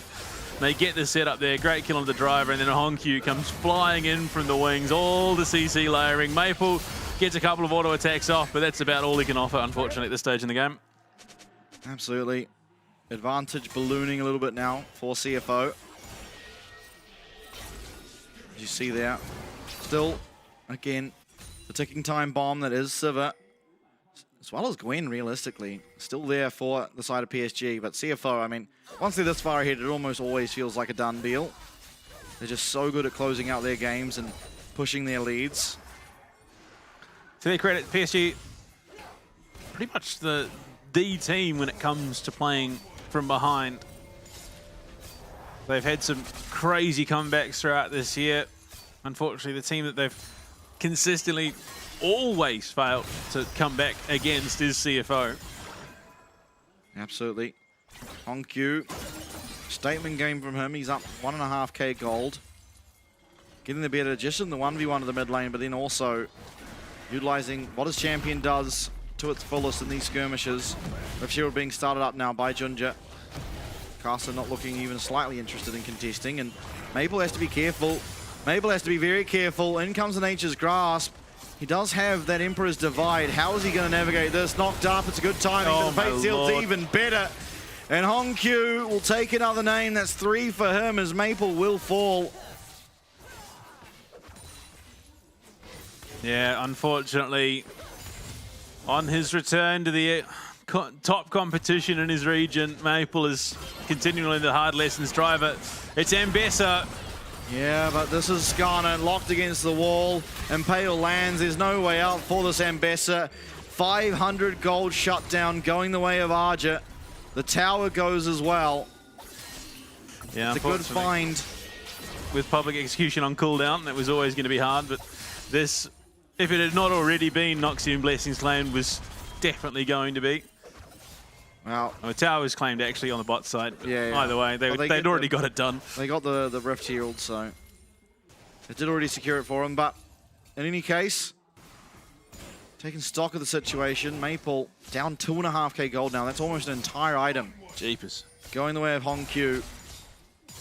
RG on the other hand, he's found himself a slight lead, much the same as Betty. So there are still points of power, but one of those is not the Azir currently. No, power trough, if anything, unfortunately. Dragon, I mean, just getting absolutely everything on the Rifters, Junja. Be the second of the game for him and his squad. Driver here to assist, no ult for Arja. Actually, yes, he does, but no contest even being dreamed of. Fiendish Codex potentially signaling that there might be a Horizon focus on the way. Probably not. It could be. Yeah. I'm struggling to figure out what else it could be. Well, the Rift Hero down in the mid lane is going to secure that tier 1, so they are just taking everything and the kitchen sink right now on CFO. Oh, forklift license. Is it worthy? Is it justified? I don't think there's ever an angle that you could find this. And Junja's found the angle you can find this.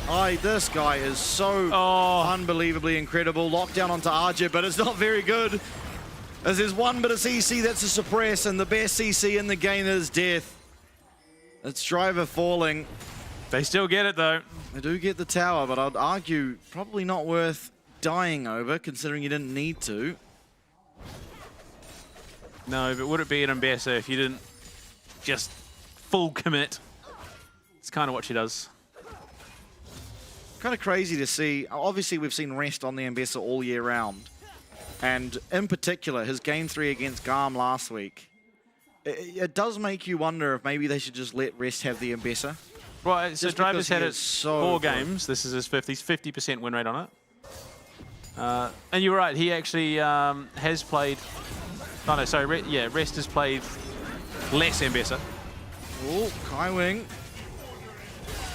Yeah, pretty low. Doggo found in the top lane as well. Plays on both sides of the maps. And Maple, welcome to the LCP.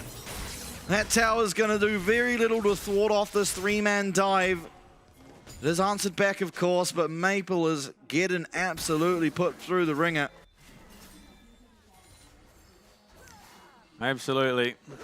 I mean, again, just more number go up across the... The fact that Arja is finding so many of these picks for PSG, though, means that he is going to be a right problem. Honkyu is substantially... Yeah, 1,500 gold clear of Arja. I mean, oh, okay. That's what it was. Just completely cut off. Doggo had no chance here. Caster not even committing to the entire channel. Does have to use the flash, but certainly going to be worth it. Doggo using barrier, fairly inexplicably.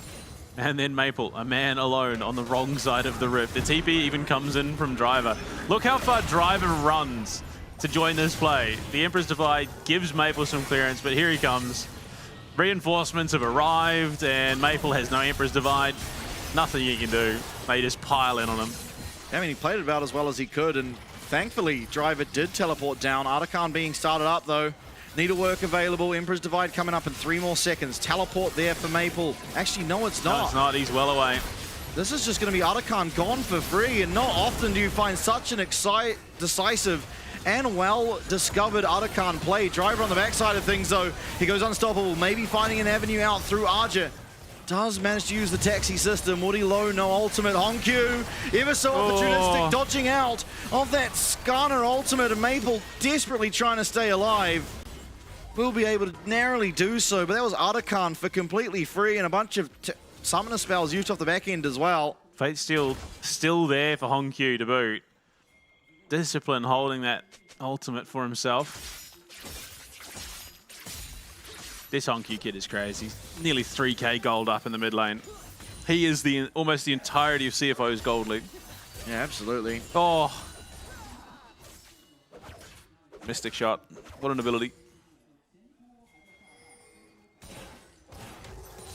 Still, game is far from over.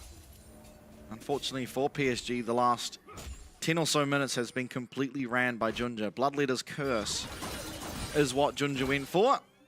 I did wonder if it would be that. There's not a lot of magic damage is all I thought, but I guess maybe the Yone and the Ezreal are enough.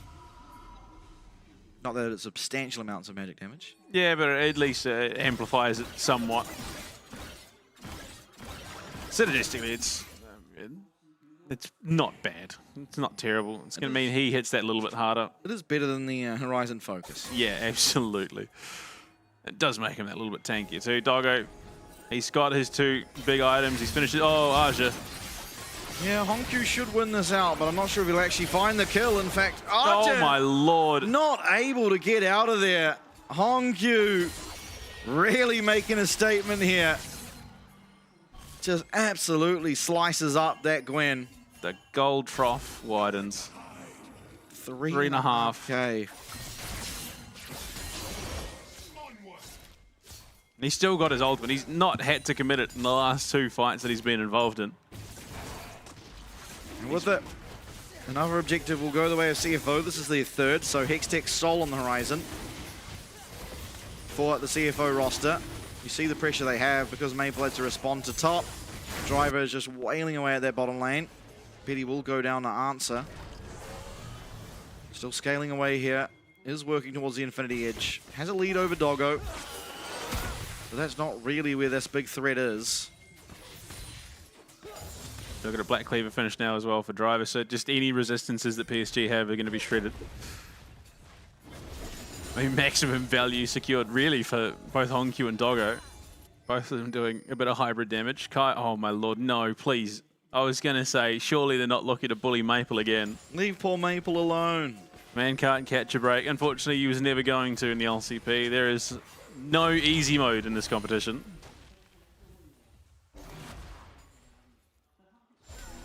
Now, next objective would be that Baron. Damage certainly there as long as Honkyu is on it.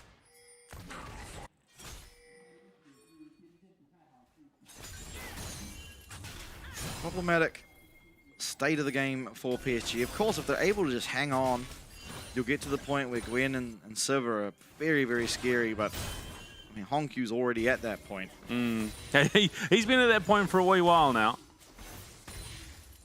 I mean, yeah, that lead does not get much better. At least it has not. In fact, it's ballooned. Oh boy. Ghosted on. Does have the Streamer Shuffle. Gets himself out of there, but Driver Hot on the heels, Nature's Grass, Maple, he gets Oh caught my up. lord! He gets absolutely melted. Emperor's Divide finds absolutely nothing. And yes, Driver might go down. Honkyu on the back does get hit by the Impale. And some way, somehow, PSG have thwarted off the attack. Maple's lost, but it's a 1-for-1. Doggo not landing much of anything. 5-1 on Hongyu. This is just getting criminal now. I mean, Casa saved the day there, though. Absolutely. An entire item, probably even more so. There's no, yeah, he's just, in the Infinity Edge, you look at it, Maple, to his credit, did a darn good job of nearly getting away there, but you look at it, the Nature's Grass, on the literal edge. pixel on his cape, and then Driver lands everything onto him. Yeah, Driver. I mean, yeah, Casa landing the Impale onto both Driver and Honkyu really did save what looked to be a disastrous fight for PSG, making it just that 1-for-1. CFO now, though, they're utilizing this tempo. They're looking to try and start up the Baron. It is spotted out. Maple has to try and get away. Will be able to do so, and Honkyu loses Flash. Baron, however, still looking to be secured. It is regenning. Down to 9k HP, though. Can PSG find a way in? It's very difficult through the Maokai. Back to the Shadow will go Honkyu. Back to the realm will go Baron. There's no way in. It's a Baron secured. A fight looking to happen, but honestly, CFO don't even need to take it. Just going to be able to get out of that Ambassador ultimate, but Casa might not have the same luxury. The lockdown's there, though. Betty's on the back, but so is Driver. Maple can do naught but go down. Betty's trying to find the damage, but Junja all up in that grill will take him down. The double for the Sivir is going to result in the team fight loss. Only Junja and Doggo stand, but it is a win nonetheless. Yeah, I mean, it's easy to forget with Honkyu just dominating the way that he is far from the only damage threat on this CFO roster.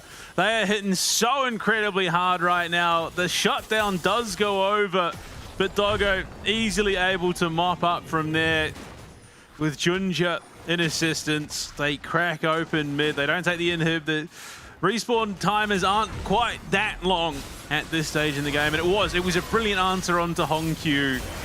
But the rest of CFO is such a colossal threat that they easily mop up the rest of it. Yeah, they find a nice knock-up. Casa again. And Casa, yeah. I mean, just life-saving here on the Skarner. Honkyu's completely taken out. Unfortunately for PSG, that shutdown goes into the hands of the Skarner. And while Betty picks up a double kill, it's not quite the amount of gold you would have wished for had he been that last hit on the Yone.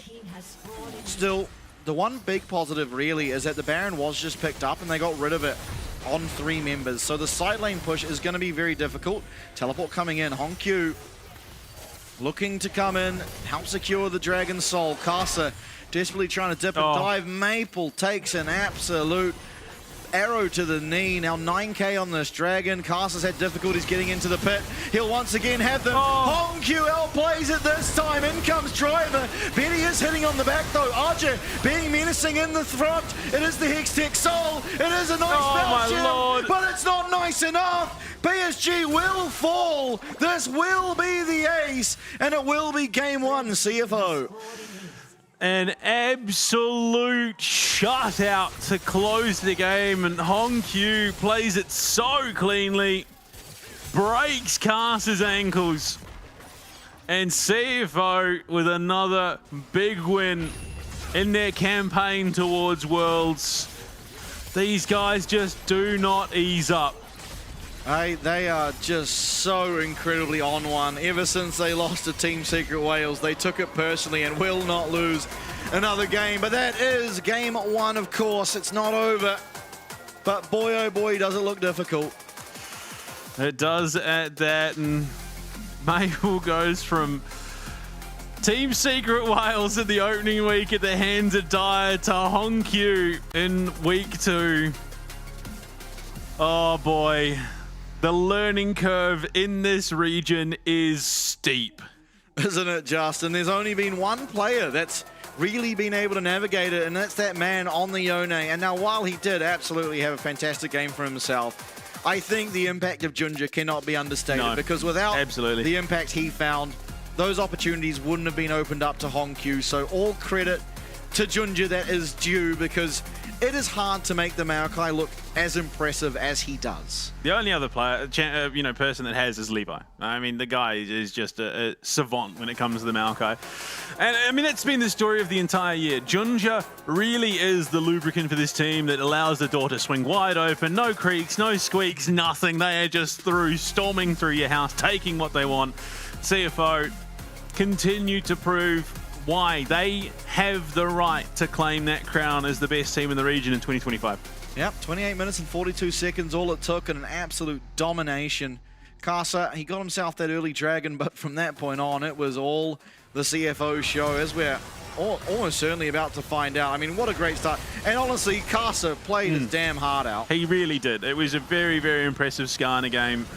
Unfortunately, Hongq is just, I mean, I have been singing his praises since the start of the year. This kid is going to go incredibly far in his career. The trajectory alone this year has been nigh on meteoric, if we're being honest. And you look at the rest of the team backing him up the way that they consistently do. They are powerhouses in their own right. Every individual role in the CFO roster are just magnificent in a team setting. Yeah, absolutely. Another fight going the way of CFO here, as will be the trend for the remainder of the highlights. This was a great read. This was a great read from PSG. Identified Doggo's well overextended. They've got the vision as well. There's just next to nothing that Casa can do to get away. Oh, sorry, Doggo can get away. Casa with the impale, drags him back in. Freebie kill for Aja. And unfortunately, Maple is the sacrificial lamb. Yeah.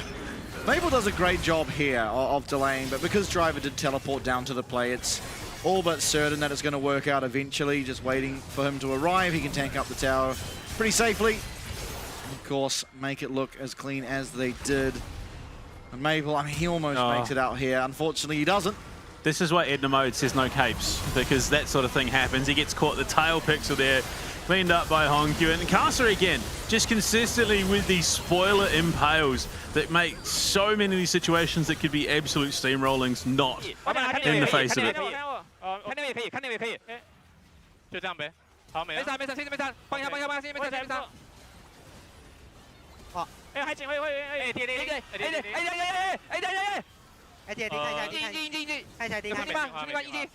啊，还有人吗？来，哦，哎，还行，用命换的呀，这个。 I like how Doggo never says anything. He is just locked in, playing his game. And honestly, I think that is a pretty good way for an AD carry to play, because it is such a micro-intensive role.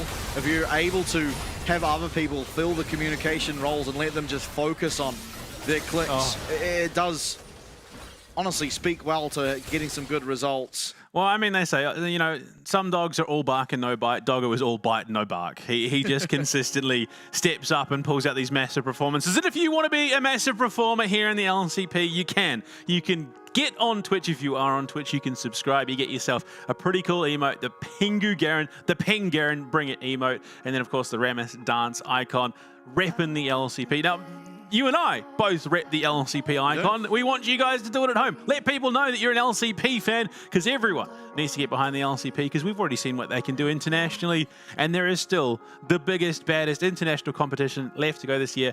Give them your support, because they are going to be going toe-to-toe with the best, and they need it. Absolutely, but game number one, done and dusted. CFO, as we've come to expect, clean it up and get it done. Can PSG and Maple fight back? Have to be seen.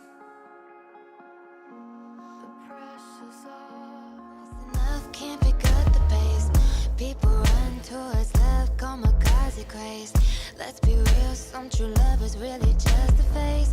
Heard it all before, y'all just need a score. Don't want it anymore, can't take it no more. Love or I adore, yes and I am sure. Because love is war, over and over, baby.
17. You and I, we ran in all the same scenes. Always watched you, thought you never noticed me. Boy, how wrong I'd be.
Teams are divided into the contender and breakout groups based on their mid-season standings. Teams compete in a best-of-3 round robin with performances resetting the slate. In a group breaker match, lower-ranked contender teams face off against top breakout teams. Winners ascend to the contender group, while losers join the breakout group. Double elimination matches then determine which teams advance to the playoffs. Only the strongest will qualify for Worlds and claim the title of LCP champion.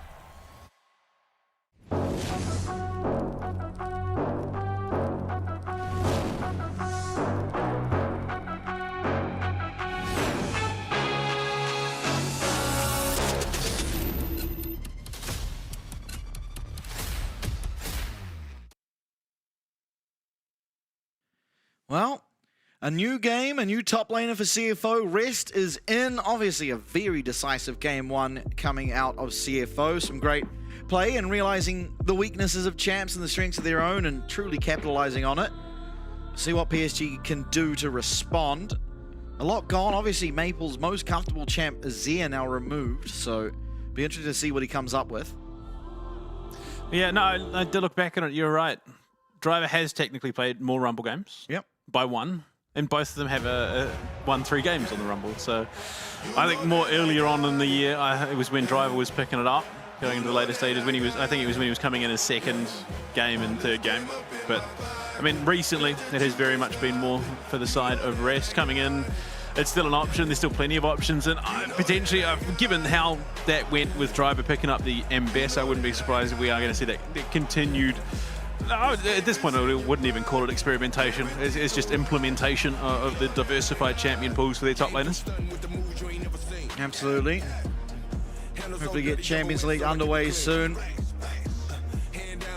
Really want to see more out of PSG because unfortunately the last one, it wasn't like they did nothing. It was just, they got to a stage where they felt like they couldn't contest anything, and then they opted into the sort of trades around the map, right? But it did end up just objectives stacking up and stacking up and stacking up, and whenever CFO are in those positions, they always are able to capitalize. Yeah, you also get that critical mass with so much setup for that Fate Sealed. I mean, Carter, despite his best efforts, he really did make that as hard as possible for Hongkyu, but it was just not enough at the end of the day. Coming in, you look at the champions that are left up and available. Yeah, like you said, we want something for Maple that he is going to be able to impact the game a little bit more. He fell behind, and when he started falling behind, he catapulted off a cliff behind. Yeah, it's unfortunate.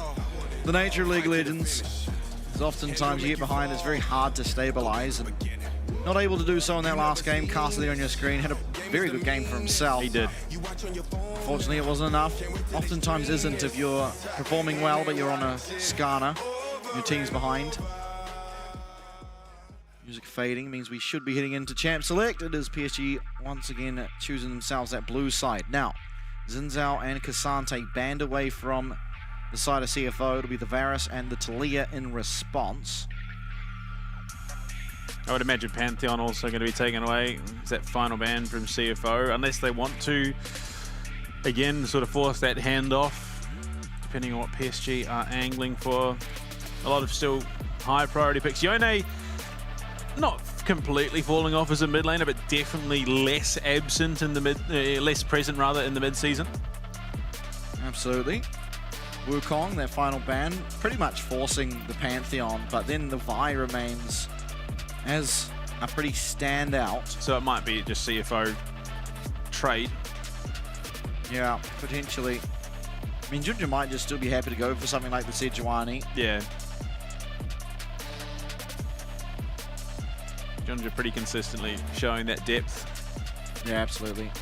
Whereas, I mean, Carson, well, he has the depth for sure. Yeah. Okay, so it is going to be banned away, which will give the Vi over to Carson if that's the angle that they're looking for. Yeah, I'd be pretty surprised for it to not be. Yeah. It could be, potentially it's, okay, it's going to be a Trundle angle. So this means Junja will pick Vi, you'd think. Rest could get the Rumble as well. I mean, Rumble, Vi, pretty scary. For sure. Unfortunately, was not enough to get things over the line in the opening series of the night, but I would argue a little bit of a different situation with CFO. Yeah, for sure. I mean, it's just a tried and tested for them, really. Yeah. Aurora. Okay. So, a flex pick, realistically. We saw Kiaya last weekend picking it up there in the top lane against CFO, as a matter of fact. Still, another pick to come through. You'd imagine, oh, you don't even have to take jungle. You can assume this Trundle is almost certainly going to be in that jungle. You can look for something else that you prioritize. Yeah. You're probably not looking to show your hand as to where this Aurora's going. The Jarvan. Circle theory. A good pick into the Trundle. You can just put them in a box and jump yourself out. Well, obviously, if you stay in that box, Trundle will be winning that. Yeah. Lock him in a prison of his own. Okay. What? I mean, there's definitely options for sure here. I think mid pick is going to be the big one. Maple needs something that he can really just dominate these team fights on. Yorick for Aja in the top side. Now Rest has pulled out a few different counters to it in the past. The Shyvana, yeah, in particular standing out. Yeah, might even be an angle for him to do it again. Did look reasonably good the first time round. Absolutely. I mean, already you look at the combo that's brought out by CFO. Could be a Rumble angle. I mean, synergistically plays very well. Maple gets the Rise, and we talked about breakout champions. Yeah, Rise certainly one of them now. Hongq might have his champion already locked in. We're more than likely to find out now. Obviously, the Aurora, perfectly fine matchup into the Rise, much the same as the Rise perfectly fine into the Aurora. So, more likely than not, this should be a top laner coming through for Rest. Could be the likes of the Renekton, and it is. Yeah, again, something that we've seen pretty often, that matchup in the top lane. And it's something that Arja has struggled with. Yeah, both absolutely. sides of this matchup. Absolutely. Bot lane now going to be the focus. Rakan denied away from Woody. So one half of that duo taken. But I mean, Xayah has other options that they can play with. Rakan not necessarily limited to just that matchup. Just in general, pretty strong pairs well with the Renekton and the Jarvan. Yeah, still a lot of supports available. We'll see if any of them get focused out. I'm still interested to see if we can get something like the Poppy or the Nico out of Kaiwing. I think not having Nico in your repertoire in this day and age is pretty rough. Yeah, I mean, we saw it earlier tonight even. It was just so big in terms of what it offered to the team. Corki taken away from Betty. And again, angles for a potential Jhin. Yeah, I mean, the Jin very unlikely for PSG because of the Jarvan and the Aurora, so I'm glad that's not very possible for them. But unfortunately, it still could be for CFO. Yeah, somewhat. that was the direction I was going, but Doggo has been far less willing than Betty to go to the Jin. You say that, he red side 5th picked it, and we don't talk about that game. I think CFO doing a good job of tempering expectations. There you go, you talked about it. We got it. So he's going to get to play his Nico. Again, he has spammed it all week in the solo queue, preparing for this moment. I mean, you just look at the LCK, even Luon's performance earlier today, just the amount of disgusting engages that this champ can find, just team fight after team fight after team fight. Oh, and it's we're going time. to get the Yunara. There we have it. Yunara in the bottom lane. What do PSG think is a good pairing with it? Is it Enchanter? Is it a tank? Really, your options for tanks are pretty low. You have Leona Ral. Yeah, I mean, look, I would imagine.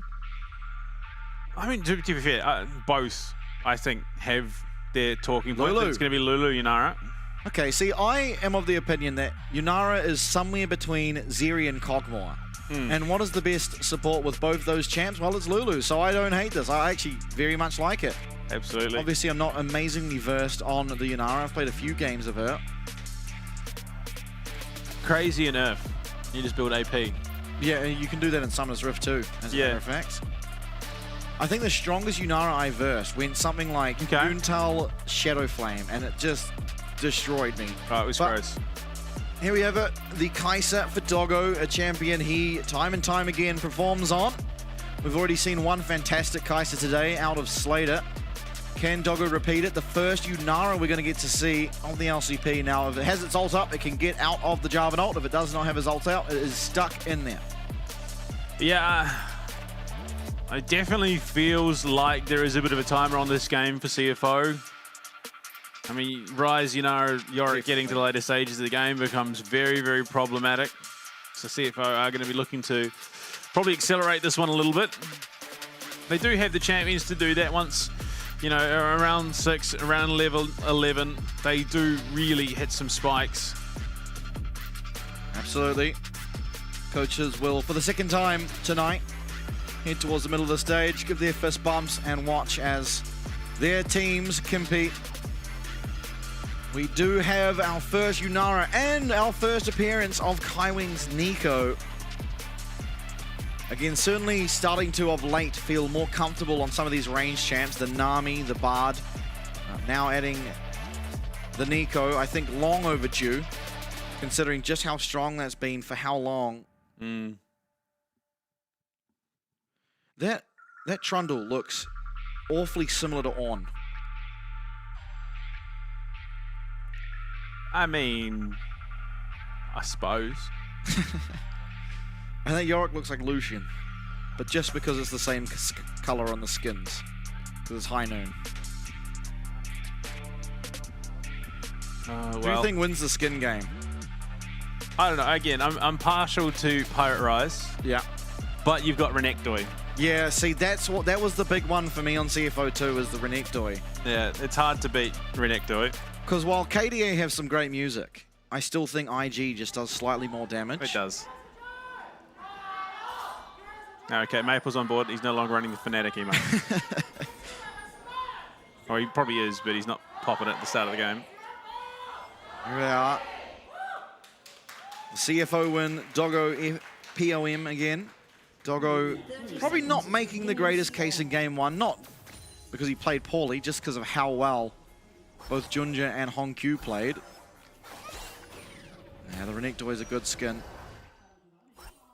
The Twitch Hogarth one's pretty good as well. Yeah, I do rate true. that one. I just can't get past Gentleman Cho. Yeah, it is hard to beat. Now, Gentleman Cho's not as good if you're not playing it, but as soon as you are playing the Cho'Gath, you want to be asked if you want cheese with your wine. It's still so criminal that they didn't do other skins like that. In terms of like the gentleman voice lines. True. You got Greg as Esquire, like surely. There could be an argument made for that. Another timeless classic is the bro laugh. Yeah, I rate the bro laugh. I think that was the first whatever tier skin that is that I bought. I think it's the 1850s. Yeah, that's the one. Right? Yeah. Well worth the purchase. I remember one of my favorite skins back in the day was the Mecha Kazakhs. Yeah, that's the one I have. I think that came out at like 750. It came out of like, oh no, maybe it was the 1350. I don't remember. I have it. That's all I know. Age is showing. That's so long ago now. You talk about longer. I remember when you used to get a skin for signing up for the game. Yeah, me too. Follow or subscribe to the YouTube. Yeah, that's Alistair. the one. Got the Alistair. And there was the Facebook. The there was like 3 or 4 skins. 3 skins, I think you got. Riot Girl, Rocket Girl, Tristana was one of them. And I forgot the other. Man, we are old. So is the game, but it has aged well. It has.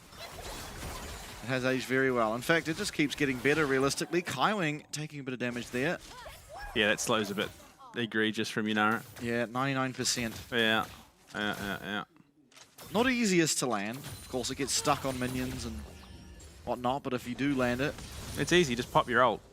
True. And then you just get a Zeri W that doesn't have to go through a wall. Oh, yeah. And it hits for some crazy damage, too. Yeah, 2 pots against 0 in the mid lane. Honkyu once again getting the better of the matchup. Maple struggling. Honkyu really proven his worth. Yeah, I mean, he's been such an asset to this team. It has just been... It's an improvement that you rarely see at this level of competition, but he has gone from strength to strength. He had a bit of a lull in the mid-season qualifying series, but yeah, I agree. He's bounced back in such an impressive way going through to MSI.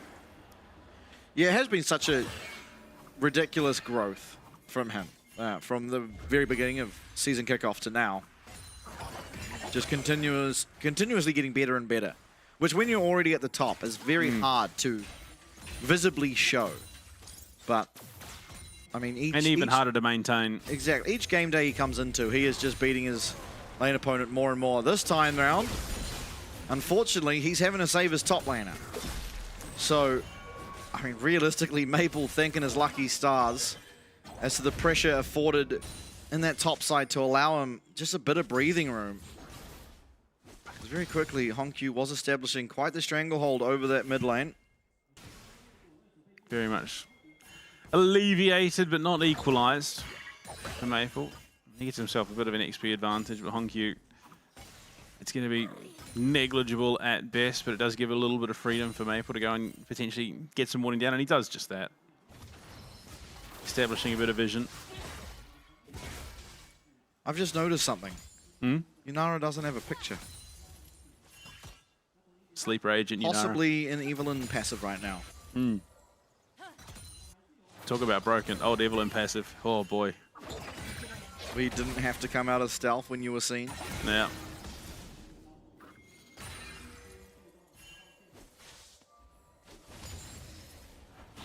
Now, Kasa near the mid lane. There is a potential, of course, with the setup that Rise has to look aggressively, but it is less than likely to pay off in any big way anyway. Yeah, starting to see leads bloom around the rift. 42 to 35 up on the top side. Rest again has been pretty clean when it comes to this top lane for his team. And then, of course, Honkyu in the mid. A lot of time spent out of lane has given Maple an avenue back in. Yeah, Maple's feeling pretty good about that. We'll crash this wave, and it gives him time now to look for a recall if he has the catalyst, or looks like he will. See if he has that full catalyst, because once he has that, it's very difficult to remove Rise from the lane, especially for a shorter range champ like Aurora.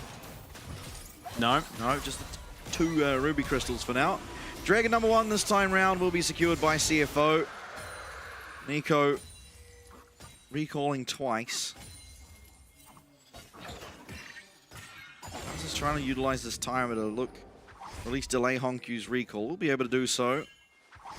Small win. and you take those, but still, the Dragon going the way of CFO is a much more substantial boost to their power. HongQ as well, despite all the time he's had to spend out of lane, still has that CS advantage, still absolutely showing the times have changed in the Pacific region. What is it, Dewey from Malcolm in the Middle? The future is now, old man. Yeah. And unfortunately, Maple learned that, or started learning the lesson last week. Unfortunately, it was a two-parter. He's now learning it against HongQ as well. At least against Garn, there's Levy there to even it out. Yeah. All the other big names synonymous with the overall region, of course. Been around for many a year to very, very high success and just continues to thrive. I mean, Evie as well, the post earlier in the week, 2014. Yeah. Was when he started. I don't remember where Levy started, but Maple started in 10 2015. years. Yeah. 2013, sorry. Yeah, it's been 10 years for Levi from what I saw. So that would be 2015? Yeah. Well, almost 10 years. I know there was a post around MSI that was made about it. But I mean, just the experience in this region alone. Yeah, outdoing many regions at this stage. Not many regions have players with the same staying power. Ginger now looking up in this top side. Level 6 is there for Betty, but of course Woody doesn't have that luxury of having access to a dash. Very interested to see what this Yunara team fighting looks like. Of course, very speedy, outputs a lot of damage and AoE at that. One of these grubs is secured by Jundra. He's looking for another, but Casa is in the area. Realm Warp as well, available for Maple if he looks to try and intervene. Is, at least at the moment, battling HongQ. Smite going the way there of Casa. So both junglers will not have Smite for this last grub. Junja actually struggling to deal with being in this pit. It is going to be forced away. So it's a win for PSG as they secure themselves 2 of the 3 grubs, meaning at least 1 point towards that Monster Slayer going their way. Definitely going to be needed. Smart though from CFO. They don't overplay their hand. I mean, you could have committed there with a Cataclysm, but with the collapse down from the PSG bot lane, they secure themselves that quite handily. Maple this time around, the lead is not compounding, so that is something that works in his favor. He's kept that margin pretty darn close. Scaling up perfectly well here is Betty. Looking in mid though, Maple, you said it's not compounding. Kaiwing might just make it so. His first blood will be claimed by him on the Nico. It's a great first showing thus far. Yeah.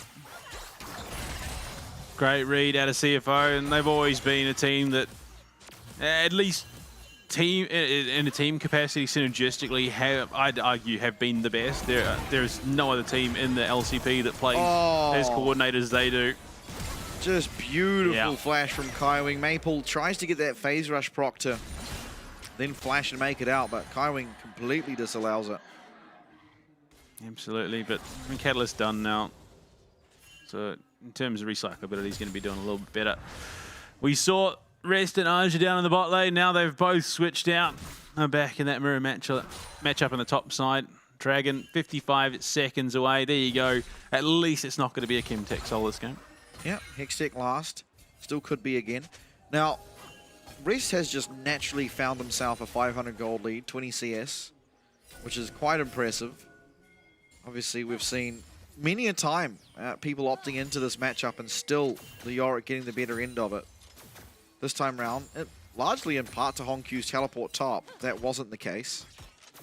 Very real possibility that, unfortunately, Rest could have gone down. The HongQ there to save him, and there to also continue punishing in this mid lane. Yeah, surprisingly, an uncharacteristic situation for Rest. Historically, he's only been ahead at 15 in 43% of his games. But given that he's still found a pretty impressive win rate with the CFO roster, means that he's very much capable of weathering that storm, playing into the later stages, more for the team, posturing around the Dragon Pit. As we Still really haven't seen much out of the bot laners from both these teams. Just been farming up consistently. Casa on the hunt, but has support.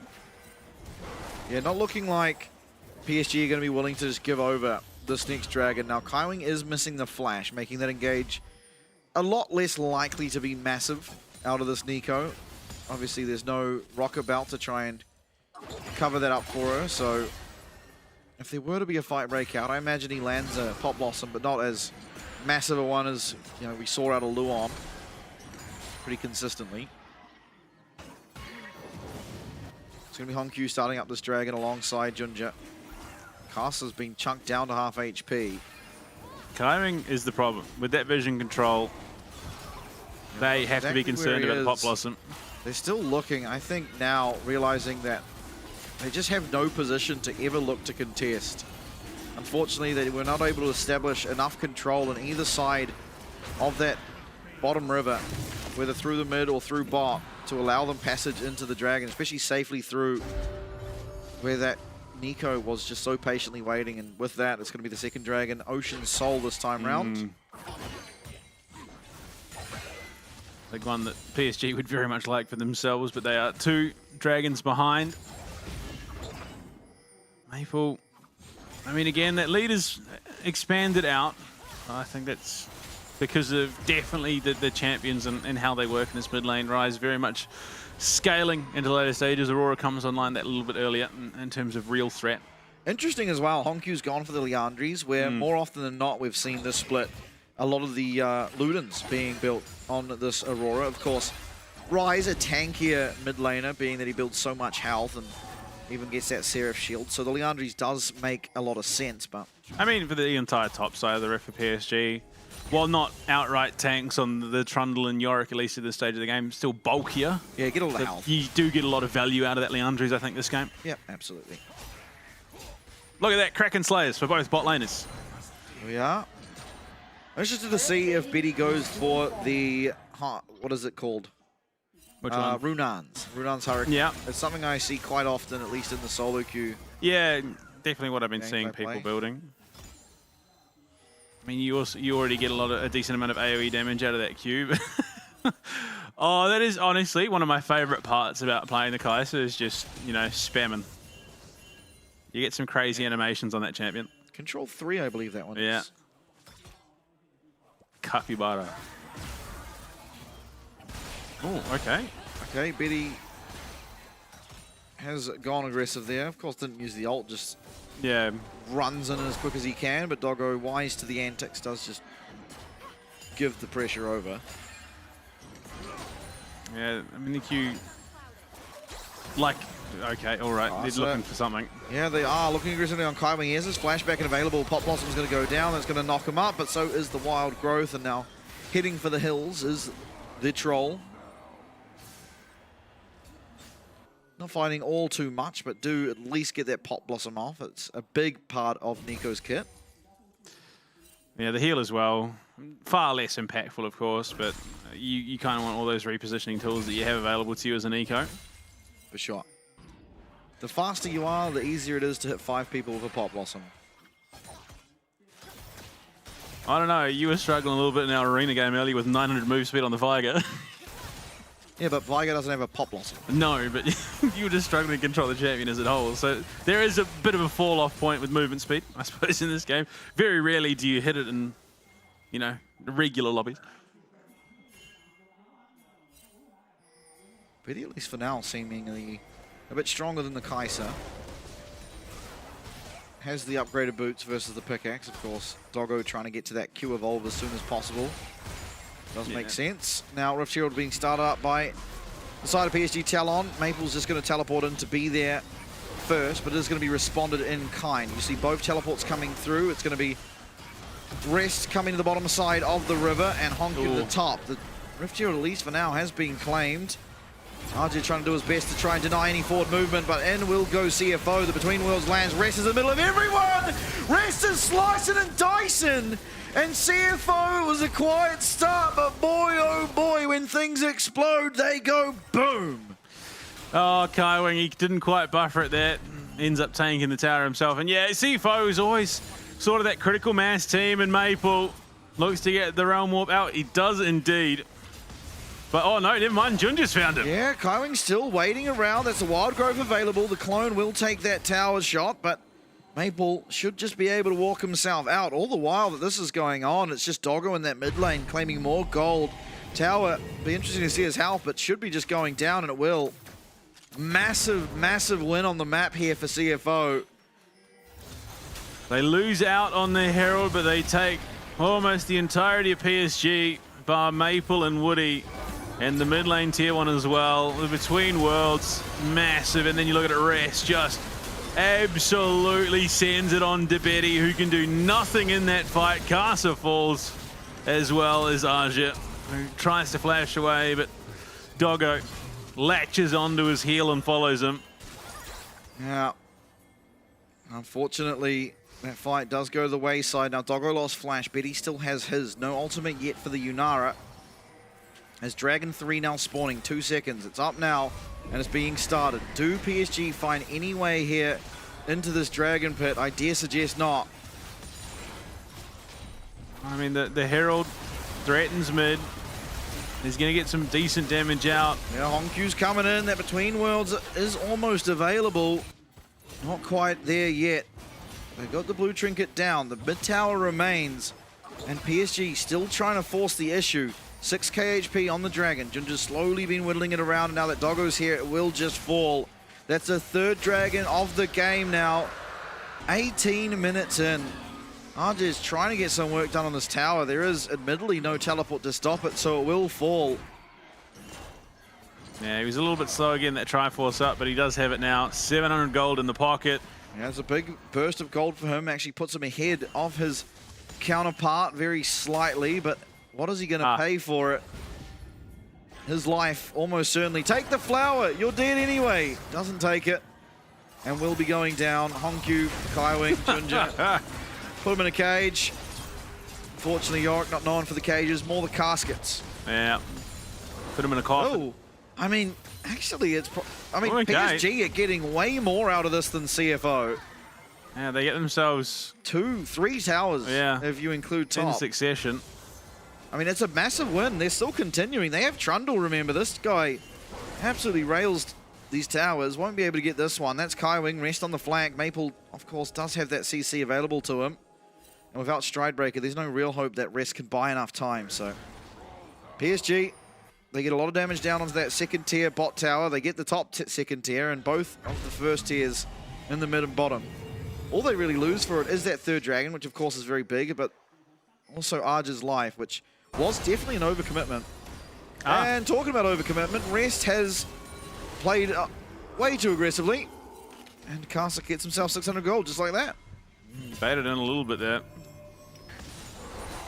Yeah, I mean, PSG, all they really need to do is just bide that time. That is their 1st kill on the Rift, but they've taken so much macro control. Oh, dear. There is ultimate for Doggo. He goes forward, rooted up, but he's going to be able to take down Maple too, almost certainly.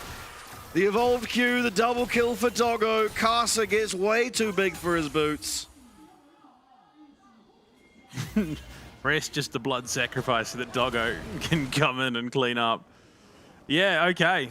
So he just assumed that they were backing. But no. Yeah, uses the E, and at that stage it's just Jova. Yeah. A brilliant trap laid by PSG, but unfortunately they then fall victim to hubris. Yeah, this was a way overreach. And it's going to cost them the other card, as you see in that picture-in-picture. Maple tries to buy time. I mean, realistically, he needed to channel that Realm Warp a little bit earlier, but maybe thinking he could get his jungler out. Driver awfully happy. This driver guy is just such a force of positivity. He is. Arja's going to claim that tower eventually, though. Woody claiming half the gold. Still, I mean, considering how massive the kill difference is, PSG are playing the map a lot better than CFO when it comes to the structures. Now, Honkyu's going to get himself one back. Maple's going to quickly realize he's in danger and head back to his 2nd tier tower, but the biggest problem for PSG is the dragons, but the gold is actually relatively even going into it. Doggo being that big outlier. I mean, the big talking point as well, Yunara, a lot of people just saying mid to late game champion does take a little bit to come online. And you look at Betty, yeah, has died once, but is doing all right in terms of CS. 2 items down. The big thing for PSG is if they can give him room to be effective in these team fights, that's a lot of AoE damage being dealt. Absolutely. So, and okay, CFO have doubled up on Black Cleavers here, which is interesting. Yeah. Yeah, I'm intrigued by that. Not necessarily the best, especially considering the realistic lack of AD. It's not like they've got a massive AD comp that you desperately need the Black Cleaver for. In any case, that is the option they've gone for. Going to be able to claim themselves their outer tower in the bot lane. Third tower to 5 taken from PSG. Yeah, they acquire themselves some of that standing gold, though, CFO, and that does once again extend that gold lead out to about 2k. Arjit going to pressure on this top side. Really desperately needs to get someone to answer him. Unfortunately, he's just going to teleport into the fight and be matched, but this would be the Soul going over to CFO, and with that, you'd imagine the combat power of the CFO roster would just be far too ahead to realistically have PSG fight back. Yeah. I mean, I really do want to see a team fight where this Yunara can pop off, but you look at the comp. Maybe the Between Worlds used. Woody loses Flash, but I don't actually think that's such a bad trade. No, that's a big, big tool being utilized, and while Woody doesn't have Flash, as long as he's staying safe and behind Betty, can still be just as effective on the Lulu. Kaiwing, though, keep eyes on where this Nico is. We see him there. Is that really big team fight tool? Has the Flash. I imagine has the Proto Belt as well. That slow is just so gross. Unfortunately, it doesn't even break through the Smite shield. Kaiwing's a minion, will be spotted out.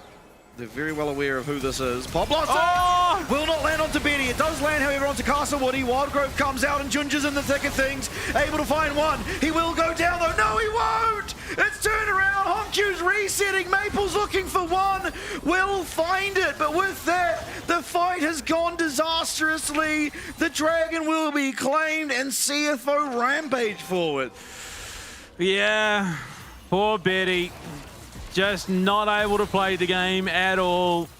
And unfortunately on Yunara's debut in the LCP, not at all given the chance to showcase what it's capable of. Doggo is just, again, all bite, no bark. The man does not say a thing in team fights, but he eats up in Kaiwing. The man, no one expects to cast a minion in the backlines. Just from the top rope over with the Pop Blossom onto 2. The Wild Growth used on himself there. And he goes down before it could have been used on Betty or Casa. Yeah, and Betty unfortunately just slightly too close to where Casa and Woody were. Gets caught with the Cataclysm. Only just using the E, meaning he couldn't get out. And the damage is just so easy that from that point for Honkyu to land. Unfortunately now, these team fights just got so much harder. The only avenue I really see is these side lanes, of course. The Yorick very threatening on them. Kaiwing no Flash. If Baron were to be started up, I think PSG would have something to say about it. Pop Blossom is available. Every ultimate really in the game up. Honkyu doing his best to thwart off any attempts. The Between Worlds is there, but not all that much damage. The Redemption's going to heal it all. Betty, he's caught up! Betty's knocked down, but he gets the shutdown. Junja still finds his way onto the back line as Rest will come barreling in. Casa's nowhere left to go. Killer Instinct does take him out, and while Maple tries to run, he cannot go anywhere. It's an absolute wipe, and it's CFO who continue to fly. I think that's certainly at least Doggo's second triple kill this game. He's 10-0-2. He's putting up some big numbers on the Kai'Sa. Again, a gold trench difference in this bot lane. 25 minutes, 48 seconds. Baron's gone. And the differential is nigh but insurmountable for PSG. And you look at it, Honkyu says, all right, there's a lot of people and I have a big circle. Just drops it on 4. Junja jumps in, yeah, can't get out, does get that shot down, but he's locked in the Cataclysm. CC'd for almost his entire health bar there. Yeah, not really anywhere at this point for Maple to go. Pretty quick work of him. Now, Baron buff for the side of CFO. Desperately, PSG are trying to get some gold for that Infinity Edge to come through for Betty, and as he recalls, you have to suspect it's there. Is that enough? Arjet, not a fight he's likely to win against.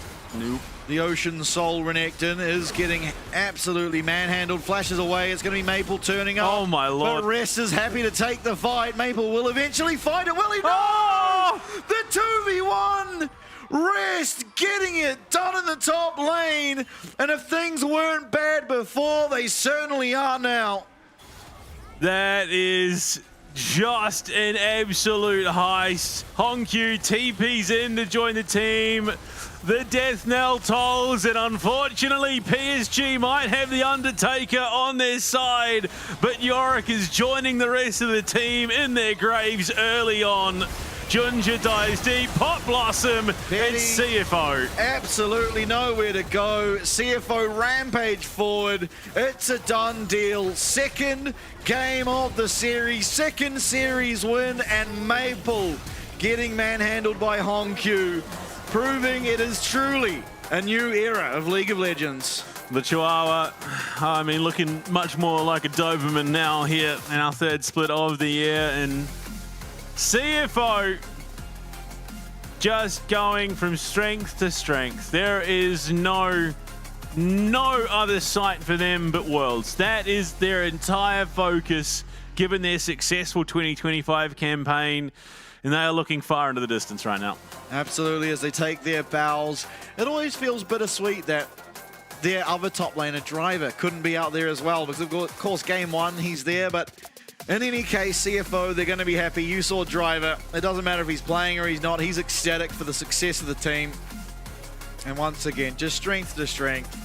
The CFO roster seemed just completely, undeniably the best team we have in the LCP. Absolutely. And the man, the myth in the mid lane for CFO, Honkyu. This young upstart is just coming in. And Doggo. Oh. Yeah. The man, he dominated on the Kaiser there. This roster is potentially going to go down in history as the best LCP and Asia Pacific has ever had. Absolutely, and realistically, the biggest competition they have is the Flash Wolves. Well, they just bet 3 of them. Obviously, Castle Maple and Betty, previously part of that historic Flash Wolves roster, unfortunately not able to get it done up against the mighty CFO and Yunara. I was so excited to see it. Never really got to see much. I think maybe showing a lack of full understanding of the Yunara there a couple times. Very narrowly being caught by Cataclysm, yeah, I think that was not being the target. There was just no room for the Yunara to play that comfortably between worlds, the Cataclysm setup, and then Rest just running deep onto him consistently. You see throughout those team fight clips, he's just diving right onto the back line onto Betty. There was no way that he was able to comfortably play that game. I think it requires a drastically different comp to enable the Yunara. But, I mean, it's CFO. They knew that they could exploit that weakness, and Honkyu. Yeah, this will be almost certainly the player of the match, I dare suggest. I mean, it's hard to deny, like, Doggo got something like 15 kills, not actually 15, I think it was 13 at the end of this game, second game rather. But nonetheless, the performance of Honkyu in game one, even still performing very well and saving Rest, realistically at the very beginning of game two, makes a pretty bold claim for the MVP. Oh, absolutely. And yeah, look, there is no one on the CFO roster that realistically could not have had that right for themselves. Unfortunately, when Honkyu looks as good as he does, it is not always an individual effort. It is more likely than not off the back of Junja's intervention, but he does look so darn good when he's given these opportunities. Yeah, absolutely. I think realistically, the hard thing with CFO is it's always a team effort. It's always everyone working very cohesively as a unit. Occasionally, one person is really standing out, but this series wasn't that. This series was truly everyone playing their part and playing their part damn well. Honkyu, of course, I mean, off just the consistency, and I think realistically as well, the aggression, but the calculated aggression does well and truly deserve this. Absolutely. And I mean, more often than not, he is picking up these player of the matches. I think in the mid-season, he had almost every single one. No, no, it was Doggo stealing a few away. I know that much for sure. But again, just every between worlds this game, bar one. And that's only because Woody flashed out of it was just huge. And then again, yeah, Rest consistently diving onto the back line with Junja. Betty, you're just going to see consistently throughout every single team play clip from here on out is just Betty being jumped on and not allowed to play the game. And except for this. Yeah, I wouldn't say this was a team fight. I would say this is just spoon-feeding Doggo a couple of kills. Yeah, unfortunately, the driver there, always very happy. Oh, yeah, look, it's a rough gig losing to a caster minion. Kai Wing is just... The problem is they absolutely know. He's just sitting on a ward, still not really paying all that much respect to it. Betty gets rooted up. Ward, and then he just walks too close. This was not... There's no real reason for him to be caught by that Cataclysm, just playing a little too close to the clump and gets punished for it. I mean, Maple honestly having a okay Rise game. It's a hard lane in the early stages. Aurora's just very strong, but there just wasn't any room. Look at how quickly they deal with everyone. Again, Betty gets knocked up and just completely Betty gets a shutdown in the 1 second he's actually able to play of that team fight. Yep.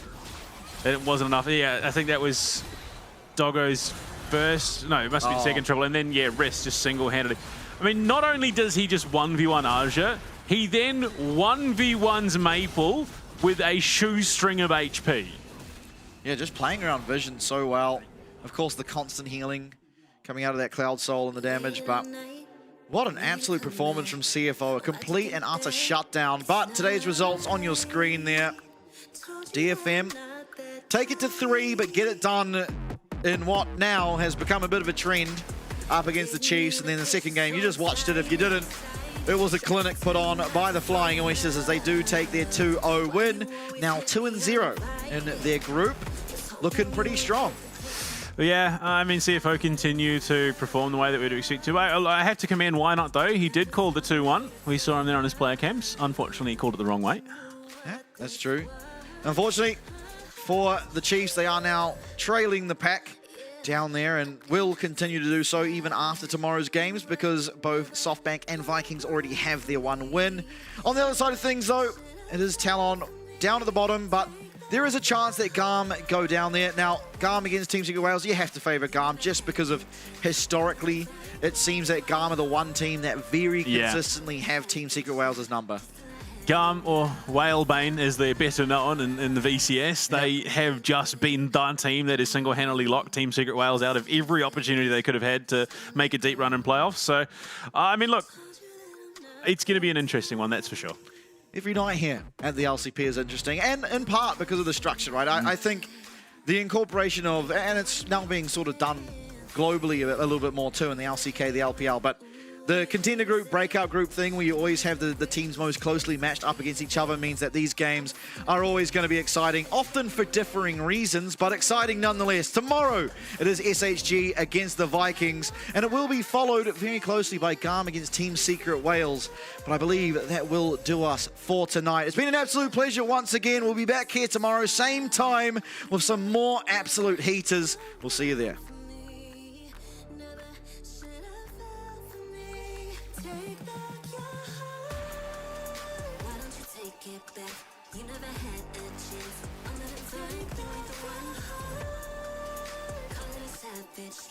Just till I had enough of us.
The days they go by, but my mind is filled with doubt.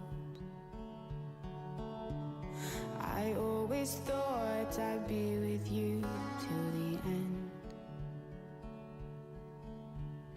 I'm trying to find a way to let this out, 'cause now I wonder if I'm playing pretend. I look at your face and I'm weak at the knees, but when push comes to shove, I now feel uneasy with you. But it's put to the side and I try to get by, but now my mind's heavy with constantly worrying why.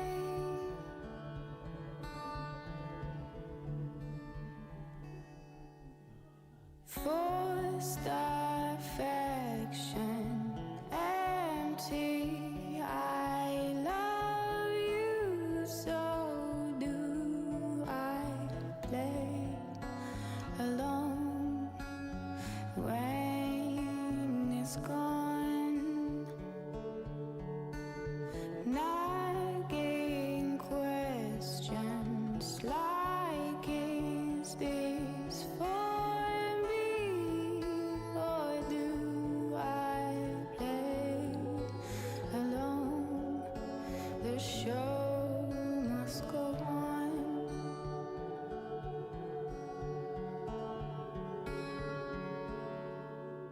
When night comes the dark, like how I feel within, I try my best to never let you know.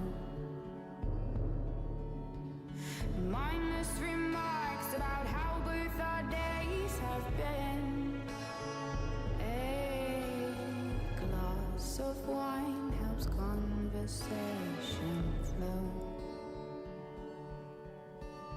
Why are we going through motions when surely we both know we're falling, but neither one head over heels?